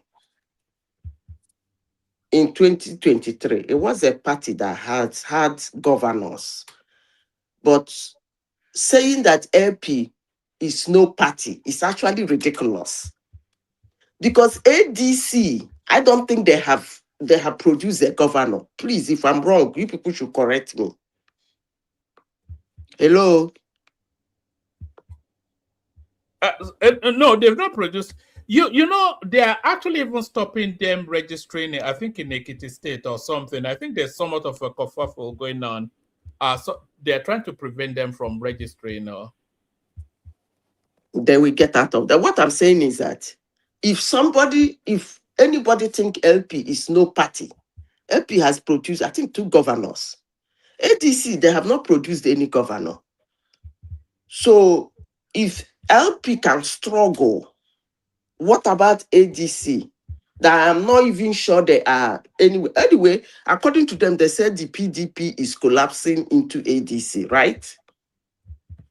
Yeah, well, that's yet to happen, no. But I don't think PDP can collapse. It's a legacy party now. So how can PDP... When they say Makinde is going to come to ADC? Well, I can't see that happening, no. Who was it? It wasn't a Fayoshe that was saying that. I don't know, but that's what I heard, though. I heard that Makinde is going to come to ADC to contest for presidency. But No. one man, let's be real. As I said before, is going to be... somebody said Atiku doesn't need my respect, but I'm going to respect it. I don't respect that guy anyway, but if he's not on the ballot this year, I'll be very happy and I'll give him respect. Woman, I actually want to be Tinubu to be the forerunner in this election. I know why I'm saying that. What do you think the outcome will be if they came up against each other? Tinubu will flog him. Why? Let me tell you why. No, because hold on, you tell me why. But I agree that Tinubu will beat him, but maybe not for the same reasons that you're suggesting it. I think Tinubu will beat him because the North would not want to be there because he has 8 years and Tinubu only has 4. So that would be very much the differentials, and then they'll split this out between the two of them. But why do you think Tinubu will beat him? You see, one man, when it comes to politics, don't push your opponent. You know, somebody was saying that, was it last week? Somebody was writing an article, and the person was saying something about Southeast. One man, that thing was quickly corrected immediately after the presidential election. During the presidential election, it was free for all. Immediately after the presidential election, they saw the result. It was only Abia State, by force with fire, that AP was able to win. By force with fire.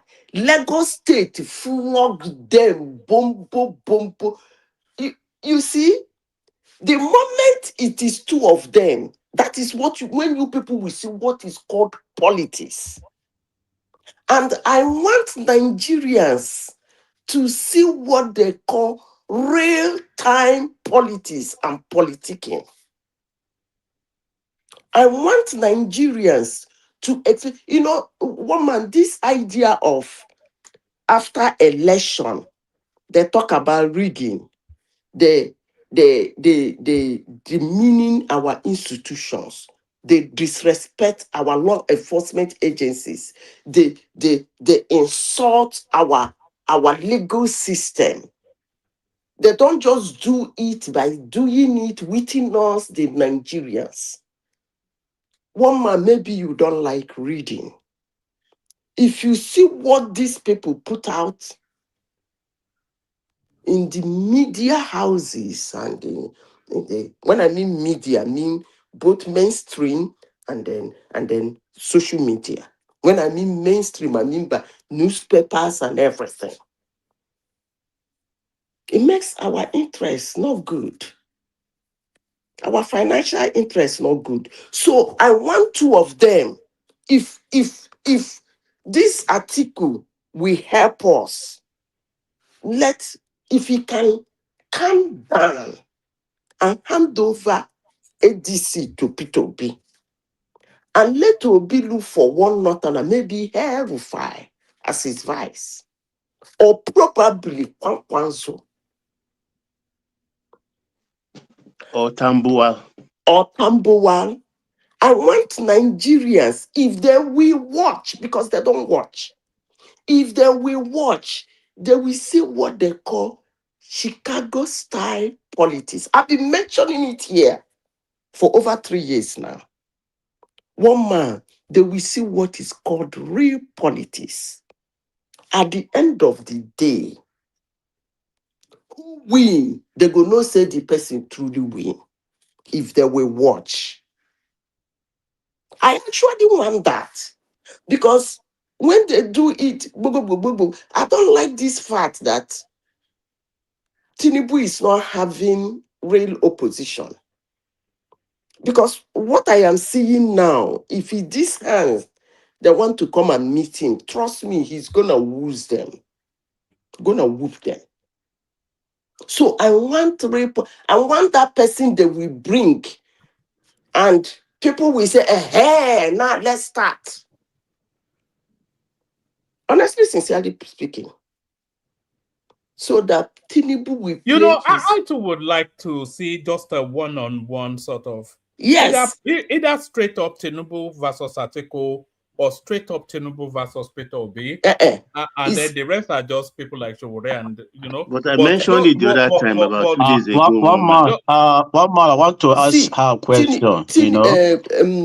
Where is Alex Oti please, won I'm speaking. election by fire, by force? Please, it's my turn. Don't interject me. Yeah, carry on, Zita. Yeah. Want to push her back, please, if you want to push me, take permission. Say, please, can I interject you? Okay, please, can I interject you? Go ahead. Okay, where you say Alex Oti won that election by fire by force. I want to ask you, Tinubu won by what? Is it by slow, by down? You see, when I make an argument, I'm not on about the whole No, place. answer me. When you say somebody won the No. election I'm by not all fire, about the by whole place. force, What by I mean fire, by, what can do you you mean? listen? Can you listen? You asked me a question. If you can listen. Otherwise, I will end it and continue with my submission. When you ask me a question, don't go on about the whole place. We are talking about Alex Otsi. If you would have asked me, what do I mean by bypass? I'm sure you didn't understand. If you have understood it, you wouldn't have gone to Tinubu. So we are talking about Alesoti. We should concentrate on Alesoti. I made a comment on Alesoti. That's why you want to interject. So why are you taking it to Tinubu? One man, can I continue, please? Now, Carry on. Carry on. Now, what I'm saying is that, you see, in 2019, did you see what happened? Everybody went back. Everybody went behind. It was only two people. What's his name? What's this? Buhari and Atiku. They're from the north. And the rest of the politicians lined behind them. The war started. That is actually what I wanted. Although that time, people still claimed Reid, he won, he cried, and all those things. But there are things that are in place now that were not in place then. If Nigerians will respect their institution, respect their judiciary, and respect their law enforcement agents.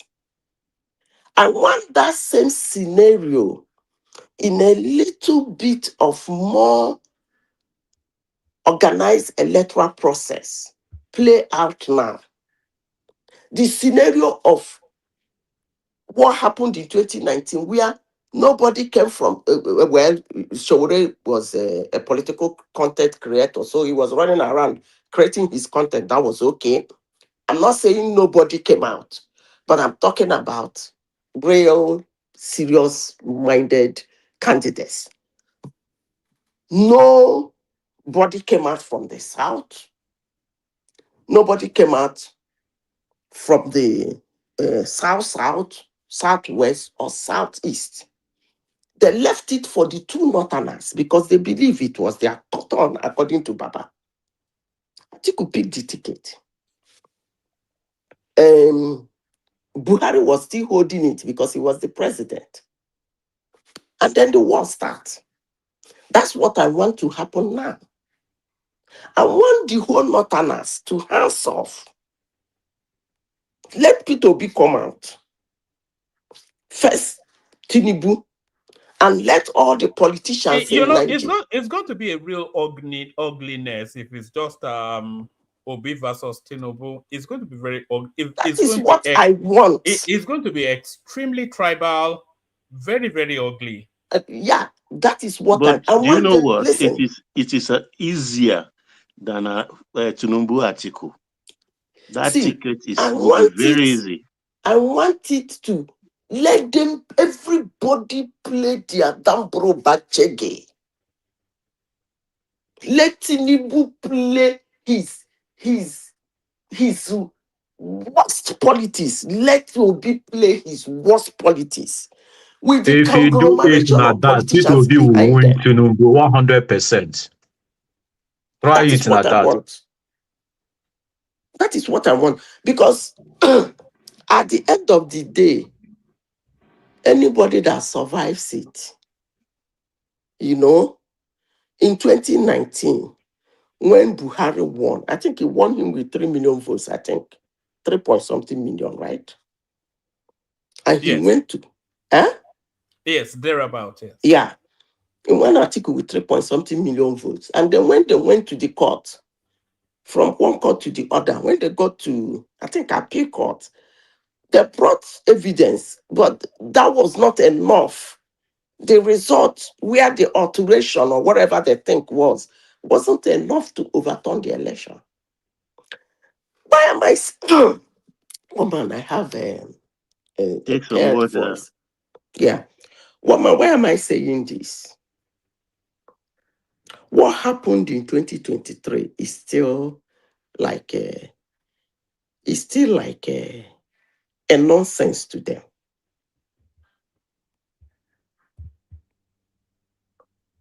Nobody ever believed that Tinubu will pull out of that election. Only very few people that do good political permutation, just as he said, grab it and run. Those people saw him grab it and was running. Apart from that, even as I speak to you, some people see him as a political novice. So I want them, if they can help us, let them give Obi that ticket. One man, you won't believe You know what what they did not follow, Zita? Huh? You see, Tinubu winning that APC primary. If you look at the forces, No, they don't understand. They arrayed don't against understand. him, They and he don't won understand. that thing. They don't Forget it. understand. They don't. They don't. They, excuse me. Let me be one man. Let me try to be a little bit straightforward. You look at somebody who is used to hustling. You want to pair him with somebody who is used to getting something on a platter of gold. Both Obi and Atiku. They are used to things being hands off for them. Tinubu is a struggler. He fights to get to where he is. He's used to it. It is not going to break him. So that's why I want them to come. I actually want these people to sweat. Come on now. Though I Let them come expected him, out. Zita, to win that primary, but with the No, gap, they don't see the it. gap alone, They don't see it. almost double Chibike's own. I was surprised. No, they don't see it. They don't see it. Even that he won the election, they said it was rigged. So I wanted to play 2019, where the whole North we decide Obi or Tinubu who they are going to support. Zita, I wish you can see my face. I'm smiling at that ticket. The I'm prospect telling of you. Obi versus Tinubu. I'm telling you, I look for any day I hear say Atiku don't step down for Obi, I'm gonna pop champagne and say now let the politics begin. The fact is, Zeta, if we had an Obi versus Tinubu, there'll be no new dynamic. We already know what we're going to get from Obi. We will get what we got in. There's nothing that shows us anything differently now. You have the obedience, just they'll You just see, all over the social media. They'll just be doing just it's just that's never going to win. I'm just going around screaming, let me tell you, screaming everywhere, one shouting, man, howling. That's never going to do anything for the one politics. man. You see this noise where the Northerners they do. The moment it becomes Tinubu and another Southerner, let's forget about Obi. Alone in the race, their eye go clear. The result will be, I beg, let this man finish his tenure so that we can come in. This one that is going to come in, who told you he's not going to do another 8 years? You will see what they call real-time politics. Come on now. But the problem, go on, make land the point. Yeah. But the problem is that the people in question are actually headless. They won't see it. No matter how it plays out. Do you know the tragedy? Even though everybody knows how it's going to play out, when it plays out, then they'll come and tell you that it was rigged again. You know, even though That is the problem now. That is the problem. It's like a parallel universe. Yeah, that's the problem. Otherwise, if Nigerians are ready to learn politics in the real context of it, that election, since they overlook 2015, they still did not understand what happened in 2015. They still did not understand what happened in 2023. I believe now that most of them claim that 2023 brought them into politics. I believe that if the 2027 play out, I beg them to watch, put head for ground and watch the drama. Listen to others, watch the drama. And let me see that north that we want another southerner to come in, promising him he will spend one time. Come on now. All right. Let's try and bring Prince Dad into the conversation. It's been here all the way through. I don't think we've documented his voice yet. So Prince, if you are there, let me play this clip, and then off the back of and it's just dropped there. Let me play this clip anyway, and then when Prince comes, he can take it on, or you can take it on, Zita. This was what we started with. And I don't know whether or not Peter Obi has some things to learn from Nyesom Wike about party primaries, especially having to go head-to-head with Atiku Abubakar. That man seems to have a master stroke in winning party You're talking primaries. about Wike now? Atiku Abubakar. And I'm saying whether or not Peter Obi needs to learn something from Nyesom Wike. Sometimes when you lose, you have a lot of wisdom to share in your loss. And I'm saying that for those who think Peter Obi, the only reason why Peter Obi will be in the ADC is because he's going to be the flag bearer of the ADC. And people are forgetting that there's a Rotimi Amechi in the ADC. Yes. People should ask Bola Tinubu who Rotimi Amechi is when he ran against him for the ticket of the party. Yeah. And perhaps you should go and ask Nyesom Wike the kind of dramatic political game Atiku played against him in the PDP 2023 political primary. And that's what I'm saying. It looks very dicey, isn't it? But it looks like they are very strong candidate that could be the flag bearer. I think almost certainly, and I'm guessing now, if ADC goes to convention, and it almost certainly will, and it will only because that's what Vice President Atiku wants. He will get the ticket. And then a lot of people will walk out. Because a lot of people are in that party only for the same thing. They want the ticket. So then ADC will have its own problems. But you raise the issue about the similarity and the weaker experience and what Peter Obi needs to understand. One of the reasons I think Peter Obi is saying, hey, listen, look at me. This is Peter Obi. I'm not here for number 2. I'm not here for convention. I'm here to fly the flag. And he's getting people who are saying to him initially in whispers and politely, and now they're saying to him, listen, join the queue. You're not the only one with ambition here. Look around you in this room. There are 1 or 2 people who have been here from day one. And they're sitting there waiting. And you're walking here and saying, Peter Obi doesn't do conventions. Or he just goes there to be anointed. So ADC will bleed after its convention because almost certainly Vice President Atiku will get the ticket. And when he does? And when he does, some people would walk out. Because the party might crumble. It will be severely damaged.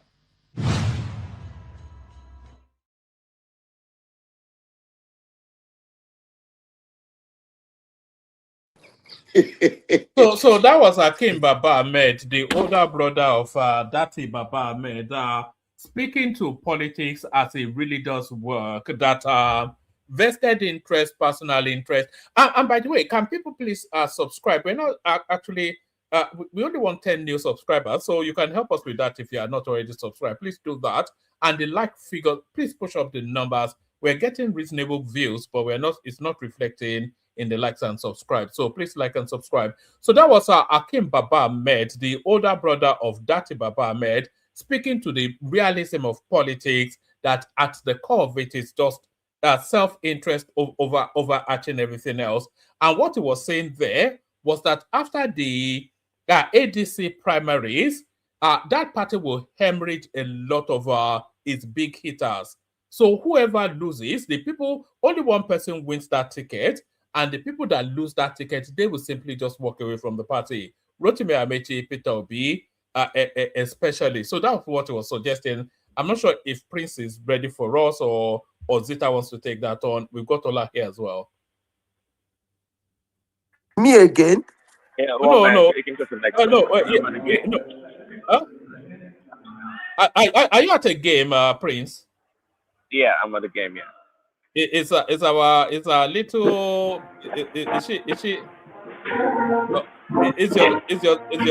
okay. That's you are playing Daddy, Abby.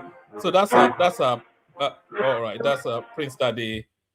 His daughter is a promising basketballer, so he makes sure to be at the game whenever. So who wants to take that on? But let me bail out. Ola will bring it home. Bring Prince Daddy into the conversations just soon as you can. Ken is here as well. Ola, if you can cut it off at the 5-hour mark. For reasons of editing, so I'm going to be doing some editing on it. The super chatter, the big hitter today has been Chioma, who extends the remnants of our holiday money into the one-man show. So well done, Chioma. And then that's Tima Jack right there. Thank you, Tima Jack. Lato Rich right there. Good. Thank you, Lato Rich. Oh, and it's just the three of them. So yes, can people please like and subscribe? And if you want to follow Choma's example, do that, and Lato Rich, etc. Like and subscribe. Please push up the numbers so that we get more punch as the politics carries on. Sorry, back to you. Who are we speaking so that I will know? Who are those people that I think it's actually you now because yes, or Prince Daddy who is at a game. So just coordinate it as you can. Thank you, everyone. See you tomorrow. Olabami cap and maybe 5 hours. Terrible. God bless. Yeah, if I'm the only person that is trying to speak, then I hereby declare both sessions. So anybody that want to speak, please speak. You come now to declare Basbos. Yes, I declare Basbos session. So, so anybody that wants to speak, speak. Okay. Can I say something? Are you inviting Patrick Kuche back? He's only here for the fight now. He's only here for let the them fight. declare Basbos. Yeah, let them. But protect Zita from that rascal. I don't need to. Anyway, never mind. Let me not say No what problem. I don't want to say. Maybe Patrick is from Latel. See, you see that thing that man said. Sorry, Zita. Let me also add this. I also brought this up, but nobody seemed to be picking it up. There's a fight going on between an artist called Wizkid and Seun Kuti, one of Fela's sons. And the upshot of it is that this artist called Wizkid, he now has the audacity to claim that he's bigger than Fela. That's sacrilege. That's sacrilegious. So that's a sacrilege, surely. There he is, right there, claiming that he's bigger than. Can you imagine the audacity of the kid claiming that he's bigger than Fela? That's a very funny one. No, okay. It depends. Right. It depends on what when people make comments, you try to find out. These people are kids. If he means in pocket, yes, he's richer than Fela. Fela did not own private jets. Fela, then we are people who are more conservative. They are focused. They know what they're doing. But in music, in the Afrobeat, no, he's not bigger than Fela. But there is something I want to tell the Yorubas. I've said this before in this platform, and I'm saying it again, even when they don't want to believe it. You people are losing what made you. 10, 30 years ago, a little boy like that wouldn't say something like that in Yoruba land. The only people holding a little bit closer now, trying to manage, they too are shaky, is the Northerners. 10, 20 years ago, 20 years ago, 30 years ago, this little boy will not screw this trash. Because when it comes to respect, respect is not all about how much you have in your pocket. No, that's not respect. That you have so much money in your hands doesn't mean you have conquered wisdom. No. And that's exactly what he's saying. They strive, they conquer the spirit, the culture, and the affluence and the influence fella had. To him, it doesn't mean anything. He's more of what he has in his pocket. So he's right. Yes. He's richer than that's what he would have used the right word. I am richer than your father. If I use that right word, that's okay. But saying I am bigger than your father, I don't even know what he means by being bigger, because he's just one little rat and he's tiny. So I don't know. I'm sure fella is bigger than him in size. So I don't know what he means by that. And then the kind of strife fella made in life, he has not made it. All he does is to sing. So anyway, if you people want us to give him attention, we will. Okay? I don't even know I don't even know what really brought out that crazy statement, because when we were talking of whether the person that is bigger, there's a way to analyze it, because number one, the fact that Whiskey owns a jet today does not necessarily mean that it's richer, because we have to travel back. If we travel back and see the value of money and I see the bigger things that fella created that time, because the impact on people and the economy around fellas at that time, if you bring into the current to today's value, I still doubt it whether Whiskey is actually bigger than fella in any way. So go ahead, please. I think you guys you guys don't know what really happened, like the genesis of this fight, right?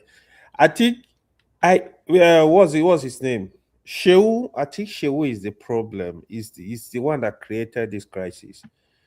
Whiskey, ordinarily, Whiskey will not come out and speak up. Whiskey is very reserved, right? So Shehu, for over a week, I'm aware that he kept bashing Whiskey, bashing his fans, making a lot of, to the point that it got to the point where they made the statement about Whiskey's father, the late mother. That was what pissed Whiskey off. There is no comparison between Whiskey and fella, in all honesty. Fella is a legend. He's more like he opened the door for Afrobeat, a kind of. Whiskey is big. You also give it to him. He's a Grammy Award winner. In terms of wealth, he's rich, but still there is no basis for comparison between fella and any Nigerian artist today. It doesn't make sense. I will not even speak about the comparison. It doesn't matter. Fella is fella. Whiskey is Whiskey. Davido is Davido. They are just unique their own way. But I think it's Shehu that's the problem. You see Shehu fighting Whiskey fans every time. I know these fans can be crazy, but Shehu should be bigger than their kids. He should be bigger than them. Like, he kept hammering on this issue every time, coming online, bashing Whiskey. He does that a lot. So I think this time he got to Whiskey. Whiskey needed to just like reply to him too. I think that was what happened. But on the basis of comparison, Whiskey that show a lot of respect to fella. Not only Whiskey, even Davido, other artists. They show a lot of respect to fella. Going for his there is this program that they usually organize.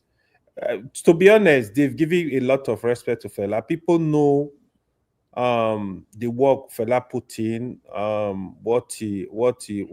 how he kind of like set up the stage for them. So I think they appreciate that, all of them. But Shehu, in my opinion, he is the problem. He's the problem. He should create his whole name and leave Fela alone. Yeah, he's Fela's son, but you don't see Femi doing this kind of nonsense, Shehu is doing too much. Is the problem. Thank you.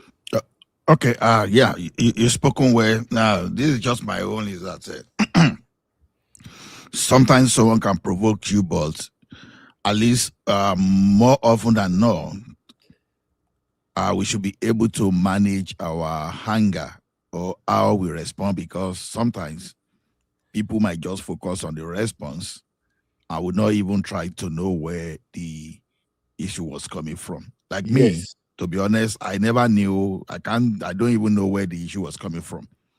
But when I heard that I'm bigger than your father, I was like seriously? Is this kid, does this kid understand that Fela Kuti is a deity? Yeah, He's a I'd like deity to on his even own. tell you, sorry to cut you short. Whiskey even have tattoo Fela in his body. That's how they revere Fela. So Yeah, I read yeah, that. So Whiskey, David, all of them actually, they honor Fela. I think Shehu kind of crossed the line this time. Whiskey was more like trying to get to him. I don't think any sane yeah, human being will compare I don't Whiskey with really Fela. think the way. Mm. Sorry to cut you in. I don't think your what's his name, Whiskey's response to whatever the so-called, what did you call him, Femi or Shun or whatever sort of Shehu. Fela is saying, his response is actually disrespectful. There is nothing wrong with his Hold response. on, let me No. finish. Let me Mm. finish. You see, a good child that has home upbringing, that according to you, reference a man to the extent of tattooing him on his body. If he wants to make reference to that man concerning the stupidity of his son, it should not be directed to the man. What stops you from saying, Where we hold have to on, balance things, we have please? to be fair Okay, let because me chime in, Shehu and then Kenneth will talk as insulted well. Whiskey Somebody will father not and the insult late your mother. father and you insult No, the that's a person's red line. father that you claim you reverend. The guy does not reverend your father. Where It if you doesn't cross the less look, line, the look, red line, the anything go. boy Do in not go to the question, gutter. the boy in question did not tattoo your father's body, your father on his body. So he No. doesn't give a hook who your father is. As long as he's concerned, your father is personal non gratiae to him. So he can say anything he wants to say.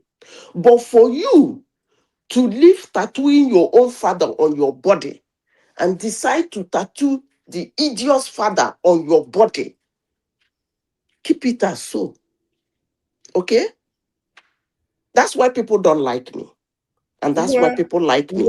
Where You I will cannot. not Okay, blame yeah, Whiskey. can Hold I let on. me chime in, guys, please? Hold on. I will not blame Um, Whiskey on this issue. I'm telling you. Yeah, go ahead. so I saw the article.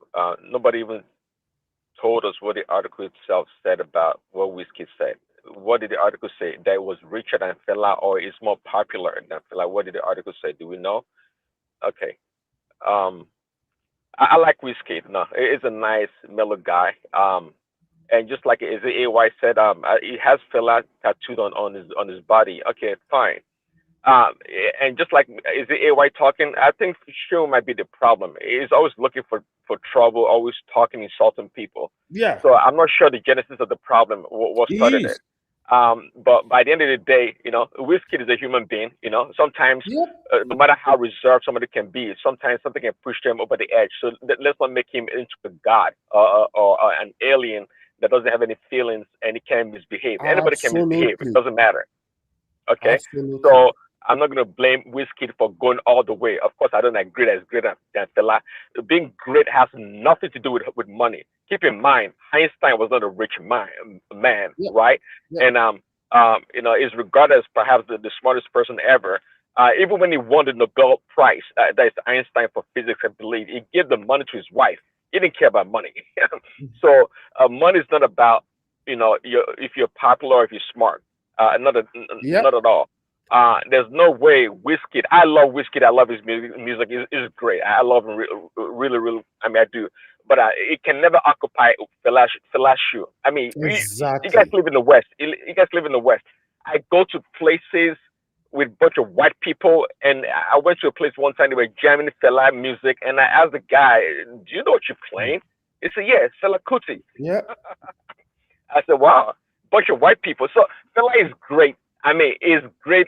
He traversed many generations. He's just a great path. I mean, he created the Afrobeat, right? He created it. Not like he just found it. He created Afrobeat, and everything was built on Fela's Afrobeat, legendary. So that's what it is.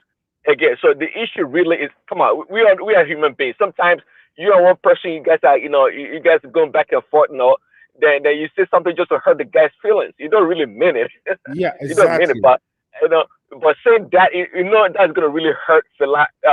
Sean's feeling and Sean's followers for saying that. But if you ask me, perhaps it did that in his mind. I don't think Wizkid meant it. I don't know, but know Wizkid and how chill he is. Again, I agree that's with my you take on it. 100%. If you know Whiskey is not loud. He's very private. If not, he's a superstar. You will not even see him on camera. Whiskey is not loud. He's not a loud person. You don't see him doing all those crazy stuff every time. Yeah, I'm not. You should not disrespect anybody. But when you insult somebody's father, you've crossed the red line. Don't be surprised what you get back. That's exactly what's up here. Yeah, like Fela is Fela. Me, I will not sit down and be comparing So Fela and Whiskey. I Doesn't don't know. even He make said sense. they insulted Whiskey's mom and father or late mother. So I mean, Yeah. at the end, by the way, at the end of the day, it doesn't matter how great Fela is, anyways. You can't be insulting somebody else's father and they won't insult your father. They don't give a damn about that. I mean, so if that's what happened, it's no tit for tat. That no big deal. You can insult Fela all you want. Who cares? If showing insult is dad, so you can insult Fela. Who cares? Big deal. Yeah, I completely agree with you. Somebody just wrote that Whiskey FC they triggered Shehu, but Whiskey is not controlling Whiskey FC. They are just his fans. So why will you bring in Whiskey when you are fighting his fans? Why are you even fighting his fans?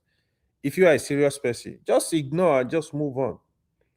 People will always compare. It's normal. Like people that don't. It's just like somebody comparing Rashidi Yekini and Victor Osimhen. To me, I usually tell them like it doesn't even make sense because Rashidi Yekini played ball like 30 years ago. Like why are you comparing with a striker of today? It was different time, different period. Everything was different. So Fela is a legend. He's a legend, no doubt. He did a lot for the game. So Whiskey, these are just little boys, just doing their thing. I don't think there is no room for comparison. Yeah, that is, and you know what? I wish I can give you the Bible verse, and that is true. There's no way you can compare the creator and the created. Okay, Whiskey was created, if you want to put it that way. Fela is the creator. You can't compare them. It's incomparable. When you even comparing Whiskey with Davido, that's fair because they are existing at the same time. Of course, exactly. Of course, you can do that. Not Fela. Yeah, but I think Shehu should just calm down. Stop bringing Fela to issues every time. You should deal. You are an adult now. You should deal with his own issues.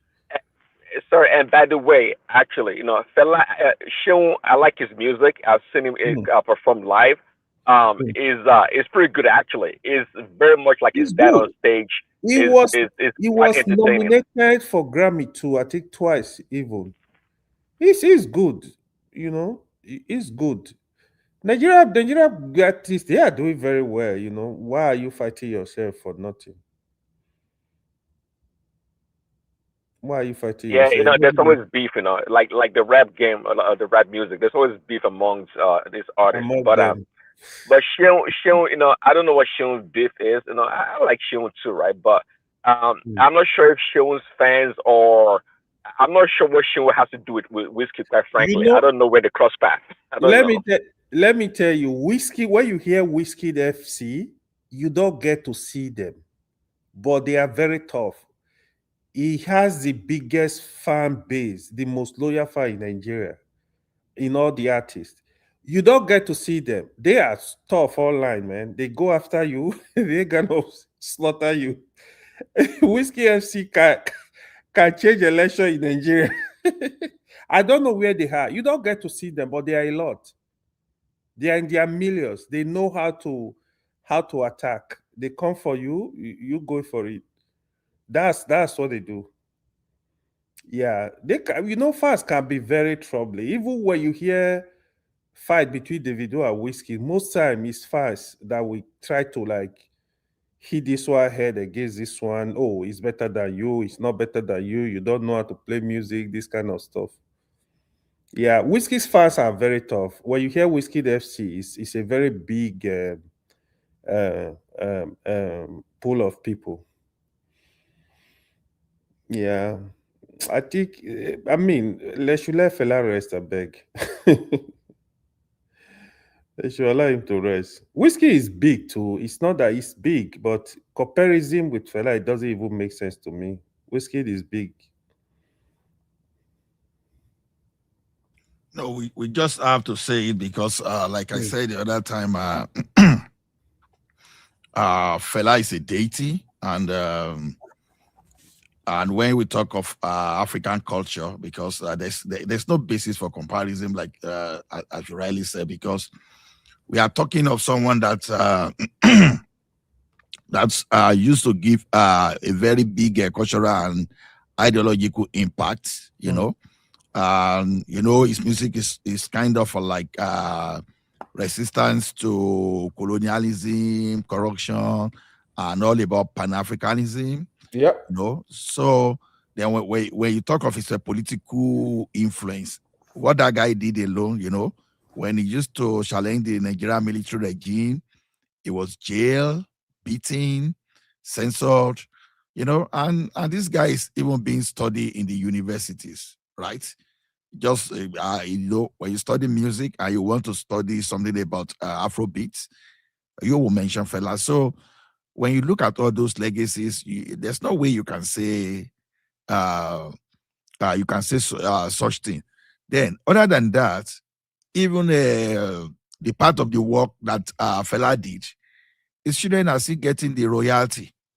So to me, I understand what everyone said, but then sometimes we just need to manage our own emotion better. I think I think it's a very funny situation though. It's a very funny situation, but then I think I understand the hunger. But then okay, back to politics. Yeah, no, I'm coming, Madam Zita. What do you want to say about politics before I even introduce my own? But you came here and said we are in Basbos. I now Basbos you now. You are shouting, okay. You are coming. Okay, madam, why are your boyfriends in the north? Why are they in romance with terrorists? How come they like sponsoring terrorists? You know what I mean? So I have one crazy idea. Can't Tinubu do what Obasanjo did to him? Because for merely creating local government, Obasanjo stopped allocation to Lagos. Right? But now, these guys, they are using the money that they don't even make in their states to pay terrorists. Don't you think it is high time Tinubu stopped giving these people all this money so that they stifle those terrorists as some kind of chief funds?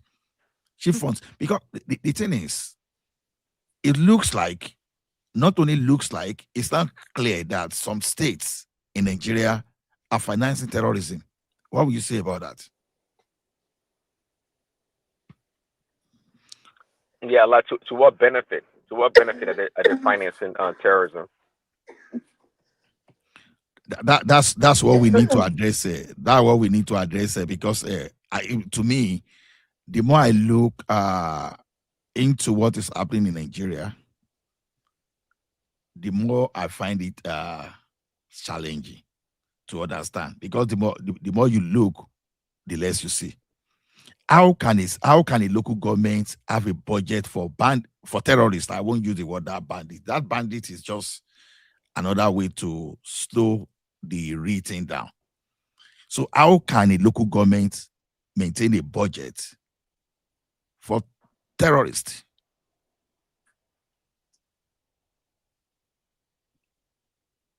No answer. Nobody can say anything. I don't understand your question in the first place. Madam, I said, okay, maybe okay. I said the northern governors, they are sponsoring terrorists. And I said, don't you think Tinubu should step up and be a man enough and act like a CEC, behave like Obasanjo, stop giving them the allocation, stop it, and let them go to court. Let them go to Supreme Court. You will have proof that they're sponsoring terrorism now. Is it by saying it? At least there's a publication that the local government budgeted No. 300 million. It doesn't work that way. No, but the local government should go and the local government should go. They should go. The local government It doesn't work that way. Media now. So all of them that is going to Aso Rock to meet him. Do you know where they are going to meet him? You don't know what they're discussing now. That terrorism something don't come on for Tinubu handle. But no, continue. That thing don't come on for Tinubu hand. It don't come off for Tinubu hand. But what I'm saying is, why can't just stop the allocation going to any state? When something don't come off for your hand, you go stop for allocation. It don't come off for your hand. He would have done it earlier now, but he didn't do it. I think Ogbeni or somebody explained before, you can't just unilaterally stop allocation go to the state unless maybe the court said so. You can't, for whatever reason, it don't matter. You have to give them the money according to but the law. Obasanjo That's did what it. it The is. sky did not fall. Were you not in Nigeria when Obasanjo did it? Did the sky fall? Obasanjo is a reckless man. We all know that. That's what this guy is saying. I said Tinubu too should be reckless. He has a military background. Unlike See, Tinubu is your what you call it? A typical civilian to the core. Okay, he believes in democracy. He does things really by the books. So it doesn't have any military background or police or whatever. No, Tinubu's not going to do that. And no matter what. Prince Daddy, okay, Obasanjo can hide under the thing that okay. Now, as the commander-in-chief of the country, you have like both internal and external aggression against the country, and your duty is to protect the citizen. And the allocation you are giving to a state, they are using it to finance terrorism. Stop that allocation. Let them go to court. And let Supreme Court say, okay, what Tinubu is doing is illegal. Stop the allocation. Stop giving money to terrorists to finance terrorists. We are here when Katsina State governor was, you understand, was using almost 100% of his energy to run after the judiciary to free some group of terrorists. What happened after? How many people have they kidnapped in the state now? So we can't continue like this. There should be, since those guys are irrational, I think under security matter, I think the commander-in-chief can be irrational too. Unless Supreme Court down say you must. Stop that allocation. Enough is enough.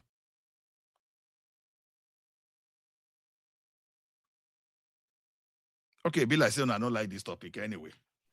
You want him to be as no, so like you have to have a proof. You can't just say by mouth they're sponsoring terrorism. You gotta have proof of it.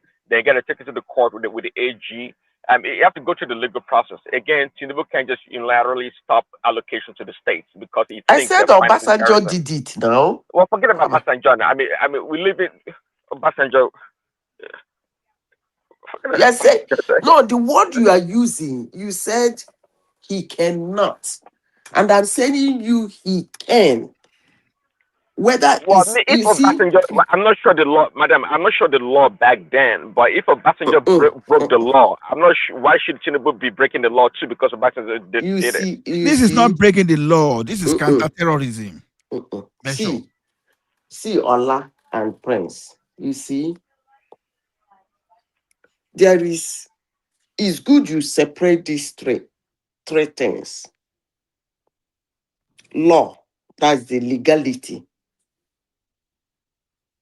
Then you say moral. Then you say power. Most times, I look at the power because we human beings, what we usually use is our power. When we use that power, legal might query us, moral might query us. So when you say he can't, I said no, he can. The legal drama after it or the moral drama after it is after he has done it. But can he? Obviously, yes, he can. That's why I'm making reference to Obasanjo. Obasanjo did it for 2 years in Lagos. The sky did not fall. Well, yeah, of course he can. I mean, he can, but the question is, how come if he can, then what is stopping him from doing it? That is the question you should ask Tinubu when you see him. That's why I'm telling everybody, I want the North to continue this their shenanigan so that Tinubu will win that election. Because everybody is saying Atiku is going to pick ADC ticket. Everybody, the Northerners are sure that Atiku is going to pick ADC ticket.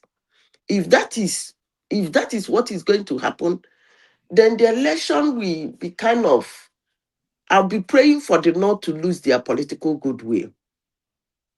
Honestly. Because if Atiku pick that ticket, trust me, Obi might run to another party to pick ticket again. Honestly, sincerely speaking. He's going to run to another But party.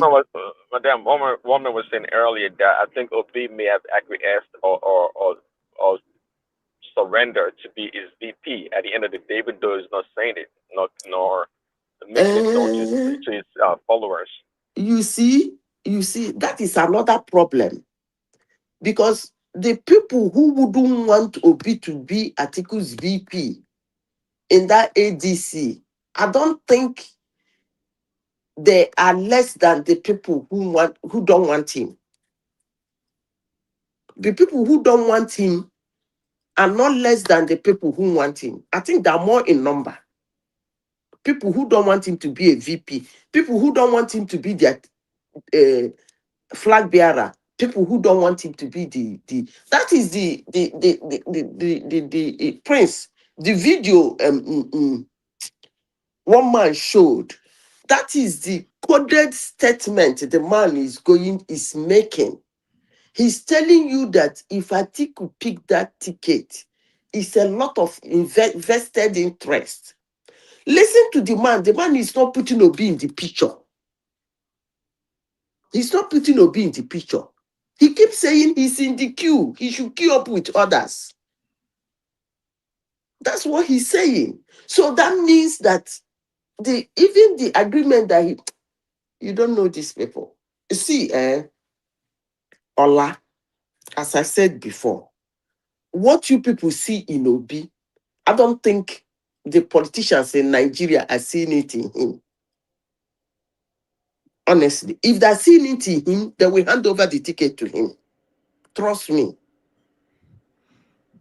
Maybe probably they're seeing him the way I'm seeing him. How are you seeing him? How you they see him? How you they see The him? same way Tinubu sees him, personal non-grantor. How? The same way Because this, Tinubu sees him now. Tinubu sees him as persona non grata. but Obi won 2023 election now, according to his people. To you now, he won. To them, he won. But to me and Tinubu, we see him as persona non grata. What part of it is it difficult for you to understand? Have you ever seen Tinubu mentioning Obi before?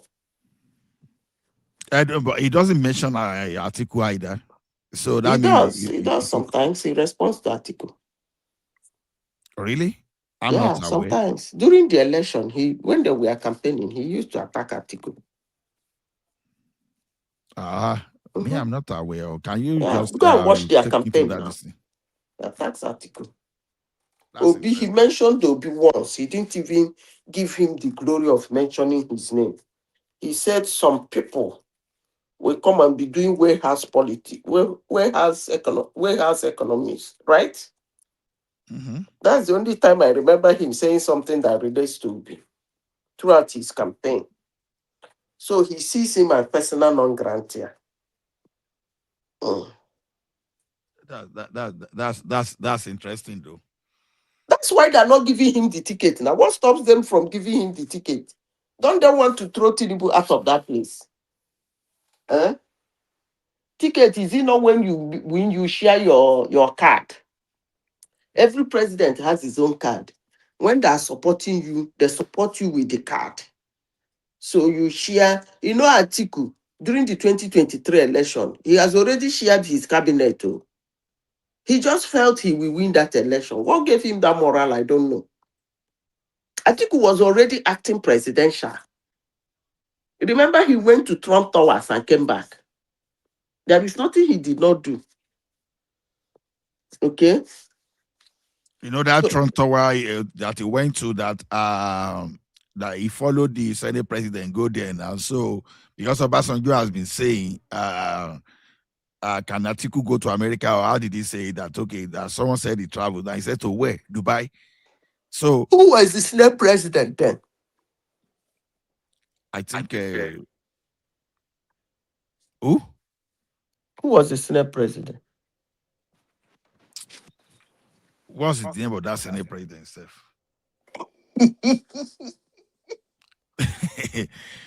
Anyway, who was the Senate president before this one? No, AB is because after Saraki was not the Senate president after the first this thing. You understand? It was I think it was 2019. Who was It was somebody from the north. The north. Adamu something. Adamu something. The one Buhari picked for himself. Amelawa. I don't go. Do I even care? That he wanted to make president, according to them, they said he was his candidate, and Ahmed Lawal could not get up to 20 votes. I think that was the one.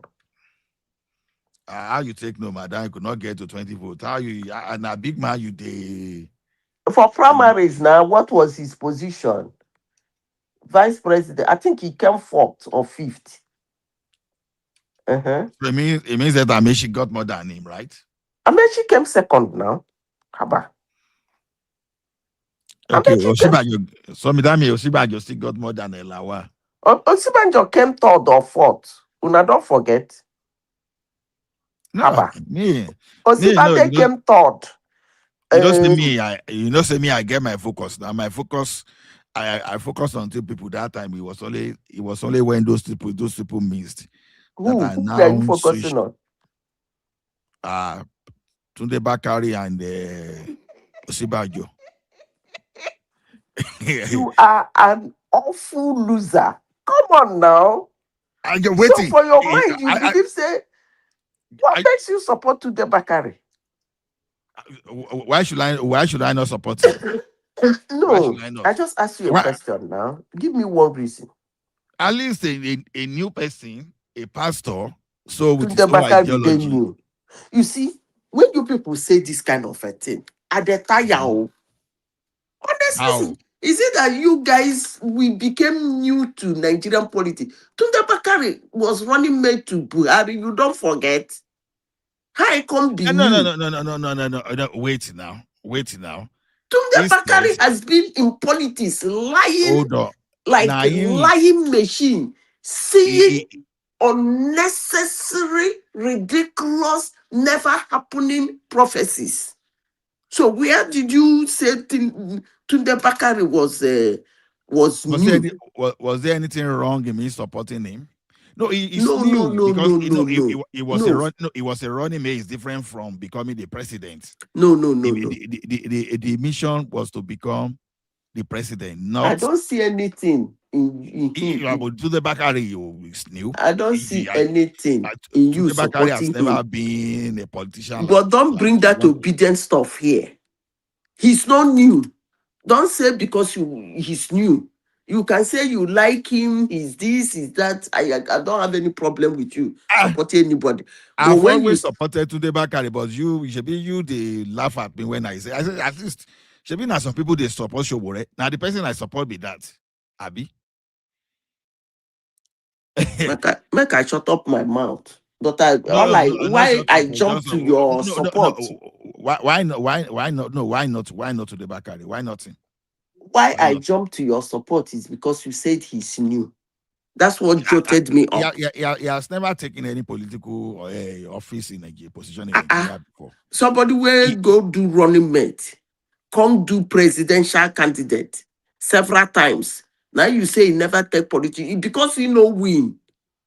Come on now. He no win. That's the point now. He no win when he was there. So you were supporting him to win. Tunde Bakari. No, I didn't support. No, wait. I didn't support Tunde Bakari Buhari ticket. I just want to make that unclear. You understand? Let me tell this you, guy, Ola, I have never seen a politician in Nigeria with Jonathan was support. my candidate throughout that period. I have not seen a politician in Nigeria with support. The day I will see them. No, I've not seen. Actually, madam, that means that you are one of those reasons that Nigeria is in the state we had today because good people ran away from politics and the medio and all this medio. Yeah, it's a kind of recycling of old cargoes. That's not my point. I'm not interested. The day I will see a Nigerian, I will support. That's not my point. Madam Sita, you remember that Tunde Bakari prophecy when he said that after Buhari, he's going to be the next one? Yes, now he has been. Forget the one he gave now that broke the newspaper in those days about the death of Obasanjo. You don't forget the man. Now today, the man just they throw away prophecy left, right. Not be the man where talk say in 2015 that what is her name? The Queen of England is going to die. February 20, that the Lord told. And the thing be said, the man started lying in the name of Lord, though. That Tunde Bakari. Every time, I don't know where his God day, whether not this God where we know, or whether he keep one God for inside in bedroom where they feed them with all manner of lies. That man can lie for prophecy, eh? Come on. And he will say it with all amount of he's being the 14th, he's going to be the 15th. He says it with all amount of confidence, impetus, with a lot of guts. He'll be jumping in the pulpit like this. Ba-da-dum, ba-da-dum, ba-da-dum, ba-da-dum, ba-da-dum, ba-da-dum. And still people, they follow the man. And even Ola come this platform, open his mouth saying they support him. I still open my mouth now. I see they talk empty today. So I don't stop you. Some people are supporting Shobore now, and some people are supporting Obi. So why can't I support my own candidate? You know? So the thing is, Madam Sita, let me just we were talking in the background a few days ago. You see, when people like you say you don't see someone you are going to support, you know, that's where I have problem with Nigerians. Take that problem with Nigerians as a metaphor, not necessarily attacking you. Now, this fine babe was crying, weeping on YouTube today, Aisha, because she was involved in student unionism and all those stuff. See, there are some things we do in that country that we are not really helping our country. The question I keep asking people: what stop Aisha Yesufu from becoming a local government chairperson?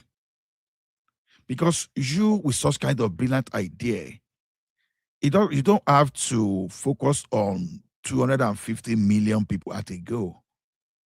You can start by even maybe your local government, probably you have like 200,000 people within your local government. What can you do to make life better for at least 60 to 70% of your local government people? Start it from there. Madam Sita, you go to your local government, go and become the chairperson. Dewale, leave that don't let me talk about your job. All those your kid that you are taking care of, you are taking care of in America. Go back to your local government and become the chairperson there.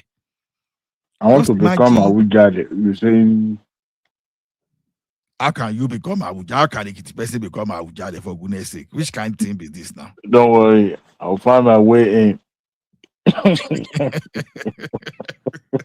After all, I still want to be a Wujade, so why can't I come and claim that? Yes, I is from the royal family for sure. But you now you can become a king in your own village too. So that's just the point, because to me, I think we need to take politics seriously in that country, because if good people are not there, then you find people that are with some level. And they say you want to become a Ujali of Ekiti land. Ujali of it. The funniest thing is that they have a female among the contestants. I was like, when did they start having a female Ujali? Well, I mean, isn't that absurd? I've never heard that before. A stool as Abujale. I think culture can evolve.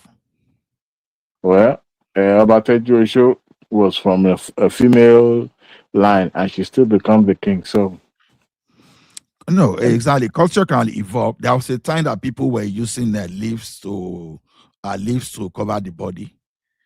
Suddenly, wait a minute. they're using some. We've had a female king in Yoruba land before. Sure, you know. You remind me. I can't remember, to be honest. Are you sure? I go the lie. I go lie for you. Remember. I think I've heard similar story like that. I don't know. My mind is not. I might be wrong.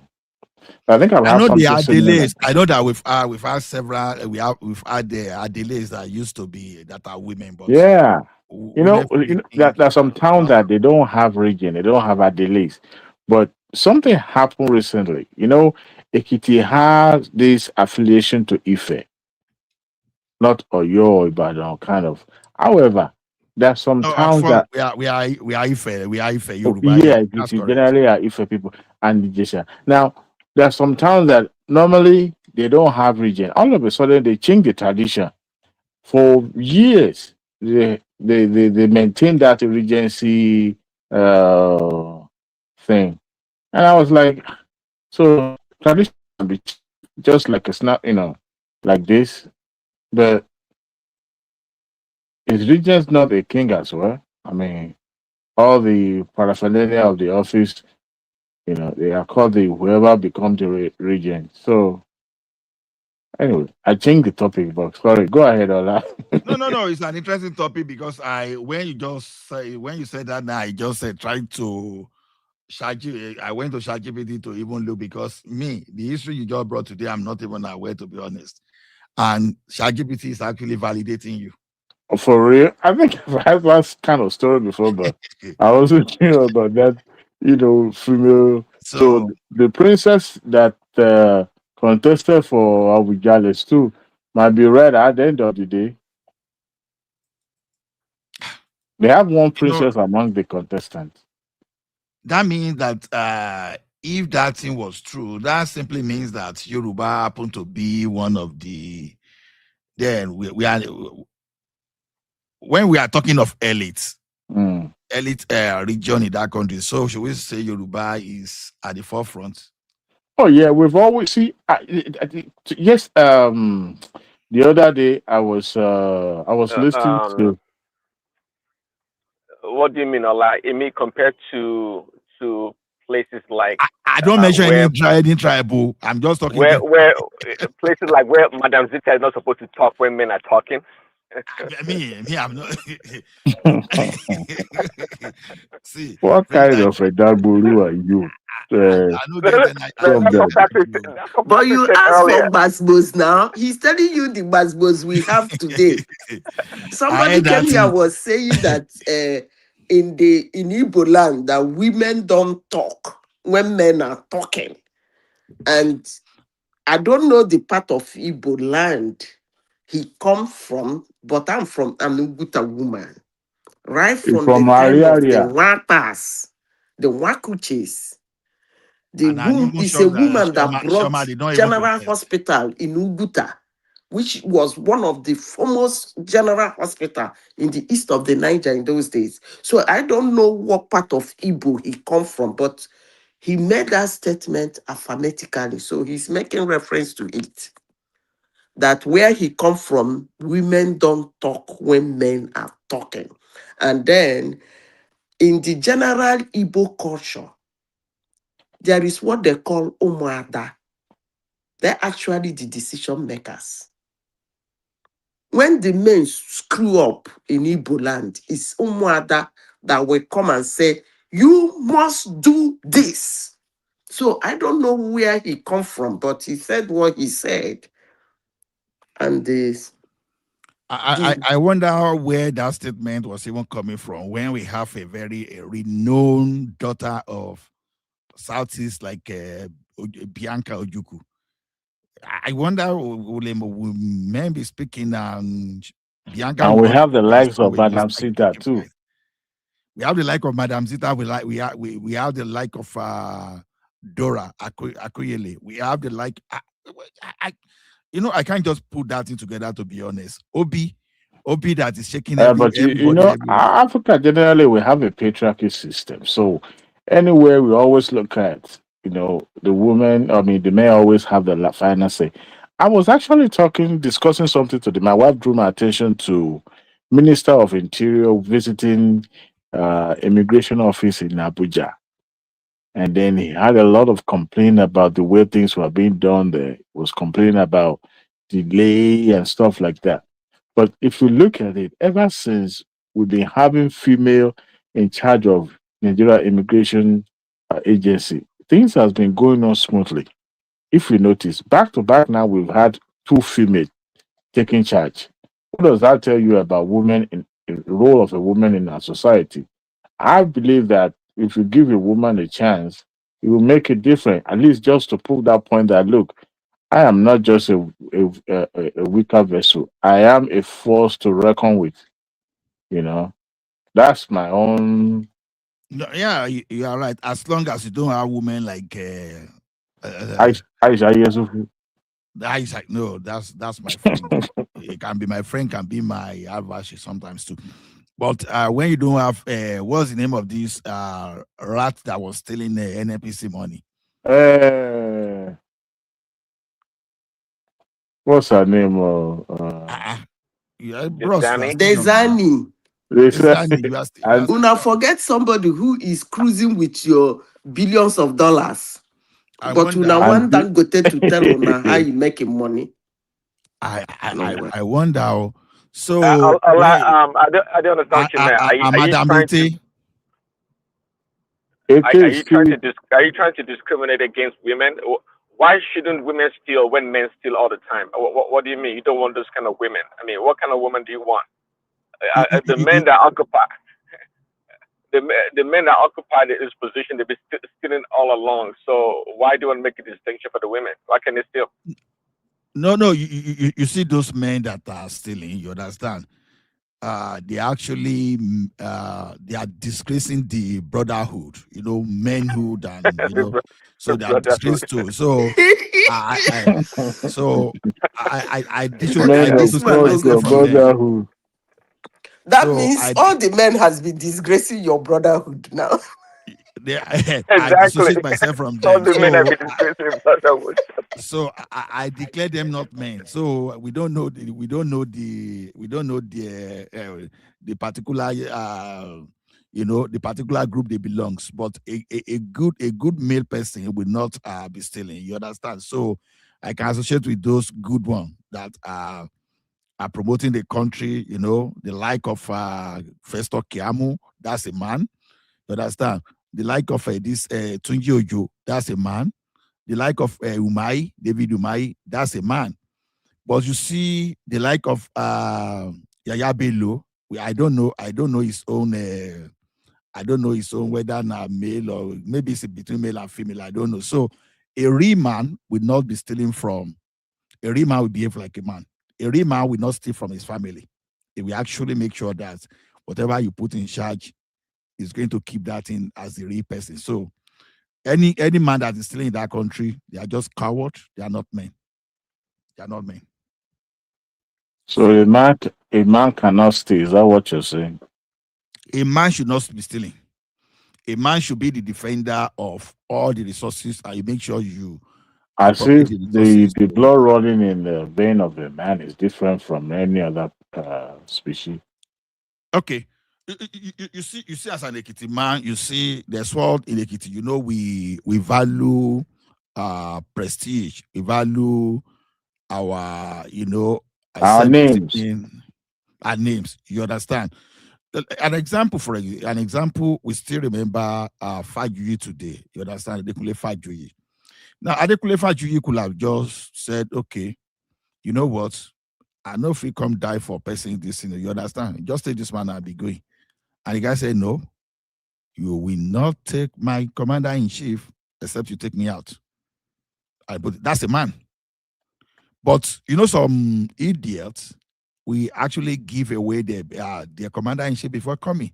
Like all those idiots that give what's the name of this brigade commander that they gave them up to terrorists. So all those people, I don't see those people as men. You understand? Not to be too rude.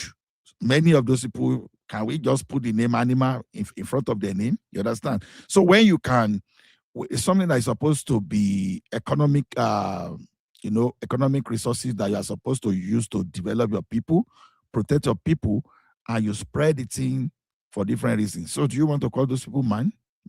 No, they are not. You understand? Are they human? Probably not. So I dissociate myself. Wait, earlier I was in the comment section listening to one man before I left. So one man was talking about the what's this guy? This Nollywood guy talking about Peter Obi. I'm not sure what he was talking about him about. Can you Kenneth Okonkwo. Yeah, Kenneth Okonkwo. Yes, I forgot. I always forget people's name. But as a drama expert, so I expect him to be showing off, talking as if he's reading a script or something like that. The way he's always does on television. What did they say about Obi? Maybe Madam Sita and Prince Daddy know. And I don't know what if AY. Maybe Yeah, AY I didn't really hear the readout, but apart from that, Kenneth Okonkwo, right? I mean, he said before that if Peter Obi emerges from the party, they will support anyone who does emerge. But I mean, that's why the obedience have been on his case. He said he doesn't believe in just handing over the ticket of a party to Peter Obi or any other person for that matter. They have to go to the primaries and they have to emerge. And that's what it said. But today's reading, I don't know exactly what it said about Peter Obi. I think I also read about that statement credited to him too, that he will support whoever emerges. But come to think of it, Kenneth Okonkwo was already in ADC before Obi, and this is someone who blasted Obi before leaving Labour Party. So do you think, the two of them, see them working together, even if he emerges as the candidate? I don't see that happening. And I don't see Obi even emerging as a But candidate of ADC. why are they so sure that Atiku will pick the ticket? I want Because to sound stupid now. no, there's no way Atiku actually play a better role in moving to ADC. So Remember there was sorry, I see a coup. I see a coup brewing against Atiku in that party. Actually, I and see that a would be coup the end brewing. that would be the end of that party then, if that's what it comes down to. So you get, because Atiku is going for spoiler now. This is his last call in presidency. So, and if he doesn't Why get did it, you say that? I mean, it's going to be 80 this year. And so? Oh no, please, it's going to be 80. Whether we like it or not, that is a Official factor. age. Well, it's going to It play a doesn't matter vital. now. It Nigeria, does. do they have age limit for It does. presidency? It does. It does. It does. How about And now? and here's the thing. His money is going to play a huge part for him this time around, because one, if we look at the area of politicians that are assembled before Obi even joined, or you can start seeing Obi in that peripheral of that gathering, you would see that they were all PDP people. Okay, and the principal officials that were selected, not elected, selected, were his own people. The only person is the Adegbeshola, and you can tell Adegbeshola has been very sympathetic to their cause right from the beginning. So, since up to now, I haven't seen a principal officer of that party that you can link to Obi in terms of somebody who worked closely with him. If Atiku chooses Obi, who's gonna then for the first time, maybe in a long time, he has to spend his own money to finance the election and everything else. The people that But financed his election in last time are not ready to part with their pocket this time around. I'm talking about Obi. well, Obi, that's what I'm saying. Obi doesn't spend shishi. So unlike Rotimi Amechina, if he becomes if he's chosen maybe as a VP, he has money to spend. But choosing Peter Obi is not a money maker. I mean, Atiku has to spend his own money. That's a big problem. They were using Obi as a magnet to a sympathizer. These people move without direction. So wherever Obi goes, they follow. However, the person they are following doesn't even have a seat at the table of the party. So the likes of Amechi has been living in Abuja for God knows. So he's not living in Port Harcourt. So all the money he has. Obi is playing the same game he played the first time he ran on Labour Party. Yeah, that was the last election. He's always duplicitous. It's always conversing between multiple parties.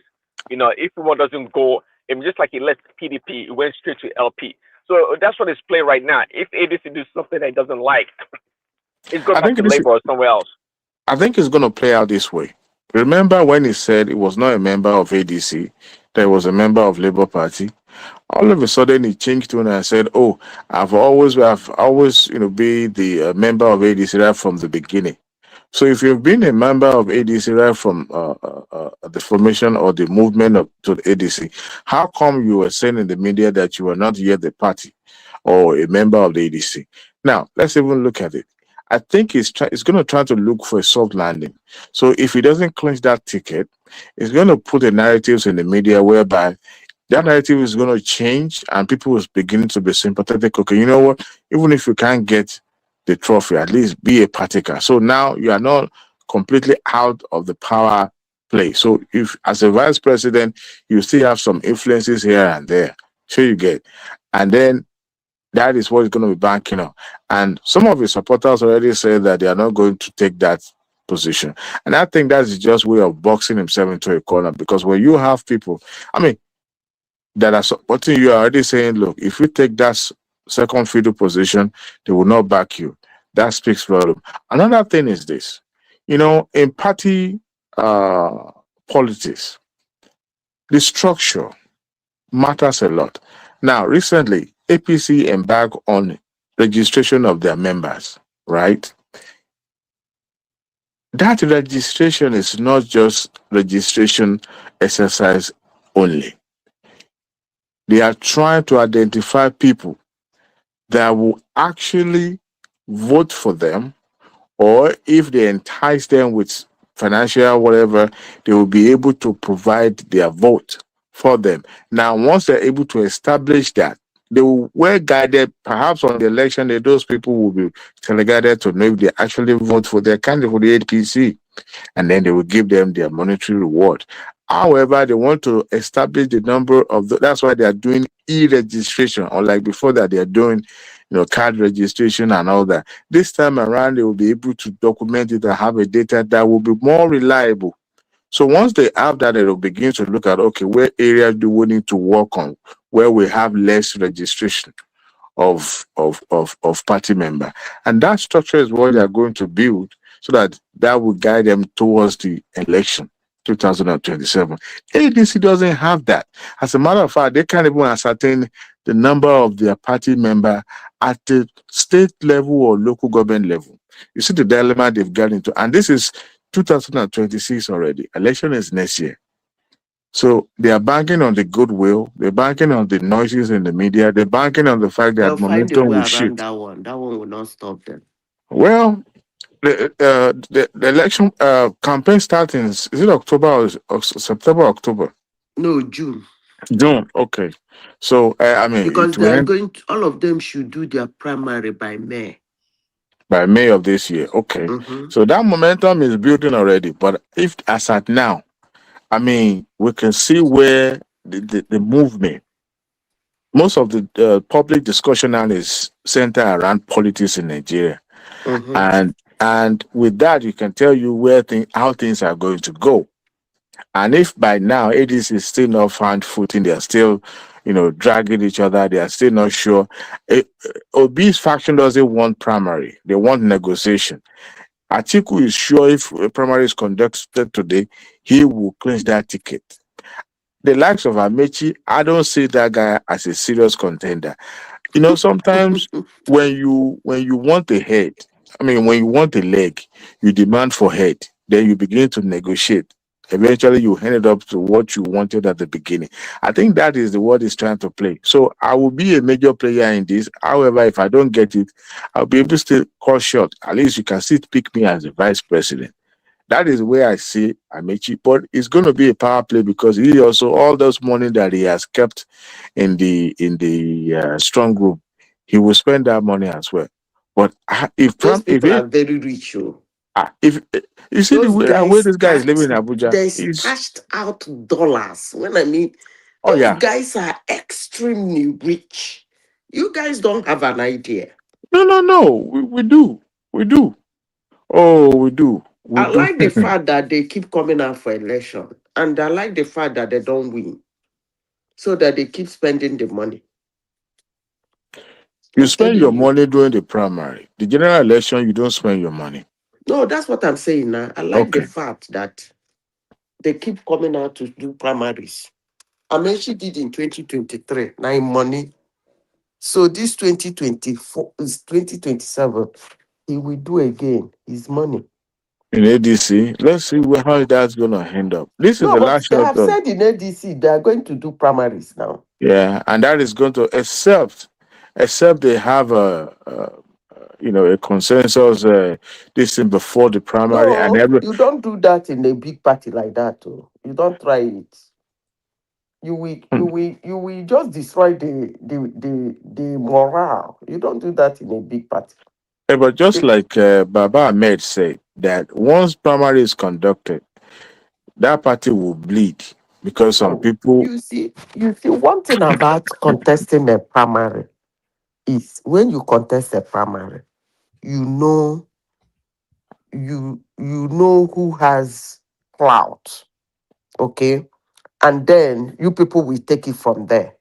You don't that's the mistake Atiku did in 2023. He pushed away people like Wiki. You don't push such people away. Hmm. Yeah, that was they couldn't handle it. You know, Wike because is he has a clout. he's also a cantankerous, unstable person. Uh-huh. So it's gonna be hard to work with him. Uh-huh. It's not You stable. find a way to work with such a person. I mean, is Because in Tinubu the not working with him primaries, now? you see his. They even said he almost won that primary. You know, if not Tambua, things would have taken a different I'm turn. telling you, he wouldn't have won the general election anyway. Yeah, but then we'll go back to the north. I said he wouldn't have won the general election. Well, You don't understand what I'm saying. yeah. If it is Wike versus Tinubu, You can't say that though, because no, Wike will not win. well, they probably would have supported Tinubu because they would trust Tinubu more, or at least Wike wouldn't have win. If he wouldn't have won that election. Wike's case is like a, In fact, is, that's actually why they gamed him out. You see, mm, let me tell you one thing in politics. That's why I keep saying it here. Hate me, like me, I will continue saying it. You will look for a candidate, number one, that have the potential to carry everybody along. That is one. That people will willingly follow. That is two. If these two things are not in a candidate, it is very easy for the party to edge the candidate out. No matter how you think the candidate has potential or have money, that's the problem in politics. You see, Wike has the money, he has the noise, he ready to bulldoze his way. But when they did their permutation, they find out that Wike will not fly. And they went to Tambawal and tell Tambawal, look, if you keep quiet, this guy pick this ticket, it will not fly you. It will not go anywhere. Let's give Tinubu run for his money. Atiku is the only candidate that can make a way. He's known. With that's this party around him, a lot of Northerners will follow him. But with Wike, no. That was why they edged Wike out. Now, the problem they now have is that they edged Wike out. Everybody followed Atiku. They didn't know how to bring Wike back to the fold and manage him. And then he started destroying everything as much as he can. The same thing I'm saying about Obi. When a party notice that you have a clout, you have the money, you can fight, the next thing they're looking at, can you fly? If we put you, how many people are going to willingly follow you? And how many people will you be able to drag to yourself? Very important. The moment they look at that thing, it's not working, they will tell you, sorry, this candidate will not fly. And even if they lose the election, they don't mind, but they're ready to do with other candidate. Do you know what it means for you to be doing an election? Instead of your volume to be increasing, it will be decreasing. You don't know it happened in election. yeah. At You a know, point, listen, at a point in 2023, for people who follow politics, it was obvious Tinubu will win the election. Because as others were winding down, he was winding up. yeah. But people were not seeing it. No, so well, but those who cannot discern how things work. So that is the thing politicians and political parties try to avoid in election. In a civilized society, what happens is that the moment they start seeing that you are winding down, they withdrew their financial support. You will no longer have that money to be booking flights, going to this, because at the beginning, somebody will pay for your whole entourage. That's how it works. Somebody will pay for your whole hotel. $100 million, $100 million, $10 million, $1 million. They're putting in, but they're watching the situation. The moment they notice somebody will map out like 5 million, he said the first 3 months I will give him 1 million. The second 3 months I'll give him 2 million. Let's watch how he goes. They thought 1 million. If he's still going up, I might add more money. But the moment they notice that you are winding down instead of tuning up, bakam, they withdraw their financial support. But in Nigeria, hey, they don't even see it. They will still be shouting, Obi Krerenke, Obi Krerenke, Obi Kre. When they come third, they say they read the election.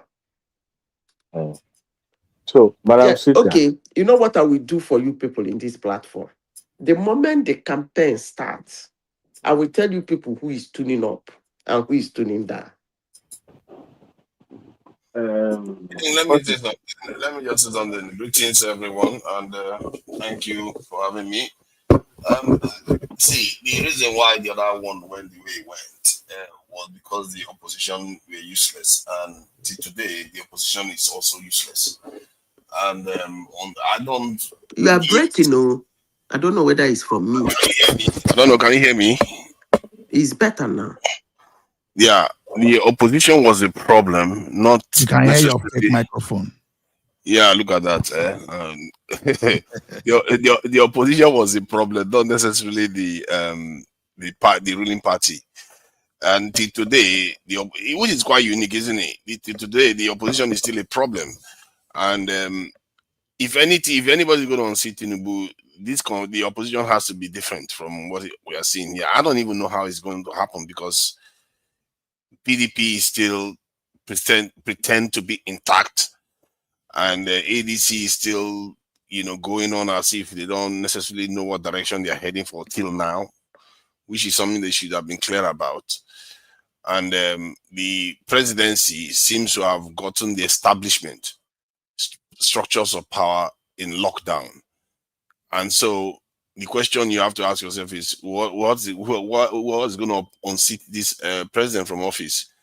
Because there's basically no opposition in the country. And this is where I really, really fault Tinubu. And Atiku, if you want to hold Atiku accountable, but Atiku, I think everybody has factored in that guy is all he cares about is just presidency. He doesn't care about opposition.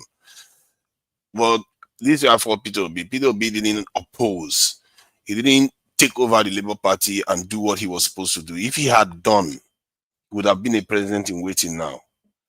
For whatever reason, he chose not to do that. God help us. Personally, I'm beginning to think that they are all complicit in the mess we are in. And if you look at the country that they claim to be governing, they barely anything as we are capable of building anything ourselves. Everything they go is go and beg other people to come and build for us. So the entire thing is just a shambles as it stands. Because for once, PWB claim to have good policies and everything that people resonate with. It seems to be more civil, that something that people resonate with. It seems to be not to be overtly corrupt, something that people resonate with. But it chose not to take over a party that never won up to 100,000 votes at one point. When he had 6 million votes at his disposal, he didn't take over the party. Or he didn't even decide to form a party. For the life of me, I don't know what that man is doing. And to be fair, if I were trying to be brutal, I would say that is a negligence of duty. He basically, he's a gatekeeper. He has 6 million votes in his pocket and he doesn't refuse to do anything with it. That is terrible. It is a negligence of duty. I don't know whether anybody has told him that, or maybe they have told him, but he represents a different interest. I don't understand it because Tinubu individually doesn't have the popularity to win an election in this country. But uniquely, Peter Obi showed up and gave him that chance. And you can also argue that the Wike too did the same thing because they also... a leader doesn't need to be popular. All he needs to do is just to stand alone and be different from others. Peter Obi... Not necessarily. If you are different from others, but you are still less popular than the whole, and if those whole remain together, you will lose. The problem is that the other whole was completely fragmented in 4 ways the last election, and they still remain that way today. For the life of me, I don't know what kind of maths these our politicians read. They remain fragmented even when they see they can defeat the this incumbent. So what does that make? What sense does that even make? You have you won 67% of the vote the last time, and you don't think you have a chance to say, you know what, let's figure out a way to come together. And for what, after all, the funny thing about it is that these people that won 67% of the vote the last time, they were once a party. They couldn't even figure that one out. That's why I feel like they have a lot to account for. And Peter Obi himself also has a lot to account for throwing 6 million votes, basically just almost wasting it. Because you got all that vote and you didn't leverage it to do anything with it for the last 2 to 3 years, other than coming out individually to say something, as if he never got a vote.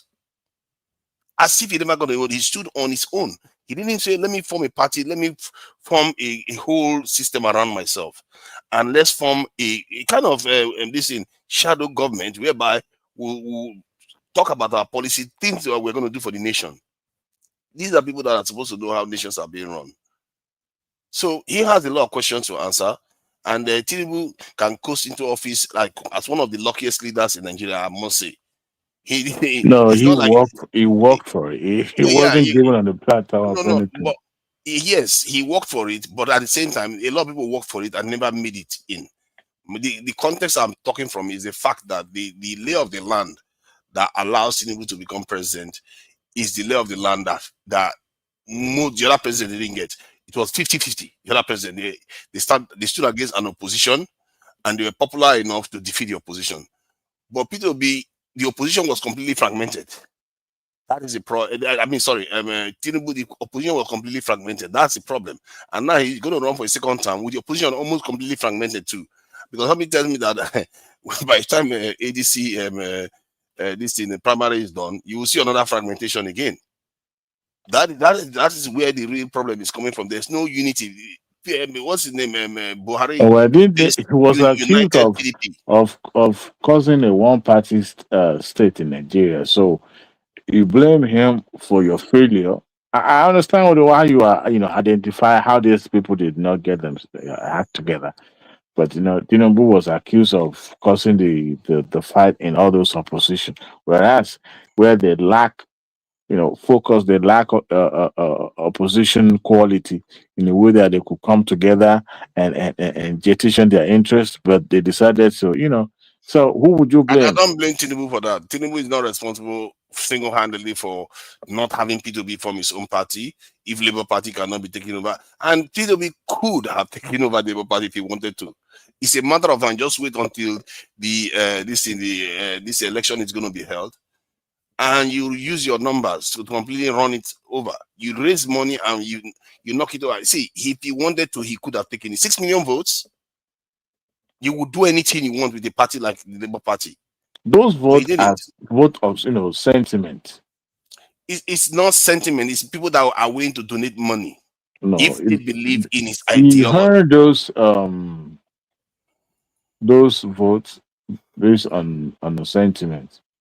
You remember? Same for Tinubu too. You see, why do you call it sentiment? It's still human beings. Even if one or each of them give 1,000 naira, that is a lot to completely override anything that is going on in Labour Party. Or you create your own party and hold on to your ideology. Hold your House of Assembly members account.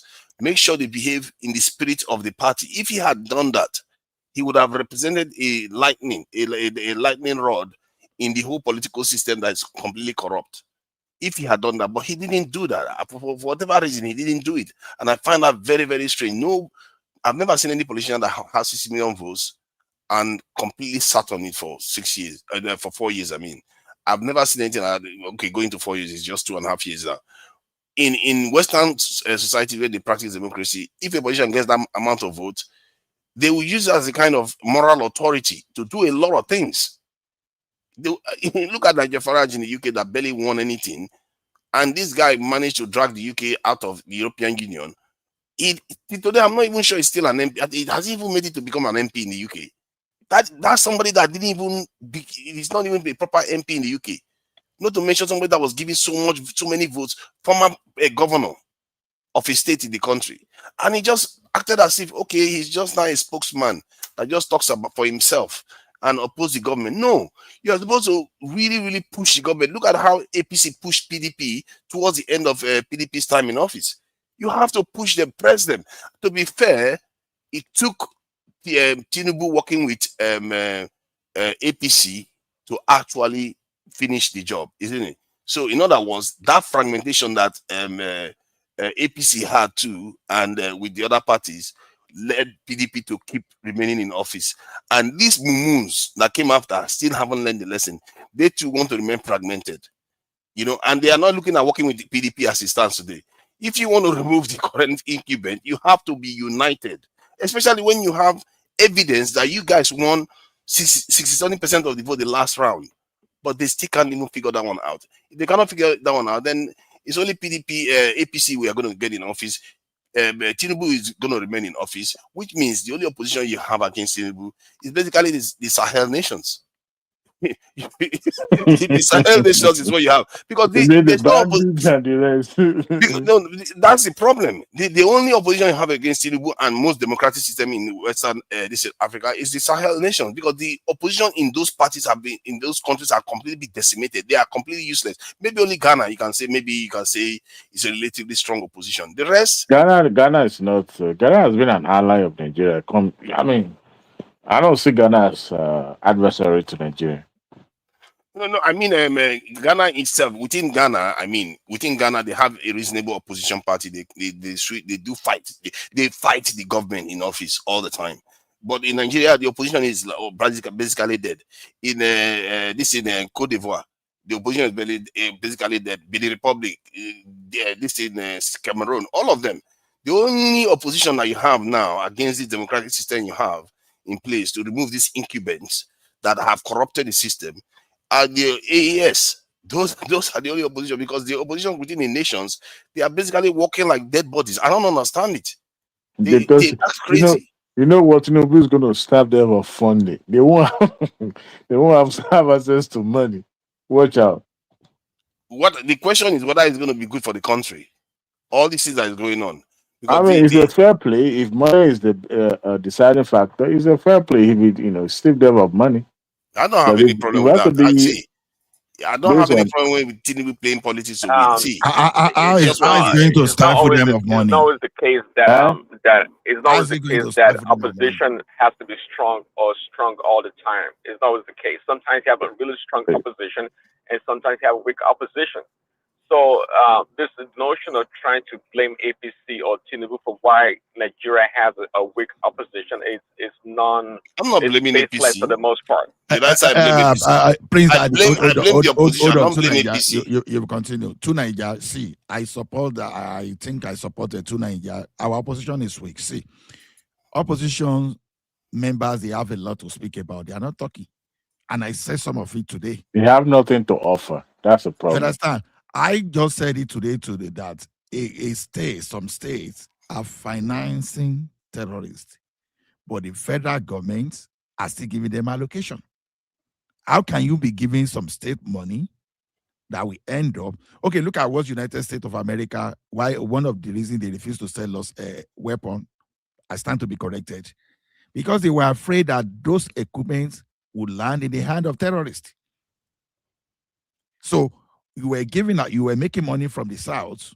You were not doing anything. You were giving money, and the governors were using the money to finance terrorists. Why the citizens? That's an interesting take, Allah.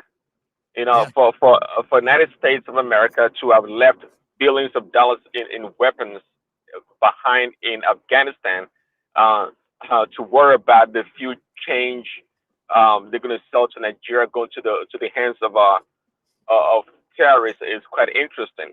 We know for a fact that America left billions of dollars of their military equipment in Afghanistan in the hands of terrorists. So what are we talking about here? Are they truly concerned? Are they truly concerned? They're not. They're just trying to ensure that we don't have access to the tools that we need. These people we have been very, very good allies to them. To be fair, Nigeria is one of the most coonish country amongst the underdeveloped countries, and yet we haven't gotten anything from it. And personally, when I look at Tinubu's government, I think we were fortunate to have Obama when the terrorism was beginning. Fortunate or unfortunate? We were unfortunate. It should have been Okay. like people like Bill Clinton or No, Bill Clinton was the same too. Bill Clinton was this. You always needed somebody like Trump. The rest would have done the same thing. Let me tell you why I mentioned Bill Clinton. Okay, now if Jonathan had done what OBJ did, I tell you, they would have. In fact, it would not have come back from ICC by now. You know what OBJ did? It would have gone to under Obama. It would have probably gone to ICC. Yeah. So that's why because Obama just allowed terrorism to develop in Nigeria. They are the ones that helped it. How can you say that, Ola, that Obama allowed Nigeria not a sovereign state? Why can you say that Obama allowed terrorism to? Yes, Adewale, and across Africa, the Sahel, It is not. and It West is not Africa. a. It is not a job of Obama to protect your own territory. Well, yeah, but is it Obama's job? Was it Obama's job to destroy Libya? Okay, yeah, Libya destroyed, but guess what? You have power over your own territory as well, so you can as well defend yourself. So why did you allow that to happen? Now, let me ask you then. Let me ask you. So, for us, you say we are responsible for ourselves. So, but for us to do that, we have to kind of defy American will, because America is the one incubating all these terrorist organizations. After all, they have a massive military base. This is That's an assumption. You are not sure of what you're talking about. They confess to it. What else do you want? Who confessed to it? Who said an American senator confessed to this already, that they were funding Boko Haram and terrorist groups. That is true, Adewale. You know, Adewale, you can defend Obama, but when it comes to Obama and Africa, don't defend him. Don't defend Obama. You know, Obama was the number one. By the way, I wanted to ask you this question, Big Daddy. Hey, so Maduro got picked up. All of a sudden, the what do you call it? The narcotic movement stopped, and there's no more bombing. Is that what is going on? What did you expect? They just wanted to remove him from office. You see, honestly, this man that's part of the steal plan. the oil. That like means they do to you've other not been countries. following what is happening. No, I'm being sarcastic here. Hold on. I want to correct something. Since they picked Maduro, they've bombed 4 other boats. And they have seized a lot of their vessels. So what are you saying? When did they bomb? Anything. They didn't bomb anything. I haven't heard them bomb anything. Check una they use to Niger. They use check your information. Go check now.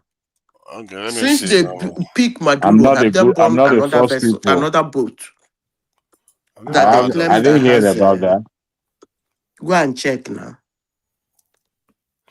But at the end of the day, we all know. There's no bombing I can see. We all know that the reason why they went after Maduro is the drug issue is very minuscule. It has nothing really to do with the damn drugs, because we all know for many years the drugs are coming from Mexico, and the Mexican cartel are responsible for the drugs in China. So why would he lie that?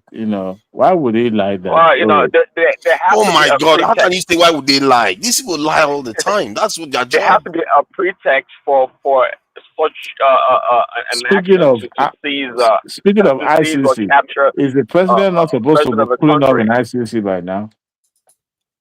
ICC, they are like, oh my God! I don't see the way the system works is that you are thinking that there's any rules. There's no rules. Their rule is they do use whatever instrument they want to get whatever they want. If you look at the countries that they keep attacking, people keep saying it doesn't have anything to do with oil until Trump decided to just start revealing it. All the countries they attack, they often have oil, including Syria. They've been stealing Syrian oil for ages. Like, do you know when Assad was in office, America occupied some part of Syria and was taking their oil just like that, just taking their oil for they're basically paying anything for it. So they've been stealing people's oil, including Iraq's oil, by the way, including Iraq's oil. This is the name of the game. They bully you, and if you say our own president was supposed to do what needs to be done, then our president needs to defy them and stay defiant. And you, Adewale, you will not like it. Defy? Well, how will he defend himself? To defy them, in other words, you have to form more strong alliance with people that defy the West, which is like China, like the AES nations. You are not going to like it. Like Maduro, still pick. No. More The thing alliance with is that who? easy to They'll pitch. pick him up It is like that a easy to hero. pitch More this thing alliance with Tinubu. who? More alliance with rivals of the West. That's what And you who need are the to fight rivals this. of the Nigeria Hey, will West? turn hey, to North Korea. what has The China rivals of the done? West What has includes Russia done? China, Listen. Russia. What? Yeah. Yeah. Hold on. Guy, hold on. What has Russia done or China done for To Maduro Niger, lately or Assad lately? to Niger, You remember the regime is to still in office, Niger, by the way. Yeah, go to ahead. Niger. Can we have a nice conversation on this topic you just brought? Okay. You said they should form alliance with Yeah. the haters of West, right? Yep. And who are they? They include India, this in China, Russia, North Korea, And Iran. you think if they form alliance with them, they will deter America from doing what they want to do? Oh no, it won't deter America. They So will why the sanction you. alliance? The reason for the alliance is that you will have to go through the long wilderness process that you Who need will go to through get the out of long the problem. wilderness process? That's what I mean. Like when Adewale was talking about President Tinubu, why that are we not responsible for our own this security? Why are we not doing? Why are we worried about America? That's what needs to be done. We have to go through the wilderness. If you don't do that, they will not let you. So far, they've shown that they will not enable Let me us tell you to something. develop. To Niger, I've been saying this severally on this platform, and I will continue saying it. You see, military is not in drill. That one is called show. Military is not in combo show. Military is in power. Now, let me run you down for you. United States, I may say, these catastrophes, they jump in and out. It's actually for people like me that follow what they do. They are actually testing their weapons. That's why they are ever ready. You cannot be forming alliance with a country. I remember most of us do salivate about China and what they have done in the military and how they're going to face United States and how United States cannot dare them. And when I hear people say that kind of a thing, I usually do laugh. Because you are trying to pair a country that have not fought a large-scale war for 48 years with a country every minute of every hour of the day that are testing their weapons. They see their logistic gap, they see their training gap, they see the capacity and capability of their weapons. They go back, they develop on it, they move again, they launch. And somebody somewhere is building Chinese objects, building massive thing, having massive navy, having massive effort, having that has never been tested in a large-scale war. And when you ask some people, they will tell you, do you know that Russia does not have aircraft carrier? This Russia that, when people talk, I just laugh. This Russia that people come here, Russia is super power. I mean, the mainstream media are doing their job. They earn their money because those people screwing trash in mainstream media, they earn fast salary. Their fast salary come from all this lobbying No, to screw Sita, you watch trash. too much of Fox News. Huh? Don't worry. Do you know? I don't even watch any of them. Do you know that Russia do not have aircraft carrier? Because I they know don't most of need it. They don't need it. They have okay, submarines. they don't need it. They have submarines. They have nuclear submarines. And US don't have submarines. Yeah, You see? but why would Anyway, you need an aircraft carrier when you you know have what I that? will advise you? You are speaking now. Since you don't want me to continue, let me end it because that's what people usually do. When you get yourself soaked in mainstream media like Fox News, CNN, you watch all of them, and they gloat on how China is going to kick the ass of United States. You come here to screw your plan. But let me say this. I don't have any, I respect you people's opinion on the haters of West. More especially, I respect your opinion on the haters of United States. But the only thing I will leave here is that hate them, like them, they hold it for now. I don't know about the future, but as we speak now, don't dare them. Yeah, Whether because you're China, we whether have a you're lunatic Russia, in the office that is running the do show. not try it. Period. So But what I are you will what advise say? you too, What no, since what you are you trying like, to say? Are you trying to say that those countries don't pose any serious opposition to the not West? in the military, not with military, any other thing they Uh, can, you can have an edge. Listen to me, like China. When China, US, which that US is trying to move away from, apart from trade, which US has bastardized, this their new president has done a lot of damage on China. And the propaganda is still going on. China is still claiming that their economic growth, their trade growth is high. Maybe I didn't do economics, they did economics, but that's okay. You have an age. What you do to United States is to have an age over them, not military age. You Hmm. can't have military age over United States. Forget it. You know, China hasn't gone to war for a long time, and America can't just test their capability because I tell you Hold this, on now. Let me it finish. is. I've finished discussing on that. Believe it or not, I don't care.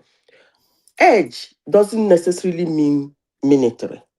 China is the only country, every country has rare earth anyway.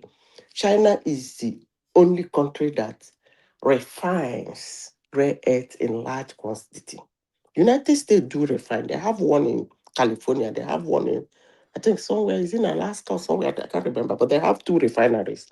But China is the only one that pollutes their environment. They hold 90%, they refine it. So that's a big edge they have. They can use it to go for business, not military. I repeat again, not military. Don't go there. okay, let me say something. See, the Chinese may not have been to war to their own credit because they they are the type that win a war without even firing a shot. So but they have been at war in other ways because their equipments are being used by other nations like this in Pakistan that use them to shoot down American funded and Russian funded this in fighters of India.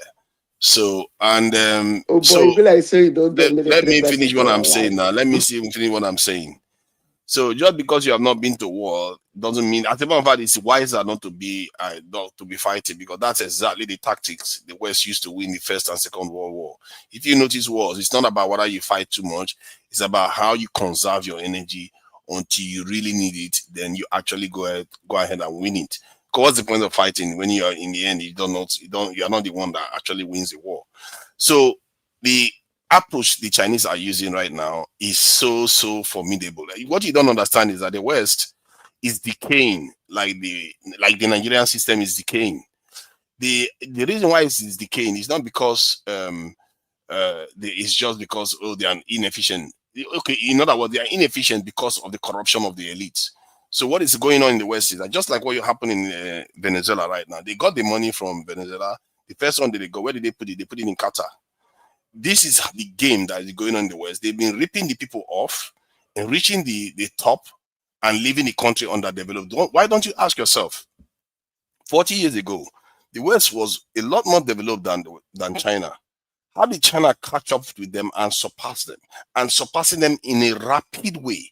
If you look at the projects that are going on in China right now, the West is barely doing anything. There's Do you barely any. want me to answer Let that me finish question what you I'm just saying now. asked? Let me finish what I'm No, you saying. asked the question. Do you I've want me not. to answer No. you? I need to conclude my point. Then you are free to answer. So the Chinese is building way faster than the West.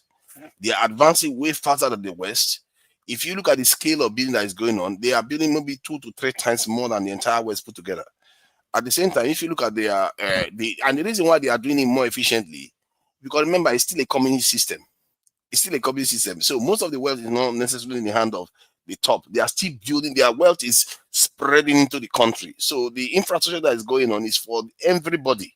But while the West, most of the resources is going to the top, where you look at AI specialists or advanced technology, cloud technology is going to the top, not to the masses. Hence, if you look at the countries on the ground, what is on the ground? Even the Americans, when they go to China, their mouth is open. They are like, this is what they are living in the future.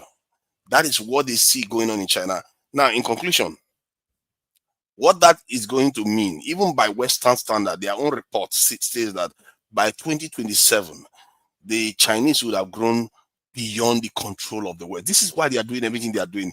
If you must have heard it. If you are following Western reports, you must have heard them use that term 2027, because all of them reached that conclusion that by 2027, Chinese will not be unstoppable. But most people that go on the ground in China, they will tell you these people are completely unstoppable. We will Most come of back the here in AI, 2027.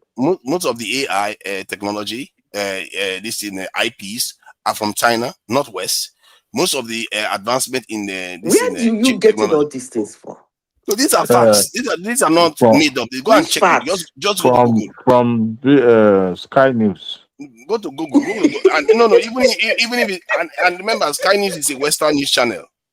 It's not a Chinese news channel. It's a Western news channel. What are you arguing on? What are you arguing on? I don't know. I don't know what she's arguing on, because it's a fact. Go and check the Is scale it of me you development. are asking? When you finish now, we'll answer you people and go away. If You know, sir, I if like you- talking rubbish. If you take into account the number of engineers that are being produced by China every year, it surpasses that of America more than fivefold. They are not the same level. They are not operating at the same level anymore. Okay. Please go ahead. Have you finished? Yes. You ask a vital question. You ask one question. How come? You made two sentences. One, you said the West is in decay. I agree with you. But America is not in decay in the military. I will keep hammering that. Like me, hate me, like them, hate them, I don't care. They are not in decay militarily. That is one. You said, how come over the years, China supersedes, I don't know where you got that one from, supersedes the Western nations. I don't know who they supersede. But I will answer you the question. China and United States went into agreement when United States was outsourcing their industries for cheap labor. China was asking for the Intel. That was the agreement. If you listen to them when they quarrel, the rare earth comes in, they use their rare earth for an age. And what is the age? The age is not reduce my trade tariff. No, the age is you will continue giving me the Intels. That's all. And the Intels United States do give to them. It's not the Intels overhead, it's the one they have used. So that's why they keep growing. Because when United States develop Intels, they give them Intels. And those are the Intels they use in building all those things. That's why they always build something United States look alike. Most United States industries are there then. So that's the reason. Not because they are superheroes. Period. Secondly, you said that in 2027, that they said they're going to grow past them. I don't know where you got that one from. I don't know which area you said they're growing, because saying they will grow past them, that's a broad statement. I don't know the area you are talking about. But See, if I'm to give you the scale of difference that is going on here, all this innovation you're talking about, remember, it's engineers that do them. And most of the engineers in the world, they tend to be relatively soft. Let me just finish my point so that you understand. You have to look at the underlying fundamentals. The engineers that produce these things in the West generally are softer compared to the Chinese ones. And the scale of the Chinese ones is a lot higher too in terms of the numbers. We're talking about 1.5 million engineers a year. No, let me try to hear me out. 1.5 million engineers being produced every year, while America That's produces why I maybe keep telling you 100,000. people that one white man can defeat 1 million blacks. Oh my God! Yeah. Oh When my I God! I said can't that, believe you you just people said that. will I can't hate believe me. you just said that. Wow, that is such a brainwashing, Because man. You it's can't. not insulting. When you Oh my say this God, kind man. of That a is thing, the biggest listen, brainwashing time I've I ever. gave In you other an words, example. there's no winning, there's Please, no convincing you. Then forget it. please, If you can don't say make that. don't bring that emotion of black and white. I just said No, what I no, no, said. because that's what you said. Now that Listen. one of them. Oh Yeah. man, that's Why I crazy. said that thing is because of exactly what you're saying. The way you are speaking about Oh China, God. there is one thing about China you've not noticed. But since you've not noticed it, let me tell you, they like QAQC. Okay. And over the years, they've been sending their engineers outside to learn it. That's one of their biggest problems. They like QAQC. Any country who is ready to sell that thing to them, then we'll be thinking what China will be in the future. But for now, they like QAQC. What is Period. QAQC? Go and find out. I'm not your dog. Listen. What you can tell me. Even Yeah, the language you choose is simple enough to. because you don't know what is QAQC. That's why you are. It's because you don't know Oh my what is God, let me see what QAQC. it That's why is. you are salivating on Chinese engineers. Just Wow, tell us you straight on now. use big English to try to confuse people. Like Are you quality. talking Oh of a my time of God, quality? is she saying that quality assurance and quality Hold control? on. Are you I just want serious? to know, are you talking of quality? So you know what Oh it my is. God. So you Oh know my what God, it that is. is the reason why one No. point something million engineers can't function. You know, Zita. I like to brag very well. You understand? I like to brag very well, and I'm going to brag again now. You know, I have a black belt of 6 Sigma. So what are you talking Oh about? my God. I like bragging. I said they like Who went and QAQC. gave you black belt? Say Jesus Christ. They lack quality control and assurance. That's They quality lack assurance it. and quality control. Yeah, that's Yes, quality. they So lack I it. have it. So no, that's not necessarily true though. That's not That's necessarily true. okay. Hold on. No. You are looking at it Wait, from now let another me back. finish. You Hold said, on, madam. No, I will speak. You are looking at it from the concept of Nigerians going to China and demand for quality that meet our market. No. China will give you the quality you request for. Okay, That's the hold on point. now. Okay, go ahead.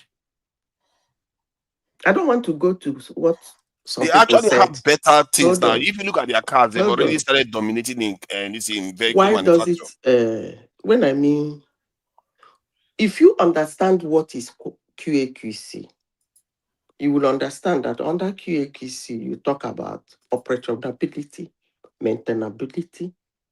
Yeah, China has higher ones now. Oh, really? Yeah.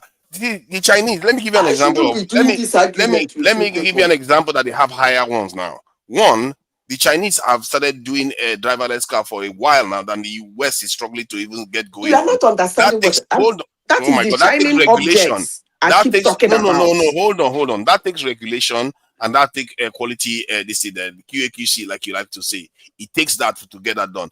They started doing even they also started doing air taxis. They have air taxis in their cities now, whereby they can use drones to carry They somebody said from they one can't point build to anything. another. No. I don't No, understand it's not. what your argument is Then doing. why did you use QAQC? You brought QAQC I into didn't it. say I didn't Hold say on. they can't build anything. Hold on. When they show you that their QAQC is higher, Hold on. you pretend as if To that's not what Niger. you're talking about. Let me tell Madam Zita something. You see, we are talking of a country that is using automated and robotic production these days. Now, see, in a country like that, in most cases, you just need to set that your quality assurance, which is a process. You know, quality assurance is process focused, while quality control itself is product focused. So you drive from quality assurance to that quality control, right? So and you drive backwards. It depends on the process you develop for your organization. So for them to even reach that point of even use robotic production, they must have factored those things in. Then see now when you now consider the cost. Now, okay, because you want to sell a product to a particular country, you now look at, okay, what materials will mix that control? What's the minimum? What's the minimum viable product? You understand? That you can sell to that country. So because you are sending different quality to Canada and you are sending different quality to Nigeria, or where they have low purchasing power, lower purchasing power. Why So is that the one in everybody saying Nigeria, this about China? no. Why are you people Okay, always saying this about China?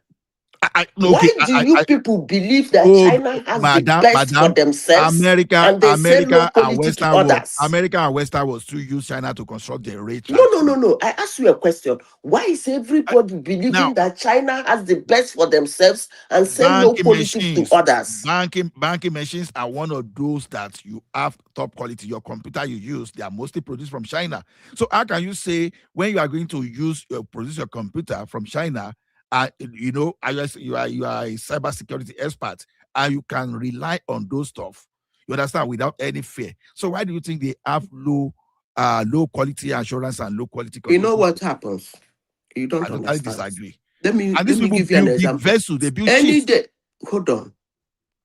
Any day you buy a car made in China, if it has a problem, take it back to them for repair. That's when you'll understand what I'm talking about. I rest my case. No, madam, see, you putting a strategy to sustain your business does not necessarily mean that. Okay, let me give you an example. What is the I service two strategy products. now? Hold on, madam. I serviced two products in the past, Lenovo and Dell. Now, when you repair Lenovo, you have to we call it rebranding. You call it rebranding. So you have to sometimes reload the firmware, and you put the serial number, the different type of number, just to the different tag to recognize that. But Dell, if you change the motherboard, you just put it, you just go ahead, no problem, no all those wahala. Now, you see what the strategy Lenovo is using is this. This argument shows that you people are not monitoring what is happening. No, I'm just telling you from the tech world. What Lenovo is doing is this: they want to keep themselves in business. They want to make sure that you don't go to roadside and maintain your PC for you. But Dell doesn't care. If you like, you can give it to roadside, because once you change the motherboard, you don't need to rebrand. You don't need to reload any jargon. You understand? So that you try to keep yourself in business. It does not mean that your quality is not okay, because we are talking of country of about 1.4 billion. What's the population of China? Over 1 billion people. So these guys, they want to keep themselves in business, so they will do everything, you understand, to keep coming back. That is why you will see Samsung manufacture today. Before you know, in the next 2-3 years, they produce another one. As you are going to see S22, the next one S23. When will the S finish? It will never finish, because if those S finished, they will never be in business. So we can't use that one to now say they are low inequality. They are building our bridges. They are building rail tracks. They are building big ships. Abba, I know. Respect to the Chinese. To be honest. Can I even add to that the super Please, before hyperspeed you trains? add, let me say something so that I will leave. No, Zita, let me quickly add what Mr. Allah said. I'm not just one thing. There's the hyperspeed trains their designs have already surpassed the Japanese design. Okay, they're already building their own indigenous systems, and they already surpassed in terms of volume of high-speed rail network.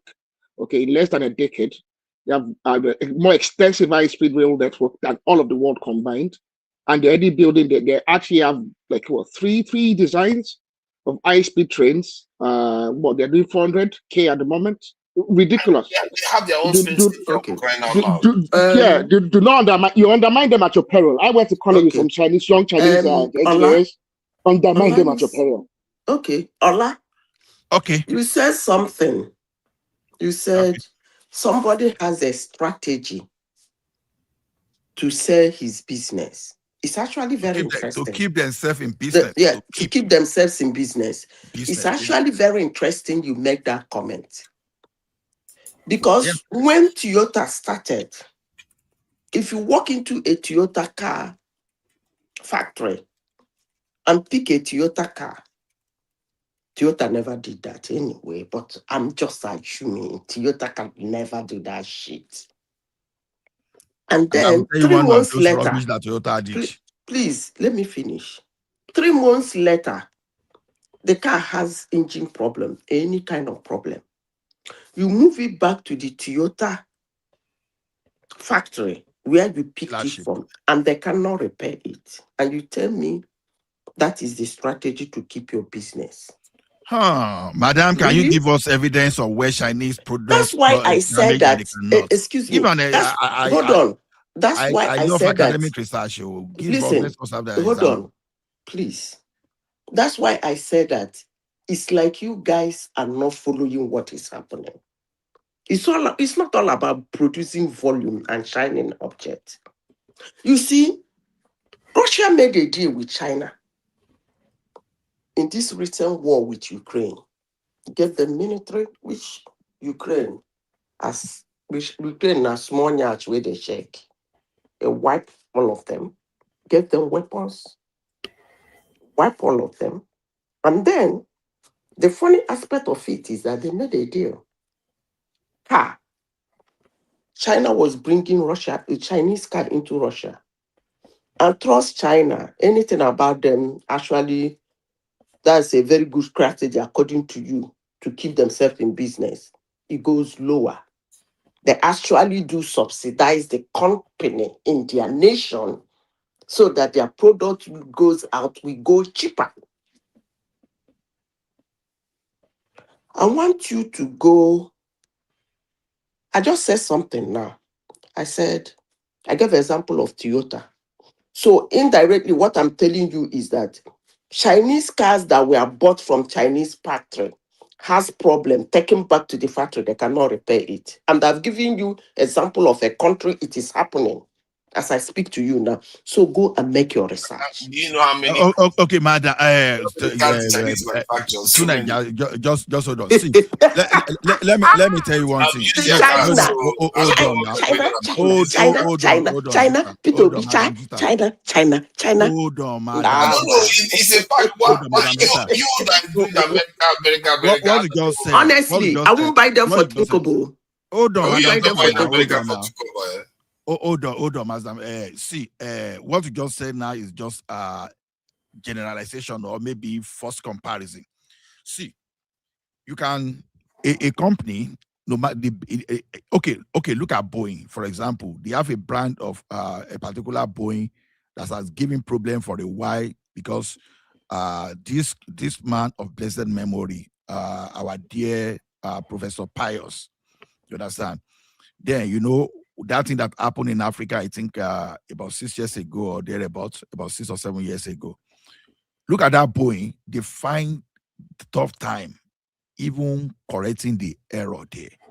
You see, sometimes factory can produce something and they can have some kind of batch error. That you have a batch error and you start running around. It's not these are part of operational hazard. And part of what they call the, they don't break well. Now, bye-bye. You can even have a part you link into cost of quality. You understand? So the thing is this: the fact that you have a car that they took to a factory, they are struggling to correct the error, does not necessarily mean they were useless. So it happens that way. You know how many times Toyota don't recall to say, okay, we have problem with our transmission, we have problem Unlimited.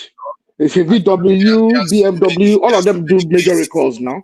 Even the diesel, this is scandal that are called. And now the VW diesel scandal. And now the Audi and VW brand diesel issue. I think she has surrendered and apologized. But is it not an engineer as well? Why is she speaking like this? I don't know. I don't know how you can compare. I don't know whether she's an engineer though. No, I think she's an engineer. I think she's an engineer. She mentioned before. I think she either did chemical or she's an engineer of some sort. Anyway. Let me just ask something. Hey, hello guys. What are you guys discussing? Who allow father in here? How are you even here? Why did you allow to Nigeria to this place? No, the guy now hacker now. He just hacked. They don't discipline. They don't discipline to Nigeria the other day. I heard it now. I heard it when they were disciplining the other day. Every day, yeah, that remain on discipline. See, there's something that's very If you are obedient now, can you be disciplined? There's something going on in the world that you guys need to observe. Because what I observe in the West is that they are decaying, not because their country are falling completely apart in terms of infrastructure. No, now political correctness they cause there for them. What China is revealing is that the West is very, very corrupt.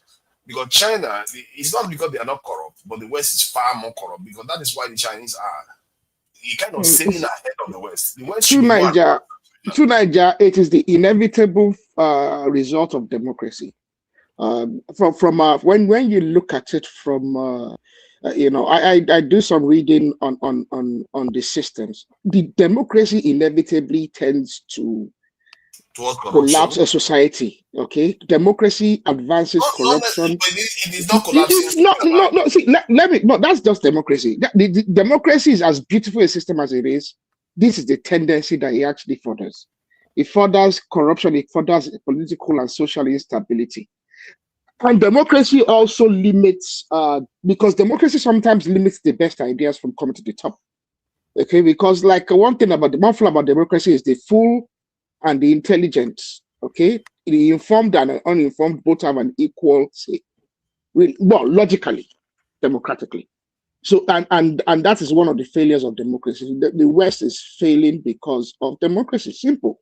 At the base level of it, that really is the simple. Yeah, I know what you are saying there. The Western, especially the American democratic system, is very adversarial. It's not conciliatory. It's not very consensual. It doesn't encourage it. And so it's arrogant by saying you want jail system. So no. See, that's a problem with us. We have this idea that it's democracy, or it's this form of democracy, or for instance, do China have a democracy? They yes and no. The question you should ask yourself, arrogant, about why democracy to start with? Why democracy? Because alternative is very costly, because a transition of power from one's leadership to another or regime is far more destabilizing to most societies than a democratic system. See, the one thing is this: when we look at some of the nations that have made very, very rapid advancements, okay, between the 70s, the 80s, those some of these countries that Nigeria looks at and say, oh, we used to be on par with them before, and they suddenly moved on very quickly. You see that the period within which they had very rapid advancements was a period we had constant leadership. Let me finish now. That's not the reason. No, let me finish, Mr. Allah. They had constant leadership. They had one track. One of the problems when you have a consistent transition is this. Okay, look at Nigeria. Okay, as much as we have advanced, even you, Mr. Allah, you begrudge the fact that someone called Buhari spent 8 years in office. Okay, you begrudge the fact that in 2031. Okay, some of the fiscal policies of this current administration might be undone by someone that comes from this and that comes and because. So that is one of the things about democracy. When you have a constant leadership, you talk about Malaysia. Okay, you talk about the period in which they had rapid growth. Yes, they now have a democratic system. But even when you look at some of the corruption in Malaysia in recent years, you see that it's because of the constant change of leadership and democracy. When this like the thing I just said, this is the form of Western American, especially because that's what most countries have been advocated to take on. That form of democratic system, it's problematic because it always leads to, even in the United States, when you go around the country and you go to state, you go to towns, you see that there's actually a lot of towns that are actually failing. There's a lot of towns that are indebted. And when you look at it, you see that a mayor came around that was corrupt. You said democracy because I have my own observation around the reason why. Not democracy necessarily, but this form of democracy. Because the problem is everybody has this concept. I asked you why democracy, because that's the question I asked you. Okay, look at it this way. Now, what do you think is the problem? The problem is the formation of the country themselves can be a problem. Okay, look at the country that are developed that we are talking about today. If you see the demography, they are mostly countries with one particular ethnic group that are dominant.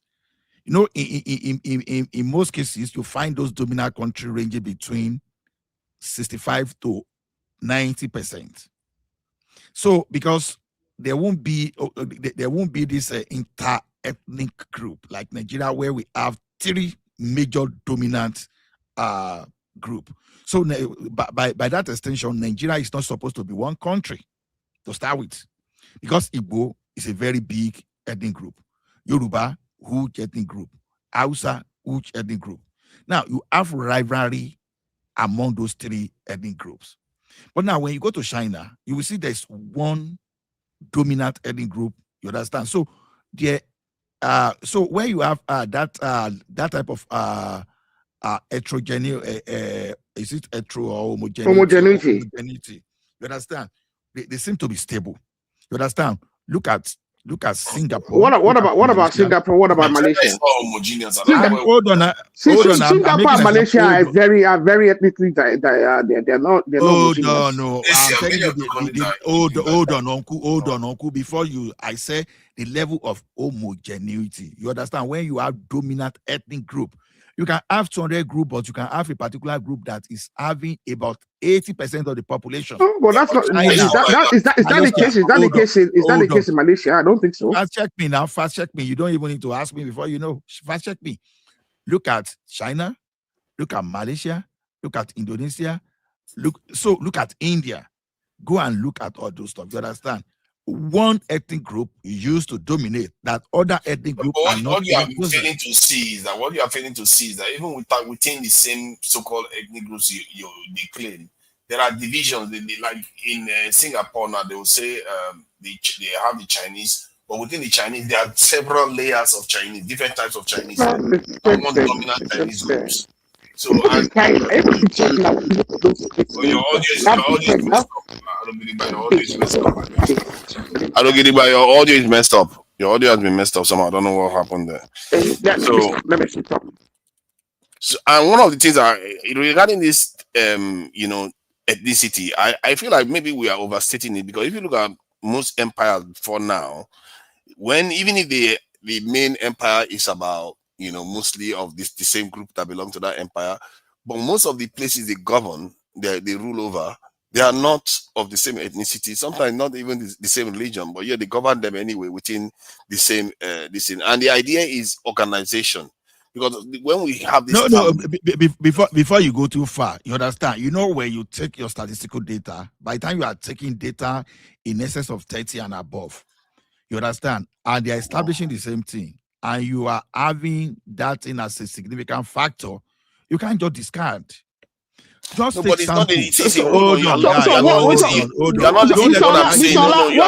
you proposing exactly? Don't let us argue for the sake of argument's sake. Yeah, but you've already stated your point. You are not letting me state my own point. No, when you are saying system, you can say system from now to tomorrow. But the thing is this: when you have other ethnic group that are strong as you, that can balance you, Igbo people can balance Yoruba out, Hausa can balance Igbo out. So you have real inter-ethnic competition, which is not easy for that. But that's the same with Switzerland. That's the same with Switzerland. They can balance each other out. Yeah. Okay, what's the dominant ethnic group in Switzerland? There's no dominant ethnic group. That's the point. I don't think any of them are particularly far. None of them are dominant ethnic group in Switzerland. That's the whole point. They are somewhat very well balanced. This country has not been to war for more than 200 years. And they are one of the most powerful countries. They built a system that they can. There's a war today now in. Let's say there's a nuclear war. All their citizens can go underground. They built that system. This is a country that is very diverse. Guy, don't see. I told you, fact check me. Now the dominant ethnic group in Switzerland is Swiss German, and they're about 70%. What are you talking about? What do you mean Swiss German? Let me confirm it. What you're saying. So I know they have French. How many cantons? How many cantons do they have? I think they're about.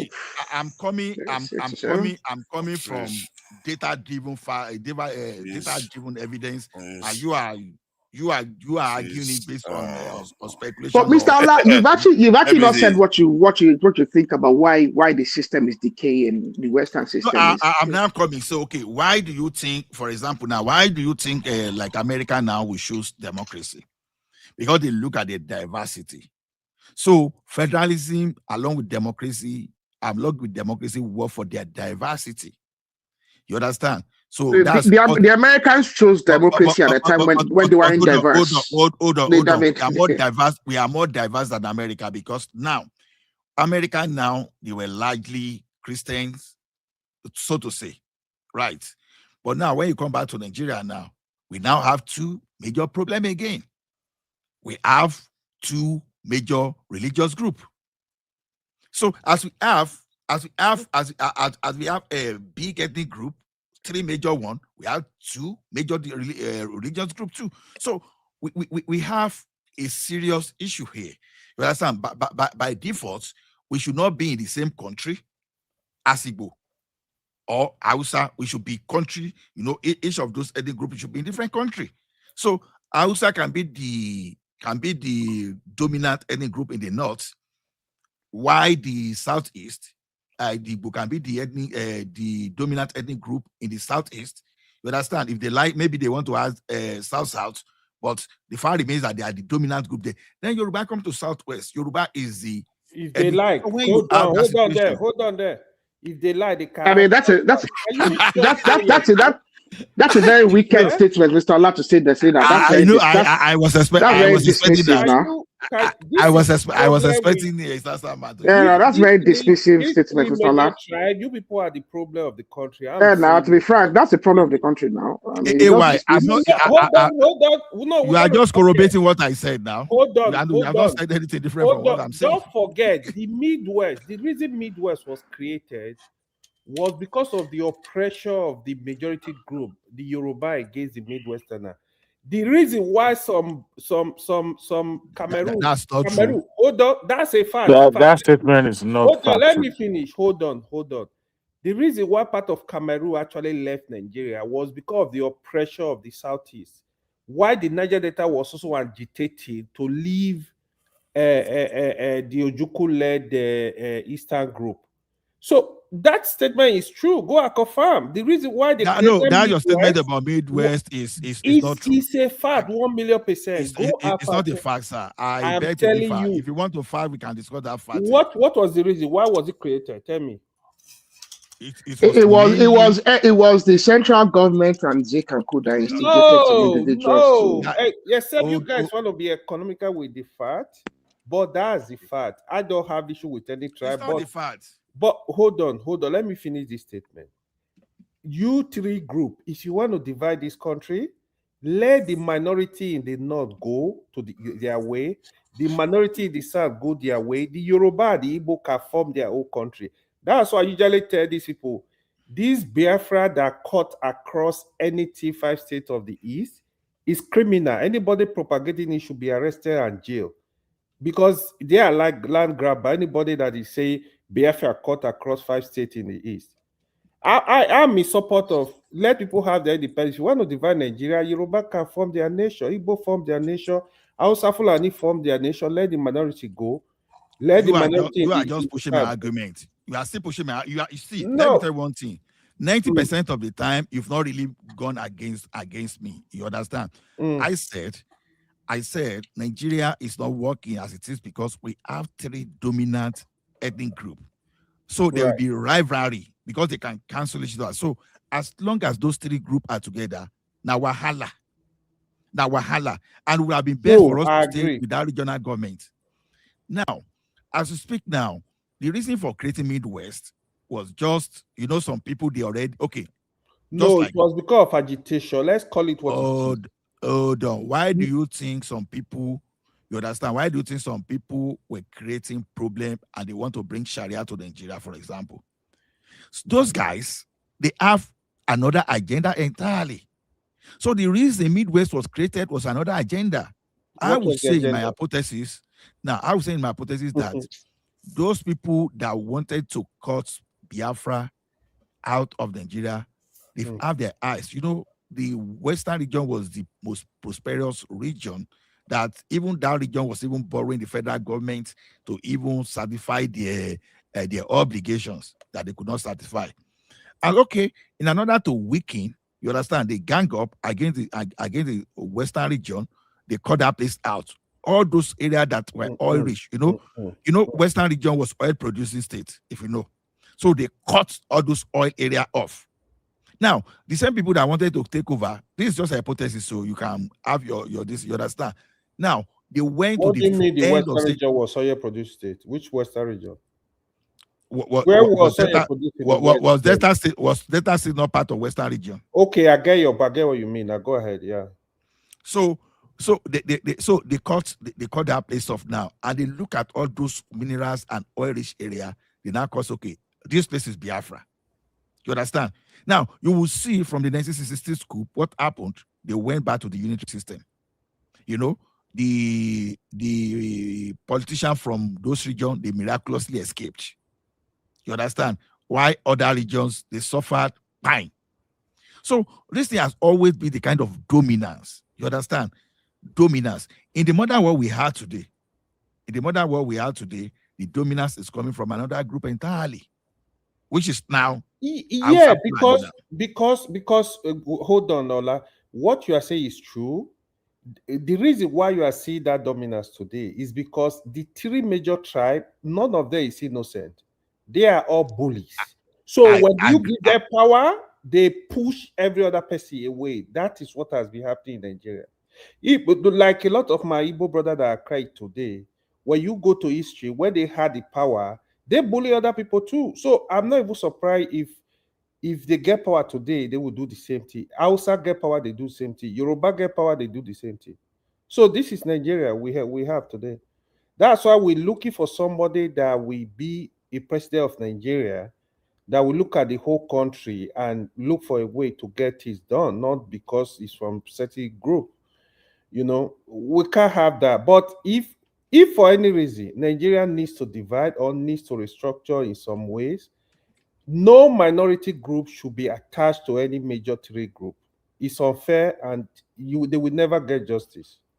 Now you are just, for when I told you that those countries that develop that have less problem, you understand? I told you that the homogeneity of the ethnic group there is very high. Look at China now. There's what they call I can't speak Chinese, but there are a group called Han Chinese. They make up about 92% of China's population. Now, meanwhile, we are talking of a country with about 55 ethnic groups. But there's a particular group that's not done. You understand? But Han Chinese is made up of 92%. Look at where the president comes from now today. You understand? They are from that group. Unlike Nigeria, look at Nigeria now, where Hausa is the major ethnic group, but Fulani are the one ruling. But so these people are countered by Yoruba and Igbo. That is why today, that fight is so strong that we concentrate on Abuja, that we forgot that even that development that we are even looking for is in our local governments. Yes. So we focus on that Abuja because the power is in it's in Abuja. That's the problem with Nigeria. It is not entirely true. It's very true, 100%. No, I understand what you mean by power is in Abuja, but when I say it is not entirely true, is that the power in Abuja does not stop your local government to develop. The only thing is this: maybe you have power to develop 100 things, you are able to develop 70 or 80. You see, and Abuja is holding the remaining 20. That's it. But Ola, now, you see. See, I think let me add to this. I think let me just round up. Let me round up. You've been talking now. Come on. No, 30 seconds. I round up. Though. Trust me. What I'm saying is this type of concentration in Abuja was there under UPN. Was even there, you understand, to some extent, under the old system. But Awolowo was able to develop. Lagos today is developing despite all those restrictions. Thank you. So, the point I'm making is that most of these nations you address as homogeneous, many of them were not homogeneous when they formed as a nation. That's something you have to understand too. They were relatively disparate people that fought each other and coalesced around one this thing identity over years of integration. Because like now, when I'm in the UK now, they have different nations in the UK. Even if the English dominated right now, the English that you see that you call England is not one. It's not one England. Like you have the Cornish people, you have the people from the this thing, the Midlands, and you have different groups within England itself that you cannot argue that they are the same. Even their accents today are very, very, very different in different areas. It tells you that they have different origins, but in time, because they've been together for such a long time, it appears as if they are the same. As a matter of fact, if you look at Scotland today, people will mistake Scotland. today, No, let me British finish my make up point about now. 80% Let me of the finish my point. population. Let me finish my point. See, some people will even mistake Scottish people for being English today because they've been so integrated into the English way, and most of the time when Scottish people speak, they speak English. So people don't even associate Scotland with their own original language anymore. So what you are looking at is you are looking at the finished this thing, more like a finished this thing, the product that has come out, and now you are looking at it. But if you go deep into that China they're calling China today, that you call Han Chinese, they are not Han Chinese. If you go beneath it, you see different groups within there too. If you are doubting me, check it. You will see that. No, sorry, just give me 10 seconds. Don't miss it. Ekiti is Yoruba.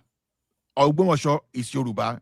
You understand? As we have Ife Yoruba, we have Oyo Yorubas. And we are all Yoruba, so you can't use that one. But whether you like it or not today, you still call us Yoruba. That is exactly what you are talking about. But your Yoruba identity is loose. The only reason why you call yourself Yoruba because there's a geographical location where some people coalesce together and then they just decide to call themselves Yoruba. But within that Yoruba, this thing that you are calling Yoruba right now, there are bordering groups that speak that used to speak a language that is barely intelligible to the Yoruba, the main core of Yoruba, like the Oyo Yoruba that that's not Yoruba people true. speak. Stop No, that. you know that know is Yoruba. true. You know that is true. Stop You pretending. don't know. I don't know why people will pretend. you know my ethnic group?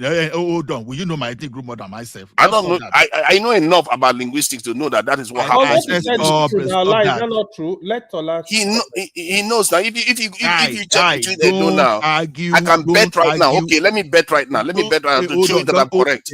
Let me no, bet. No. Let me say this for 15 no, seconds like you did before. 15 seconds argue like you what did you before. want. Let me hold on. betting? You your What are you tribalistic mindset. Let me talk. See, You are I can bet you misrepresenting right part of now. I can bet you right now. Hold on now, just to prove me right.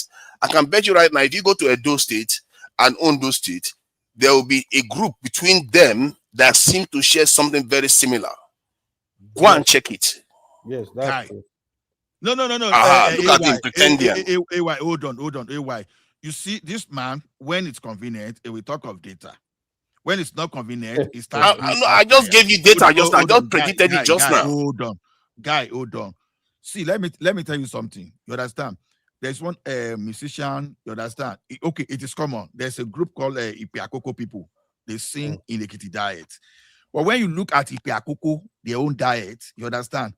You may not understand if you are not someone that is vast in Yoruba. You understand? But if these people want to sing, they sing in the Ekiti dialect. But when they are speaking, they speak differently. Now, ask yourself a question. Even Ishuakoko too, same. Ishuakoko. Now, ask yourself now, how come that Akoko people can sing in Ekiti? Can understand Ekiti? But they have their own dialect. No, I just want you to understand this thing. We don't order the complexity of my ethnic nation. I understand it better than you. As a Yoruba person, you understand I grew up in Ekiti. I didn't visit Oyo or Lagos before I could understand the language. I could understand Ondo. I could understand Owo. I could understand the Dori. I could understand the Somakoko. So now the thing is this. The fact that I cannot understand everything 100%. Even me, I understand all Yoruba language. Understand? It's just to make them that they are not Yorubas. So no, it doesn't make them Yoruba just because they speak the Yoruba kind of language. Are you some of them? Me? Oh my God, this guy, man. Let me talk. Can you talk? You just finish talking. See, the English language. Let me finish what I'm saying. Let me finish what I'm saying for crying out loud. No. Can you let me talk? Don't use my dictation. You just finished talking. I'm using a totally different language. I'm using a totally different example. The English today, they speak. They say that they have 30% of French language within the English language, and some there's barely the Anglo-Saxon one even left there, but even in the grammatic structure is still the same. They have some Germanic language within them. So so if a French person is speaking and then an English person can hear, does that make them the same? Or it's a Latin, an Italian person is speaking, the Spanish person can hear, does that make them the same? Or Portuguese? They all hear, they can hear each other. It doesn't make them the same. And this is the thing that you don't understand about linguistics. You are if you form well, hold on. If Spanish people, Portuguese, and Italians form a nation, someone like you, within 60 years, you will categorize them as one ethnic group. You are arguing wrongly. You are arguing because wrongly. you are using linguistics. My point is that you are using linguistics to define what the people are. Guy, we have history. Don't even let me tell you one thing. What do you mean you have history? What history are you talking about? Hold on. Are you telling me the Yoruba kingdom was governed by one king? Hold on, let me ask you now. No, hold on. Let me ask you one question. Are you telling me the entire Yoruba kingdom, like in the way England is one group, was governed by one king? Stop. Are you telling me that? No, answer me now. It's a straight question I asked you just now. Hold on. No, are you telling me the entire Yoruba area that you call Yoruba now was governed by one king like England? Just hold on. Stop arguing. You say they are the same one ethnic group. Oh God. Stop. I understand. When you talk of Yoruba now, we share common culture. Okay, in Ekiti now, there's some kind of a masquerade we have in Ekiti that when you go to Akoko, you will see that same masquerade there. You understand? And when you look at the source of the same masquerade, they came from the same source. When you look at the lineage of the king, you understand, lineage of the king, they share the same common royal family. That the same royal family. There are similarities between Yoruba and Igbo, so what? Guy, stop this argument. You just want to see what you want to see. You're not looking at the board for what it truly is. Ogun in Ondo town is the same Ogun in Ire. Oh my God. So, guy, see, sometimes there are some arguments you don't even try to argue. So how does that see? Do you know what makes a nation? Hold on. What makes a nation of a people is generally they have one ruler. Go to another language because I cannot even tolerate this one. You just argue what you don't know and you see one. Okay, like England, if you want to compare England, you are saying England is the dominant group in the United Kingdom. What makes England unique is England had one ruler that governed the entire England. You cannot say that with your other DC group. You can say maybe, okay, Yorubas have different tribes within what they call Yoruba. British have about 70% of, let me see, British make up about 80% of the entire United Kingdom. You mean England? England, not British. The entire thing is British. England makes up 80%. United Kingdom generally, they have about 80% of white British. White British. What are you talking about? Yeah, they have 80% of white British and around 70% of English people within the United Kingdom. You know, this your linguistic involvement you are talking about. I nullify that because you have to look at culture. Forget about linguistics. Now, let me give you the list of countries that are exist the way you are talking. Because I think your postulation was that no nations don't exist the way Nigeria exists. I wanted to give you a list of countries that exist like that. Stop first. You can't say because Nyash now is now in advanced learner dictionary. I want to be using that one. You can borrow some other languages and mix to yours. That the fact that the British people borrow some languages from French does not necessarily mean that they are French people. It does not necessarily. Okay, Nigeria. Because they mix with the French. That's why they didn't borrow it. Yoruba Alafia, for example. And so the Yoruba mix with other groups. The Yoruba is part of the Volta language groups. It's not Yoruba language. They make it look like Yoruba just came from heaven. Guy, when you say Yoruba, we have different ethnic group within Yoruba. That's what I'm saying. We have sub-ethnic. Ethnic groups. Okay, go ahead. Ekiti is sub-ethnic Yoruba group. Akoko is sub-ethnic Yoruba group. You understand? Oyo is sub-ethnic Yoruba group. Ijesha is sub-ethnic Yoruba group. Why you argue waiting you don't know? So if you say, what makes them Yoruba? Why do you call them sub-ethnic? And what makes them Yoruba? It's the language. Okay, so it's the language that makes them sub. So in other words, they are different. See, No, we're the not point we're is not that, different. Listen, let me oh hold my on. God, Hold on. they Hold are on. Let me sub. give That you. makes them different from Hold the on. We're not bigger, the different. other Listen. group. Listen. Shana, you go make know us more than ourselves. As you Sub how you is already different. Sub is see, already it's different. There's a not reason why you put different. sub there. Is the tunation Uh, is the way we speak it that different. We are the same people. I don't even understand. See, let me tell you. Yes. As a person, yeah, I understand when Odo people are speaking. I understand quite alright because the Yoruba is the same, but it's just the tongue. The tongue they used to speak is what a bit how can I say in Yoruba? In English a bit coil Inyo, which is Padesab, is in everywhere. Emu is emu. We can call it Oguro. Exactly. Iba is Iba. Is emu. You understand? Arrow is arrow. Oson is oson. So our language, what are you talking about? It's just because of the just See, because the of original point I made, still stands. See, hold on. Let me see. Let's get back. So we don't lose our way. Let's get back to the original argument. Your original argument was that nations that have different groups that are of similar size. Countries. Yeah, countries. It's still nations, isn't it? Countries and nations are not the same. They are not the same. Okay, well, countries that have countries that have groups have similar size. Homogeneity of at least over 60%. Oh goodness. They are more stable. Yeah, they are more stable. What you consider homogeneity, what you fail to realize is that their homogeneity that you describe. Tell me how they oh my evolve. God! Can you let me talk, please? The story of you want to tell me what I have to say now? You want to submit on my behalf? You want to submit on my behalf? Reality. Let me talk now. You want to talk on my behalf now? See, what you consider homogeneity is not true, because there are differences even between those groups. Like if you look at Somalia now, they are supposed to be homogeneous, but because there are differences between them, they fight each other like a cat in the bag all the time. And even if everybody tells them that they are the same, they speak the same language and everything, but they are not the same.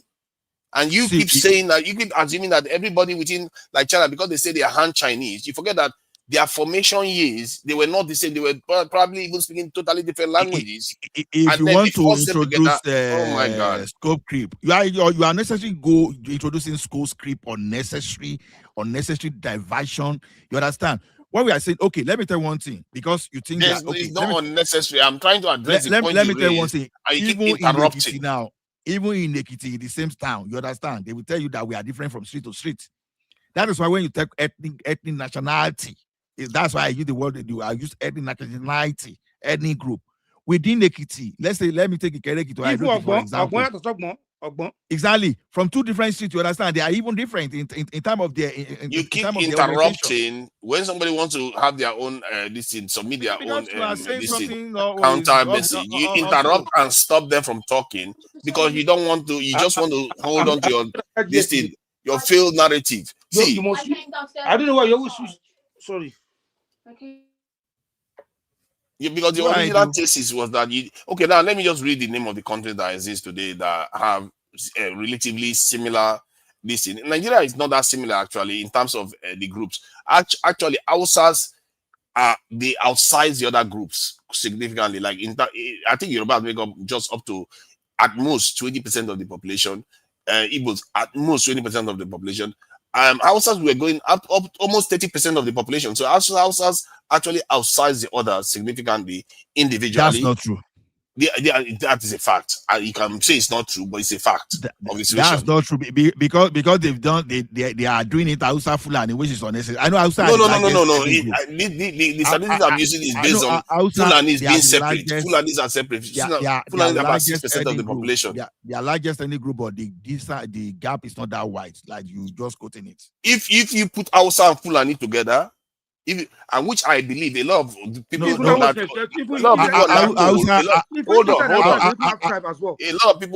A lot of people on that census claim to be Fulani that has make up to 6%.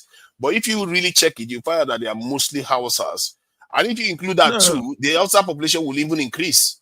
I don't know where you got the idea. Hausa are not up to 4% larger than Yoruba. So don't. No, they are more than 4% larger than Yoruba. I can assure you, they are way more than. They dominate the north. The language dominates the entire north. That should tell you something. Are you saying Yoruba dominates the entire south? What is this man talking about? The Hausa language dominates the entire north. So is it because of the language now? No, that tells you their influence in the north, the size of their presence in the north. That's not true. They don't speak. They don't speak Hausa in North Central. Kwara don't speak Hausa. Yeah, but their language is the dominant one in the north. Most people if you go to Abuja now, most people speak Hausa language. Even people that are from the south go there and speak. I know people that speak Hausa language fluently. Okay, So, predominantly, Yoruba. Yoruba used to sing. No, they don't. They don't speak Hausa at all. Part of Kwara, there are Hausa plan. There's no part of Kwara. No, their language is dominant. Yorubas are not the same size as Hausa. I don't know why you keep making that mistake. They are not the same size as Hausa. I don't even know the argument. Why did we even cross to this argument? Because your argument, you are the one that is making that one dominant group has to be at the top. I've already told you that Hausa, Igbo, and Yoruba, they are not even supposed to be in the same country because they are too big. Oh my God! To exist in the same country. Even in America, if you look at it, there are different nations of white people in America. If you want to go by that, America is made up of even a lot of different people, except you decide to reduce it down to race. Now it's not about this ethnicity anymore. So you America is a country. Oh, why do you like interrupting people? Jesus Christ! Why will you compare America and Nigeria now? Can you just stop? Let me finish making the point. Then you can let me finish making the point. Then you can come at me. If you want to reduce that, because you are going to be inconsistent. Will you ever stop talking? Can you ever stop talking? You are talking as if you will just stop. Your problem is that you don't like to lose an argument. I like to lose an argument. I don't like people arguing against empirical facts. You don't want me to finish what I'm saying. You can't even let me speak for. Can you just give me 2 minutes at most? Maximum 2 minutes. I will even give you 5 minutes. That's too much. That's too much. I don't need 5 minutes. No, actually, after 10 minutes, you say they don't give you time now. No. This is I don't need 5 minutes. I don't need 5 minutes. This is a very simple point. 12:01 and now America is made up of white people, but that is based on race, which is not your argument. Your argument is based on ethnicity or tribe. So if you want to go by that, America is made up of multiple. I don't even know how many tribes of white people that are in America, and there is no major dominant one. There are Germans, there are English, there are French, these groups. As a matter of fact, Canada is another one that has almost equal French and English, these groups that are also part of a nation. So if you want to go by tribe alone, that it doesn't stand. As a matter of fact, some of the greatest nations are like that. Like America is one of the greatest nations in the world today. It's made up of multiple ethnic groups that come together to build a nation. How can you say that every nation has to be homogeneous before they can be great? It's not true. Evidently, from America, from Canada, which I'm surprised you missed. I finished. You see? Let me tell you something to Niger. You see, one thing is this. You did not even try to ask me why did I even go to the point of exploring up to the point of even seeing that most countries that are stable today or are developing, you understand, have just one dominant ethnic group, that the homogeneity is from over 60%. You understand homogeneity? I know why. You gave me your argument. I know why. Hold on. You see but now. It's just an erroneous argument. That's my point. That's your own point now. And the thing is this, sometimes you claim to know data. You see, when you are even doing machine learning and you really want to see whether your data is telling you a good story, you want to see your inputs. Out of your input, you want to see the factor that is most significant there. And if that factor is constantly or regularly significant, that is telling you some story. So you cannot argue with facts. I'm telling you today that if you take your sample, just take 30 sample. I don't want to ask you to take 100, because if you take 100, you find the same thing. When that 30 sample is enough for you to confirm what I'm saying. I'm telling you today that the countries that are mostly stable, that are developing, have one ethnic group that is predominant. You understand that homogeneity is very significant to the stability of this country, because they are the one. Okay, look at it this way now. If you go to United Arab Emirates today. Go and see those people that are ruling that nobody's arguing with them. They have their own royal family. You understand? So go to China. I told you already that Chinese, they are up to 90% there. Go to Malaysia. Which to country? Indonesia. Which country did you just mention? UAE. I say there, Bob. You know, when I say UAE, then I told you about the royal family. Yeah, go to UAE. They are basically minorities in that country in reality. But that said, no, see, your point, you are waffling now. You are struggling. Guy, you are struggling. I think okay, this is what you do. Okay, go ahead now. Go ahead. Go ahead. I will let you. You don't know something, and there's someone standing trying to tell you. No, because you are waffling now. You are waffling. You are not making the strong point you used to make before. Because you see the inconsistency with America and Canada. Your argument doesn't stand. Guy, I'm coming to that America and that Canada. Okay. Now that UAE you see, you understand, they have foreigners in UAE more than the indigenous people. You understand? They build for foreigners to come and work and prosper in their country. Right? Okay. If that's what you want to go in that UAE. Address America and Canada. Now, America, the white American you are seeing today, they are not the original owners.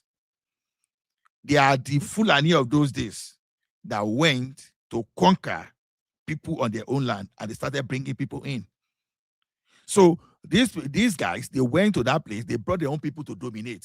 So there's no basis for comparison. Compared to Nigeria, where we have indigenous people that existed right within their geographical location, that the British people just forced merge us together. The same thing Canada.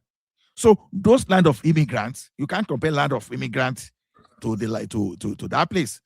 So now those people that form Canada and the US that you see, they were immigrants. They fought each other and they agreed right from the beginning, and they are bringing people of their own type to that country. You understand? And the fact that they are all immigrants, they already agree on how they were going to run things. So whether one population now outnumbered the other, my God! So now because they are all immigrants, so because they are not immigrants, but they are free to come from more than 20 different tribes, and they are able to come together and form a nation, one of the greatest in the world that we've ever seen. And yet you are still making an argument that is based on ethnicity that we cannot figure it out. It doesn't add up. And I try to even tell him from the very get-go that if you look at empires in the past, even that conquered so many areas in the world, if you look, they were minorities. The people that were ruling were minorities compared to the greater group that they were ruling over. And yet they went, because remember, empires were not just empires for the sake of empires. The people that they were ruling over too were also gaining from it because of the homogeneity in terms of the system that they put together. If it's a economic system, if it's a defense system, whatever they put a system together that the people, the client states gave from. And yet some of them last for thousands of years. But hold on, please. Some of them last for thousands of years. So what does that tell you? It tells you that whether people can come together in any this in a formulation that you want. The trick is to find a working formula that actually is stable and that can meet the interests of those people at the time that they existed. Please go ahead and find. Please go ahead and find the formula. I told you already. The formula is in Nigeria is to find a representative system. You want to argue academically without getting anywhere. No, but if what I'm saying is false, if what I'm saying is false, you can dispute it. Hold on. I told you what is already working in a place, but you are terrorizing. Nothing is America you are talking about. I decided also not give to you Somalia. I decided not to go the route of that dominant any group in America, even though we know that whites of European descendants are the dominant group in America. Even see, let me tell you one thing. At the particular point in Canada, based on race. Now, if you want to change that, then Nigeria is one race. Then you should just go. Nigeria is even more united from that point of view. Guy, hold on. The Canada you are arguing because that's why you don't go in that direction. You know, you know little about Canada. There was a time that there was a kind of conflict to the point that even the English-speaking Canadians they started deporting the French-speaking Canadians. They were deporting them. So you don't. So you see, these are the issues that you don't know. But I don't just Yet, want to but unnecessarily yet go they are hold. still a better nation than Nigeria. Don't let us. They are still a better nation than You know one Somalia. thing. You know in project management is what they Ghana. call scope creep. You like it's like you like scope creep very well, so that we'll be. I'm not creeping anything. I'm the one that is trying to hold your feet to the fire. Don't jump around the place. I just said the countries that are working today, you understand, they are mostly, you understand, they are countries that have one dominant ethnic group. Initially, okay, if you want to argue that most nations are based on one dominant ethnic group, I will hear you. If that's your argument, but it doesn't mean that they are the working nations. Let me learn.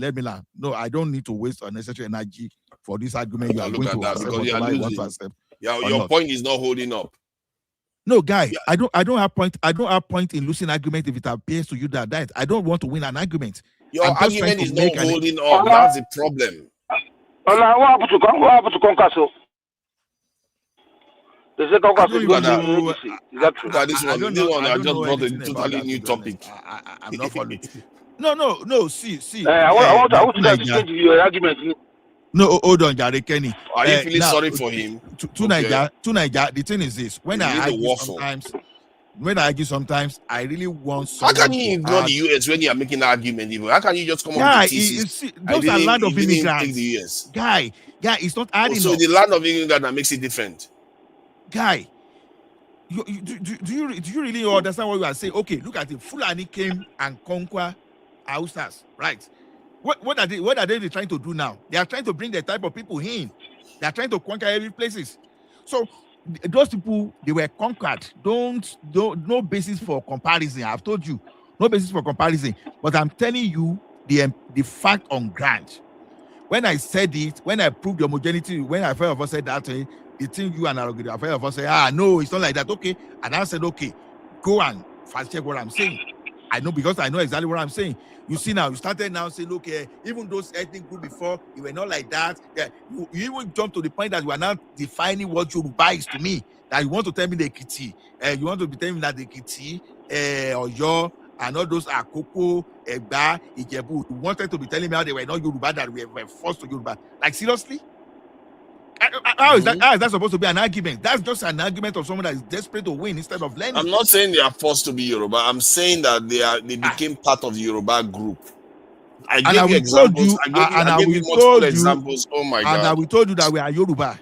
We told you that we are Yoruba. You can self-identify as all you want, and all I'm telling you is that people can be different even if they sound alike, like the Spanish and the Portuguese and the Italians. And I also gave you the example of the Somalis that speak the same language and everything, but they are very, very divided too.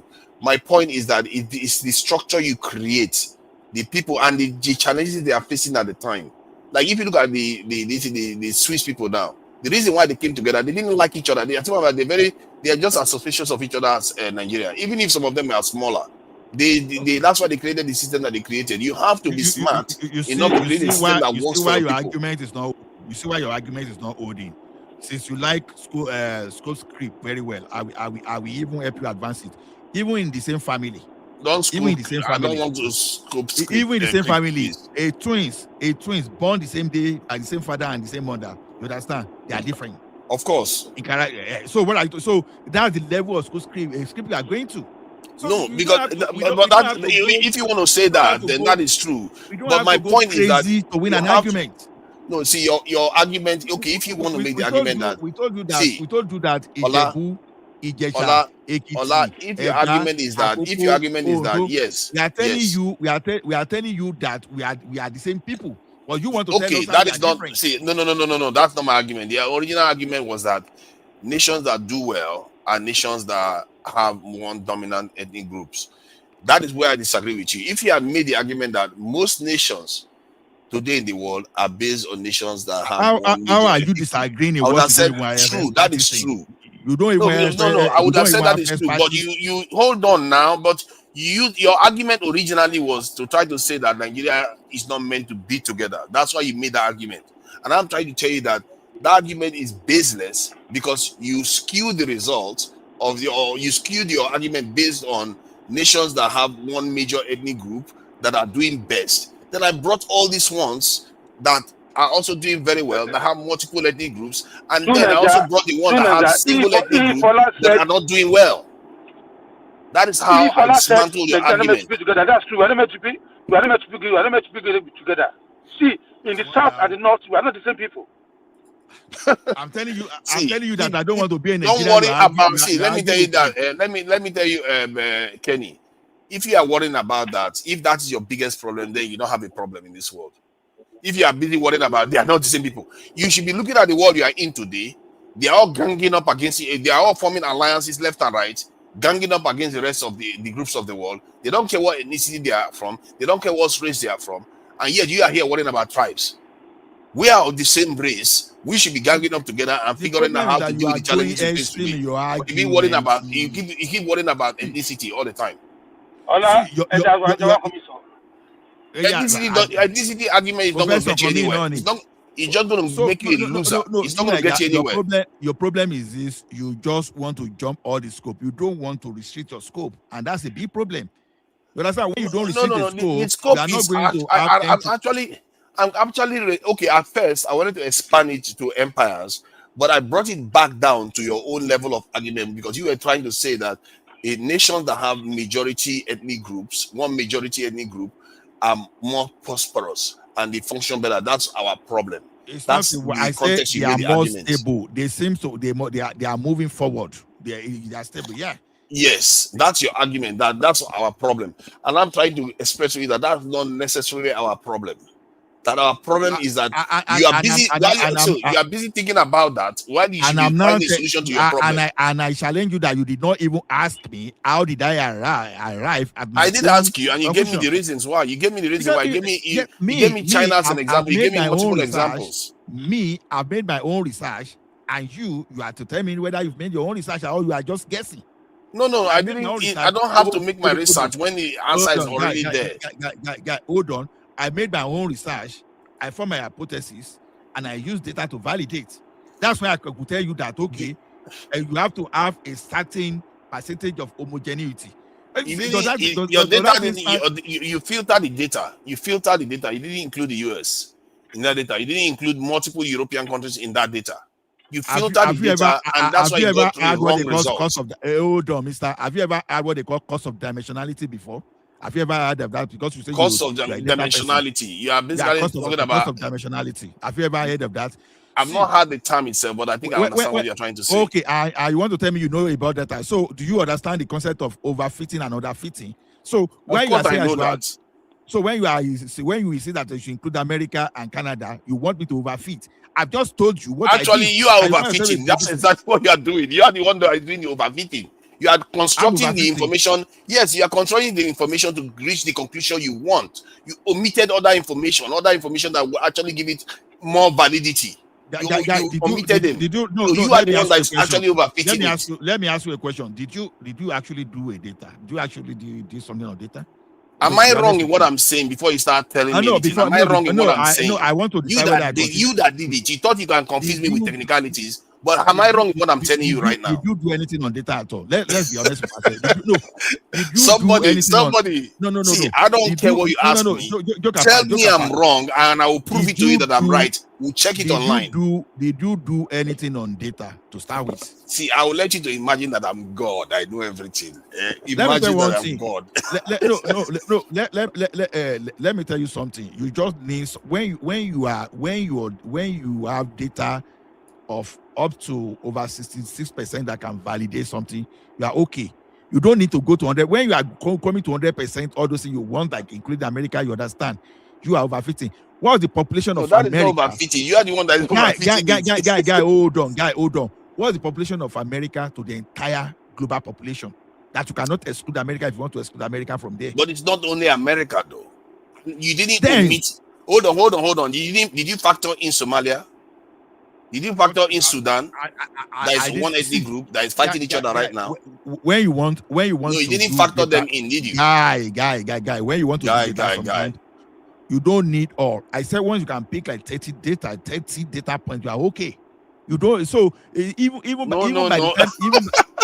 not when you pick only the information that favors your argument. That is what they call overfitting.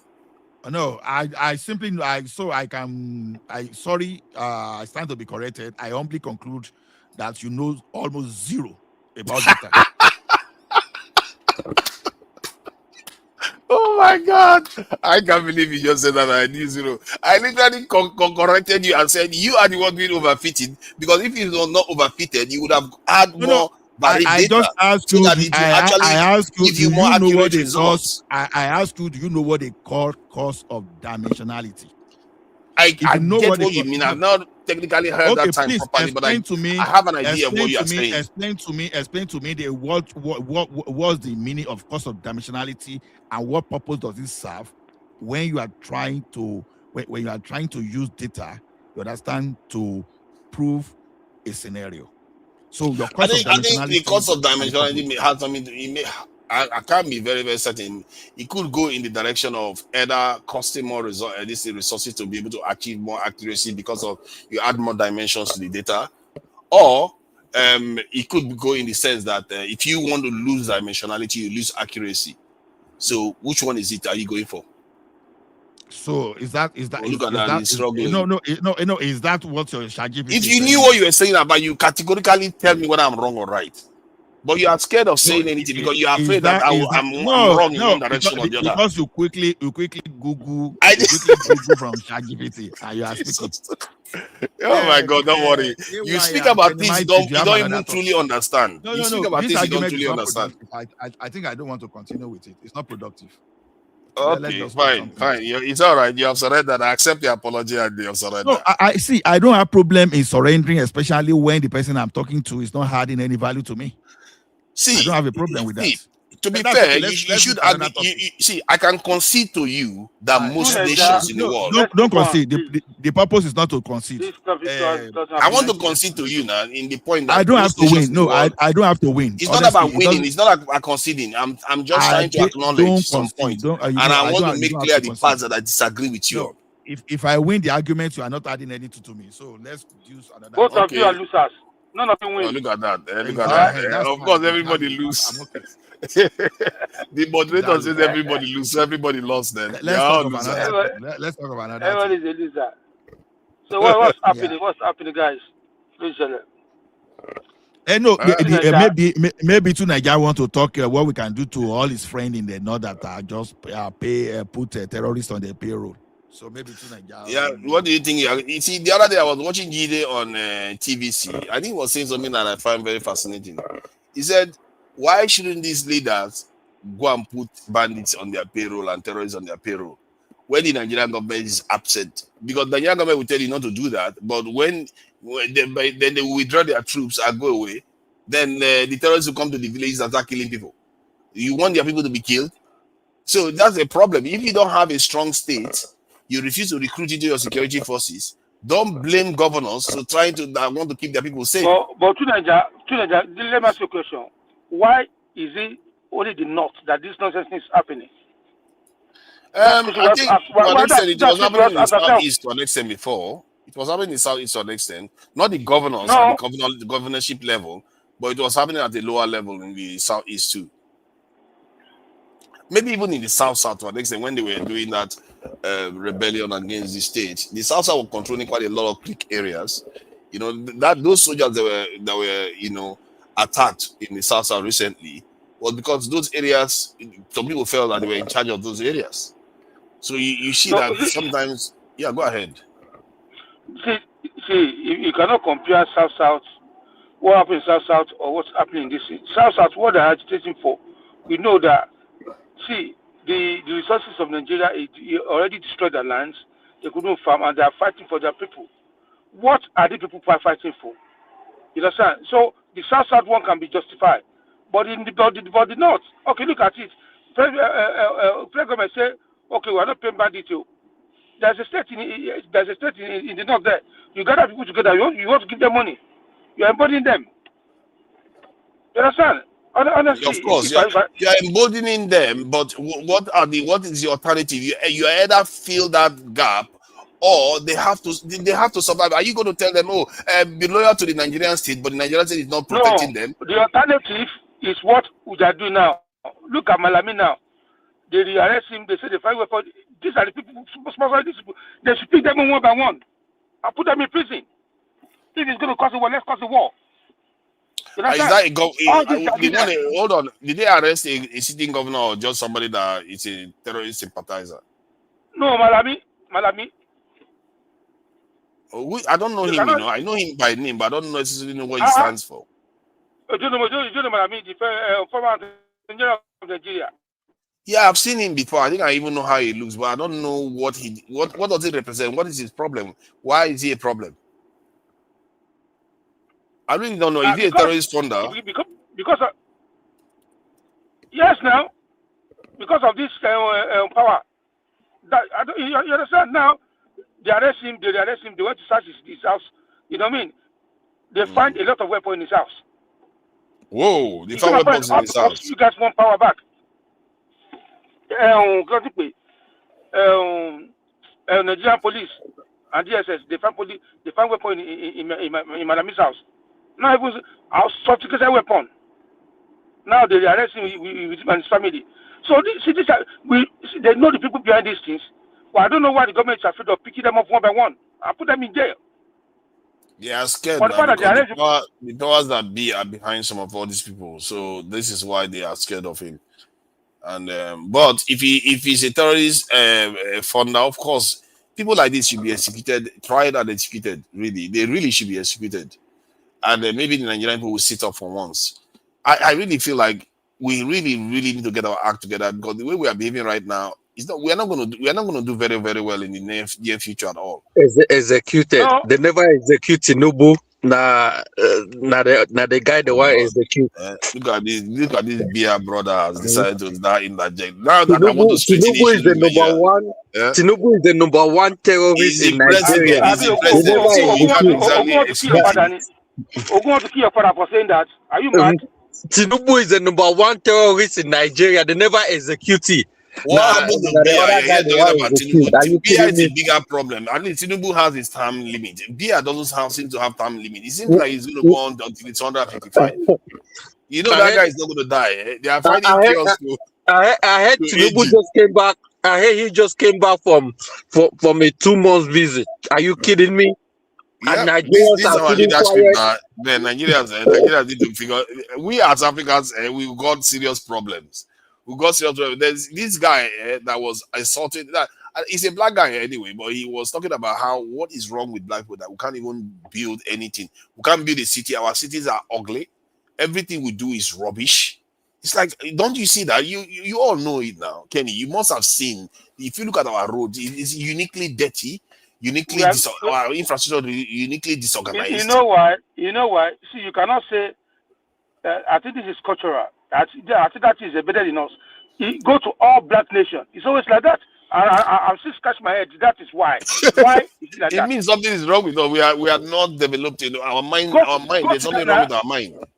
Go to Ghana. Even go to all those Americans. Is it not all South America that the black dominate? Everywhere we exist, you see that kind of chaos. You understand?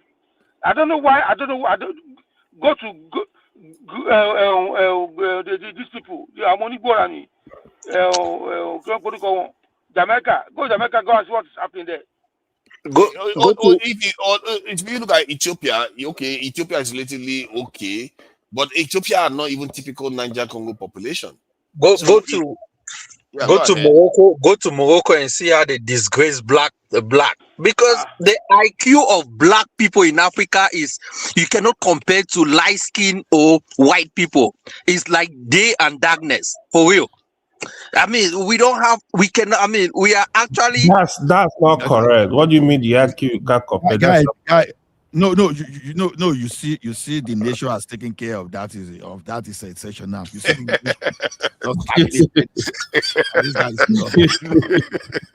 nature has taken care of his business. No better way to pass judgment now. I'm telling you. See, but he does have a point, though. There's a pertinent point that he's making there, that we just seem to exist in squalor. We just no, Naija, we should stop. We should stop demarketing ourselves. Why do you guys keep kicking me out, man? See, we didn't kick you out. We didn't kick you out. I mean, every time, I was on this panel for a while. I didn't speak. Nobody kicked me out. As soon as I start talking, they keep kicking me out. Yeah, but this is Ola. When we're growing up in PH, one of the no, things to Nigeria, why should I get kicked out on this panel? Why? No, you didn't get kicked out. You just fell off. You didn't get kicked out. Nobody kicked you out. I'll kick him out. We didn't kick you out. Okay, there you go. Kicking me out twice. I don't know why. Why did you kick? Oh, don't kick him out now. It's not fair now, Kenny. Come on. He's studying business or something. Kenny, you are bringing that TikTok thing here. You're bringing that TikTok thing here. Don't be kicking people out for their opinion. It's not good to be kicking people out. No. You cannot be calling my president. You cannot be bypass my president like that. Okay. You can't be saying the president should be. I would have said it. So you have to kick me out. Omo, is this your life? Kick me out then. Nonsense. That's how. Then you fight against Tinubu. Yeah, you don't want democracy. He's right. They give you power. You want to use it and send other people out. You are crying for Nigerian problems. Leave him. We are going to deal with it. See, Almighty Supremist Abi, what you call yourself? Let me tell you one thing. Speak for yourself. You understand? Me, I'm a black man. I'm not low in IQ. You understand? I don't know whether any other person here is low on IQ. I can only speak for myself. I'm not low in IQ. I'm not low on IQ. So when you go, I think we may not be low in IQ. I think we are actually low in drive. Hold on. So you cannot even hold on. Let me just say this. I think you may even argue that we are low in IQ to an extent, because to say you are smart. Hold on, let me finish. Let me just finish what I'm saying. Can you imagine me and you are interacting every day, Ola, and every day I'm making money off you. You are getting poorer and I'm getting richer every single day. And to you, you don't see any problem with that. Sooner or later, you become so poor that you're homeless, and my children go and flourish, and your children don't have even any inheritance at all. That means something is wrong with your reasoning, that you can't pick up how I made my money, or whether I'm even undermining you. You can't even pick it up. And that, if you look at it from that point of view, we are low IQ because we interact with people without even realizing how much they undermine us. They actually, we even see them as superior. If you look at the way many Africans were talking about Ethiopia when ISO Speed went there, many Africans, they're like, oh, beautiful people. But you will never hear Ethiopians talking about other Africans like that. You see what I mean? There is something about us that concede power to other people. Because we look down ourselves. We don't believe. Exactly. We don't believe in ourselves. We don't believe in our. Is that on low IQ? Is that not low IQ? The question is this: to Nigeria, you are even defeating yourself. You are going through self-defeating process already. You're already defeating yourself that you're low self IQ. That's the point. See, the motivation for you to do better actually comes inwardly. That is why you see those great black people that are doing well for themselves, excelling in robotics, excelling in aviation and all those stuff. You understand? Because already they said to themselves in world that what these people they do, we cannot do. Let me ask you a question, sir. When the European, you understand, defeated the Chinese people, you understand, twice in the war, does that mean that, are you telling me it was just because the white people are higher in IQ than the Chinese people? No, the Chinese people were just not violent, simple as ABC. And these violent people, they were higher in IQ at that. See, you can be higher in IQ in different areas. Hold on, Farabale. See, the Chinese people, they just wanted to trade and live peacefully. But now, the same iron they discovered like more than 600 years before all these white guys. They were using that thing to build ship and doing their trade, doing their things. But immediately the other guy just got that idea of that technology. Next thing, they wanted to conquer everybody. Chinese were not thinking of conquering people. They just wanted to live peacefully within the environment. So the fact that some people are violent, okay, look at those people that want to. Now, with due respect to all our real Muslim in Nigeria, because I don't believe that all these bandits and jihadists, I don't believe they are real Muslim. The fact that they use jihad something to conquer the Hausa people, you understand? Would that make them to be to have better IQ? No, they are just violent people. That you are using violence Okay, to whip people into submission. let me give you an analogy that will be simpler for us to understand.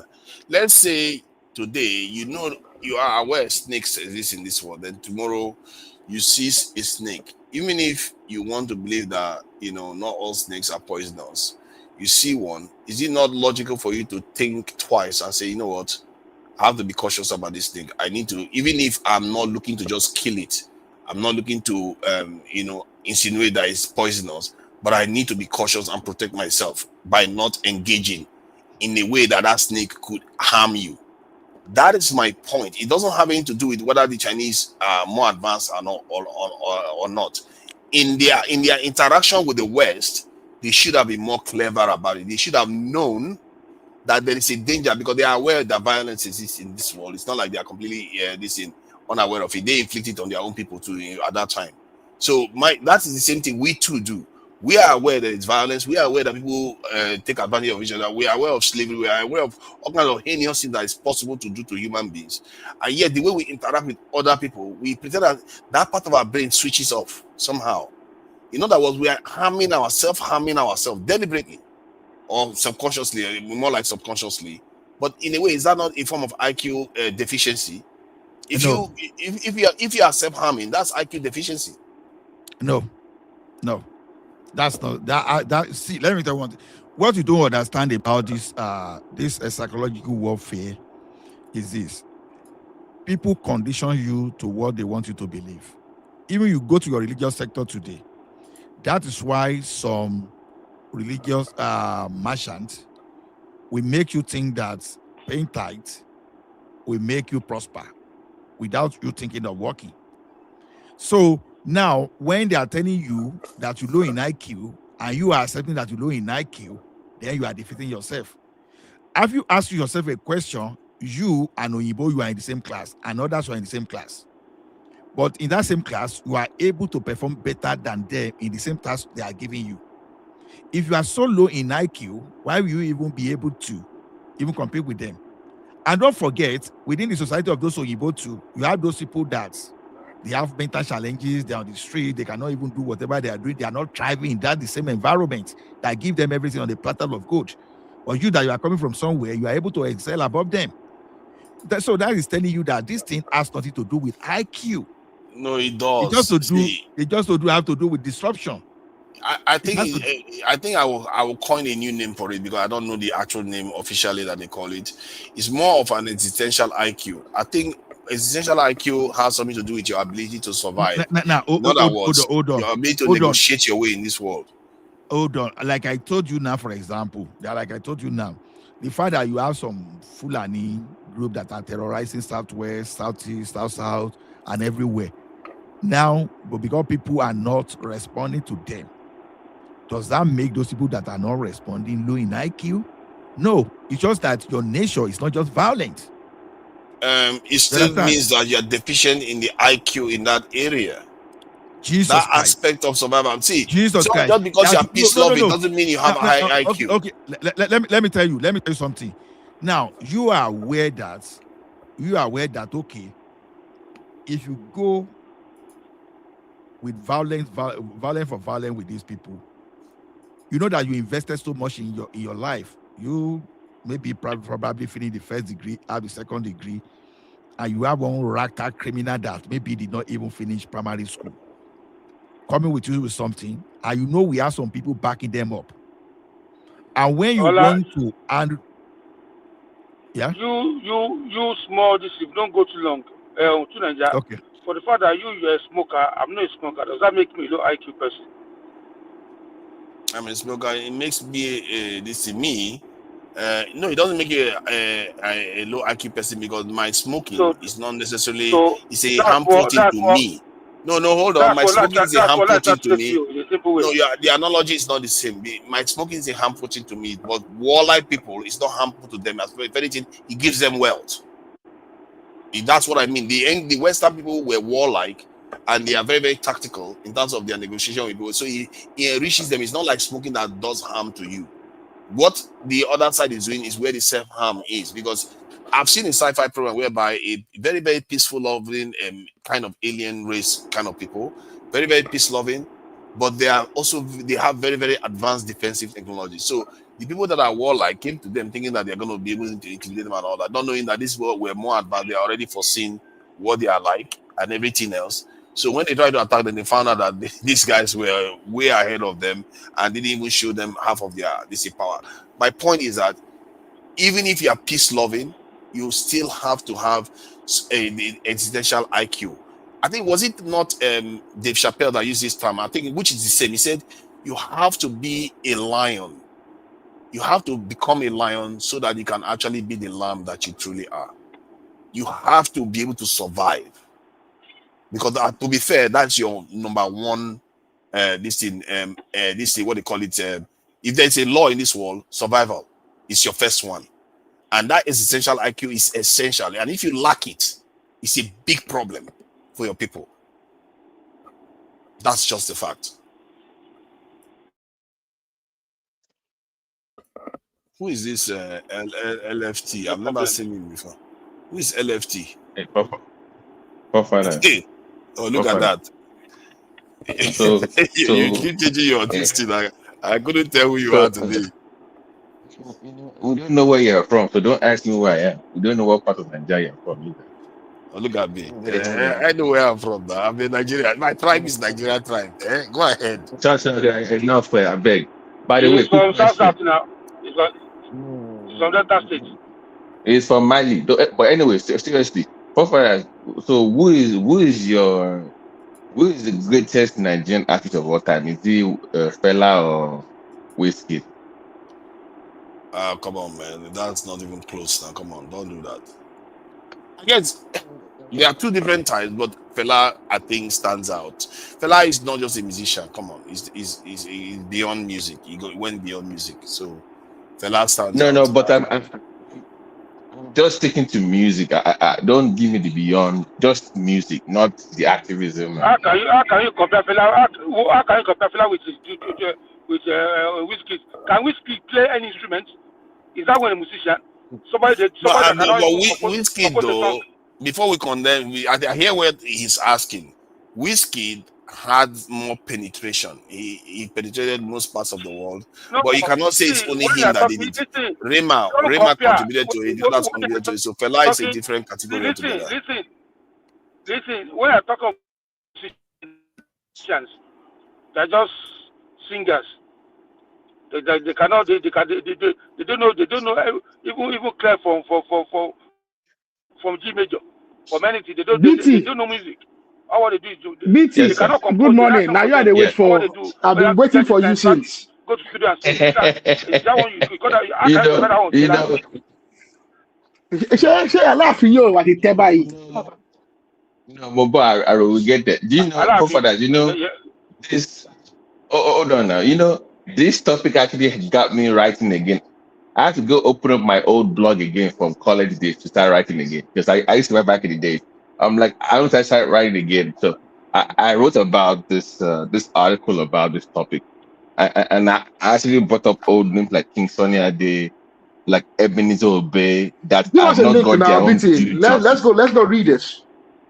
Have you not published it yet? I'll put the link. I'll put the link there. But my point is that Fela was kind of, his career was created by the West because they have a narrative of what they want you to sound like. If I say African music now, for example, it has to be about struggle, about liberation.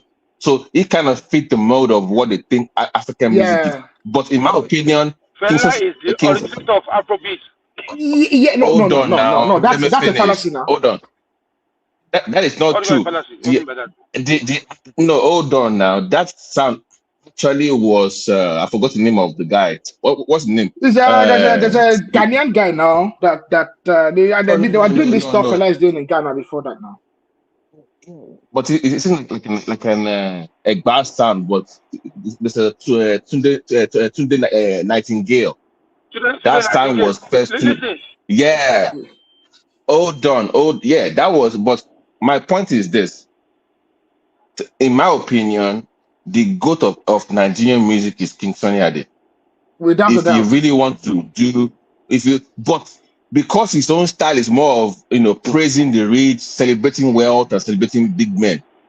That did not really fit the. But Sonny did more than Let that me now. finish Sonny did. now. No, it's not. Let me finish. No, wait now, wait. Let's finish. This is my field.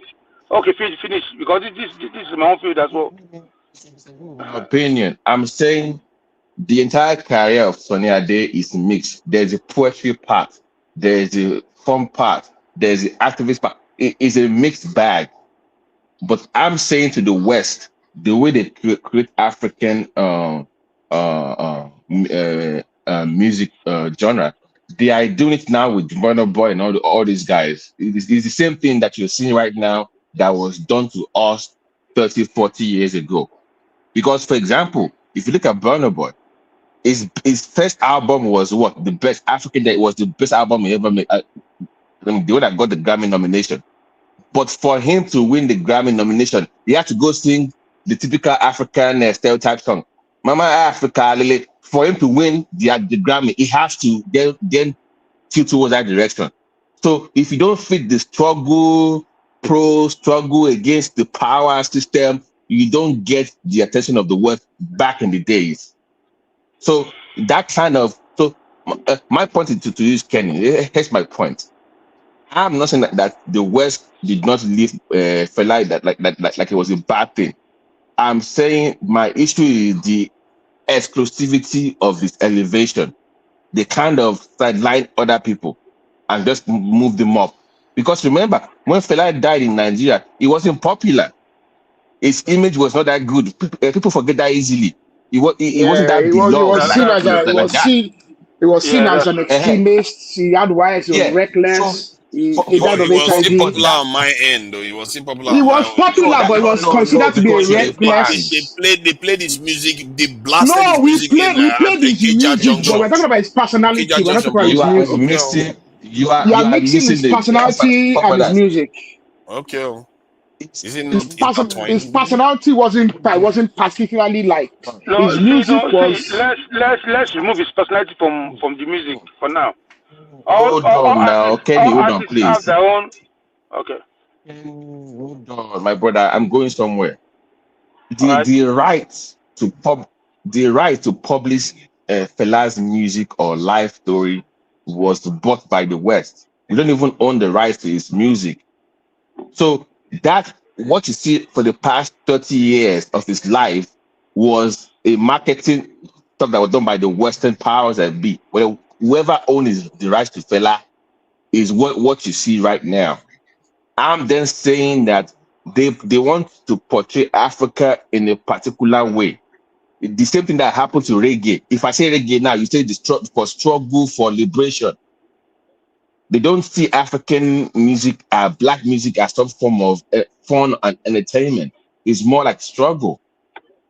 So my issue, once again, guys, is that it is the exclusivity of his elevation is my problem. And to say because he's the only one, there was Fashek, that was Victor Weisford, there is Oliver the Cook, there is Sonny Ade, there's Obey, even Waisha Aide, in his own right, is a goat. Because he had his own genre of music too. No, Barista. Barista, Fuji. He made Fuji, right? Barista, he had his own genre too. Just because your own sound does not appeal to struggle or to oppression and all that, doesn't mean you're not great. BT, can I bring you back to one part that Sonny Ade signed? It was the first to sign with Sony, and Sony tried to change the sound. And he refused and said no, he is sticking to what is always done, and that is why Sonny could have been the next fella. They tried to do what they did to fella to Sonny. No, he refused. He said he's not changing his sound. Same as Ebenezer his own day. He did one time though. If you remember that soccer sound. He did. Yeah. But he decided not to stick to it. Whereas Fela went through with it. And even Fela, look at Fela's history. Fela was singing calypso now. He was singing kind of like all this Tunde Nightingale style. And then when he met the American woman and went to America, and then he got revolutionized, and then he started doing all this stuff. It's not like Fela came out of the blocks doing this. Arrow, you forget so easily. When Fela went to California the first time and he performed in California, they laughed him off the stage. If you remember, when he came from London to America, he had to include that that Black Power thing into his sound. Yeah.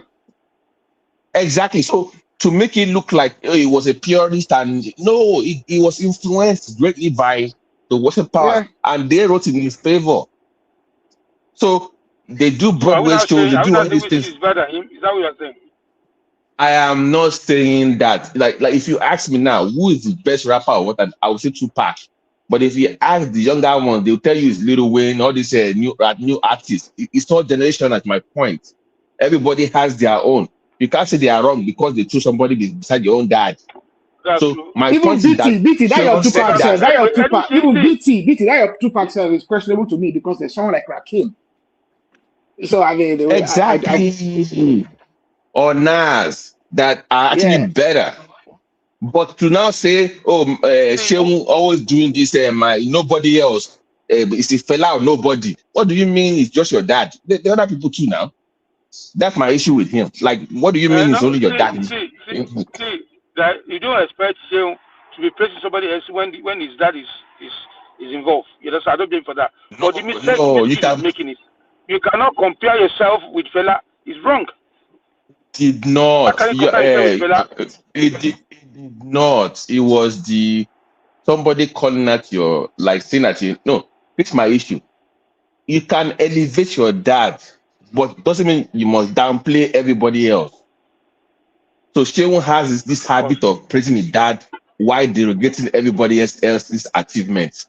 Just say fella was great. That's all. Don't say nobody else. Nobody is better. Don't do that. Just praise your dad and leave it at that. So if you are doubling my career now, my brother, you are wrong in that aspect. See, you as you say now, if my son and your son start together, and they say who is the best among them, are you going to choose my son for your own son? No, you choose also that your son is the most handsome and is the best, regardless of nobody. No. You understand? So I don't blame him for standing by his father. No, nobody bought the comparison. He was the one that was doing the comparison. Whiskey was not the one that bought the comparison. What we should have done, yes, if he's the one being able to compare, what we should have done is, you should afford fella, you should have faced the guy himself, that even you are better than you. You say, what have you done? Attack. That one is all. No. This is the point people are telling Shehu. Shehu tends to use his father as a shield to abuse people. So if he wants to abuse you, he will say, fella, they like forget fella, discuss your own career. Stop using fella. So the issue that the man Shehu always uses his dad to defend himself against abuse. Or Benny, forget fella for a second, discuss your own career. That is the issue. No, but see, that his father is still giving him money, so he's at least because the royalty they are paying to him. All lies, not true. They are not making any money from fella. Actually, Sean does okay. Sean does okay. Sean only does toured Europe. He's always perpetually touring. Sean actually has a good band that does a lot of tours. I mean, I agree with BT that Sean uses his father as a defense. But to be frank, Sean does very well for himself when it comes to touring and performance. Now, does he leverage his father? Yes. I mean, he only just played Cork. He played the Cork Jazz Festival just some months ago. Oh, forget him. The real guy that actually doing well in that genre is Femi Kuti. Femi is the one that actually took the dad that held off for his dad. Shehu is not on Femi's level globally. Trust me when I tell you, Femi Kuti is a different level. He's different. On his own thing, he's trying now. He's trying because he's not the one singing the song. No, I know, but stop using your dad as some kind of okay. if Seun does not mention Fela Kuti for 1 year, nobody will care about it. Trust me, nobody will care about Seun Kuti. Don't forget Fela. Nobody will care about him. But that means he has something to talk about, and he has a name to to pass out to. You know, for instance, someone like me now, I'm not going to mention my father's name. Who know him? I'm not going to leverage on that. I know, but you are asking young kids that are barely 19 years old who is the GOAT. All they know is Wizkid now. They won't even say the band. They won't even say P Square. They won't even say Two Face. They don't even know what Two Face is. They don't know. They know. Wizkid should have done better than that. That is horrible. Not. Listen to me. I think why people think Femi is not doing very well. I think it does more of show than recording album or recording a track. So I think he goes to that center to play, just like Lagbaja now. You know, Lagbaja. He did tour. You know, Sheun has some. I think these are guys that are very organized in the sense that I think Sheun now, for example, he has some stuff that he pays monthly, that earn a monthly salary. So I think the way he structured his own, go to his own show center, display there, and go for international tour. So I think it's not like recording artists, like recording music. Maybe that's why people think it's not doing well. I think it's he has an album too now, but he's a good guy. It's very occasional. It's not a major. Yeah. You know, some people release album just to tell you that you know, there are so many musicians that they don't base their own on record, that they base themselves on shows. You understand?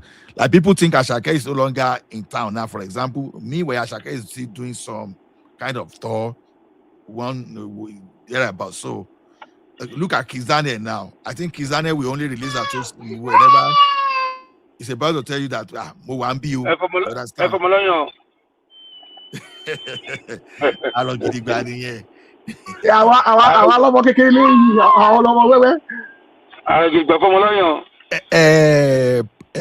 Babati, what are you going to do about this? Your governors that pay terrorists on their.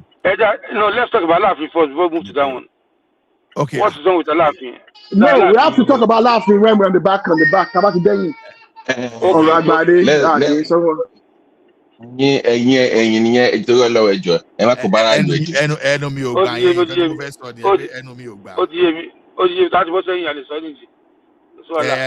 I'm about saying in 4 minutes. I'm that last.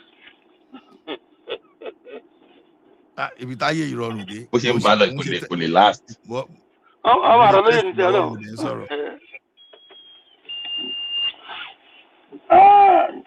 So emotion sọ kí lẹ fẹ́ ṣe sí àwọn people yìí because mo sì suggest kan but ó dà pé election ni bàbá yóò fi lè ṣe because if not because Musa ti kápá wọn Musa ṣe ni wọn ya wèrè ni that Musa guy don give them ó ti declare for wọn now. Nǹkan tán ṣe fún àwọn àwọn ọmọọṣẹ́ wọn tẹ nǹkan tán ṣe fún àwọn ọmọọṣẹ́ wọn lẹ́nu ọjọ́ mẹ́ta yìí ó mà lágbára o wọ́n ṣe clear terrorist hideout ní Borno. Oh my goodness building wọ́n kó caterpillar lọ bẹ̀ ní fact èyí tán fi machine kíní amọ̀ tanki wọn ó dànù bẹ́ẹ̀ hi man. They're trying. You see it's like this our Air Force, they should have used this thing for a very long time. You know, these people were using drone to attack the military. They were using drone, but the military two drone. The terrorists, they use drone in our country. Ola, did you see that video of the attack helicopter just literally just blasting them out of like the guys were just literally just pounding them.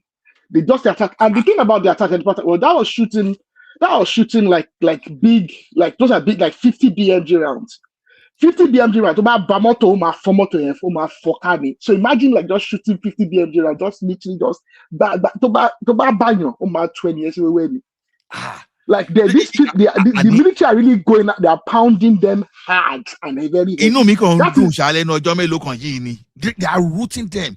See, now you know the propaganda that Iswa propagated the 3 days ago. You know, after the military defeated them, They just went online to go and release one fake information. You understand? Whereas the military recorded their own counter. You know? So the thing is this. Yeah, gone bond like last week now. They tried to attack a military position. Those ones they ambush them. They not power be.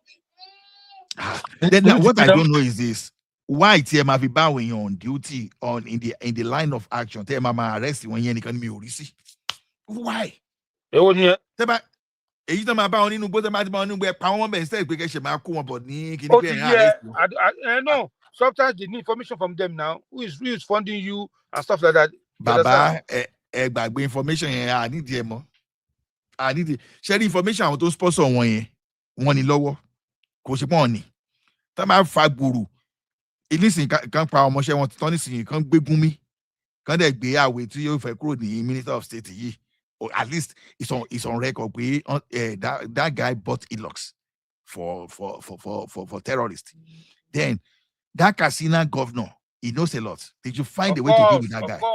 Of course, he's one of them. If you find a way to deal with those guys, they will talk. It's one of them. He didn't remove the background, so I put this link. Anybody that want to come and join.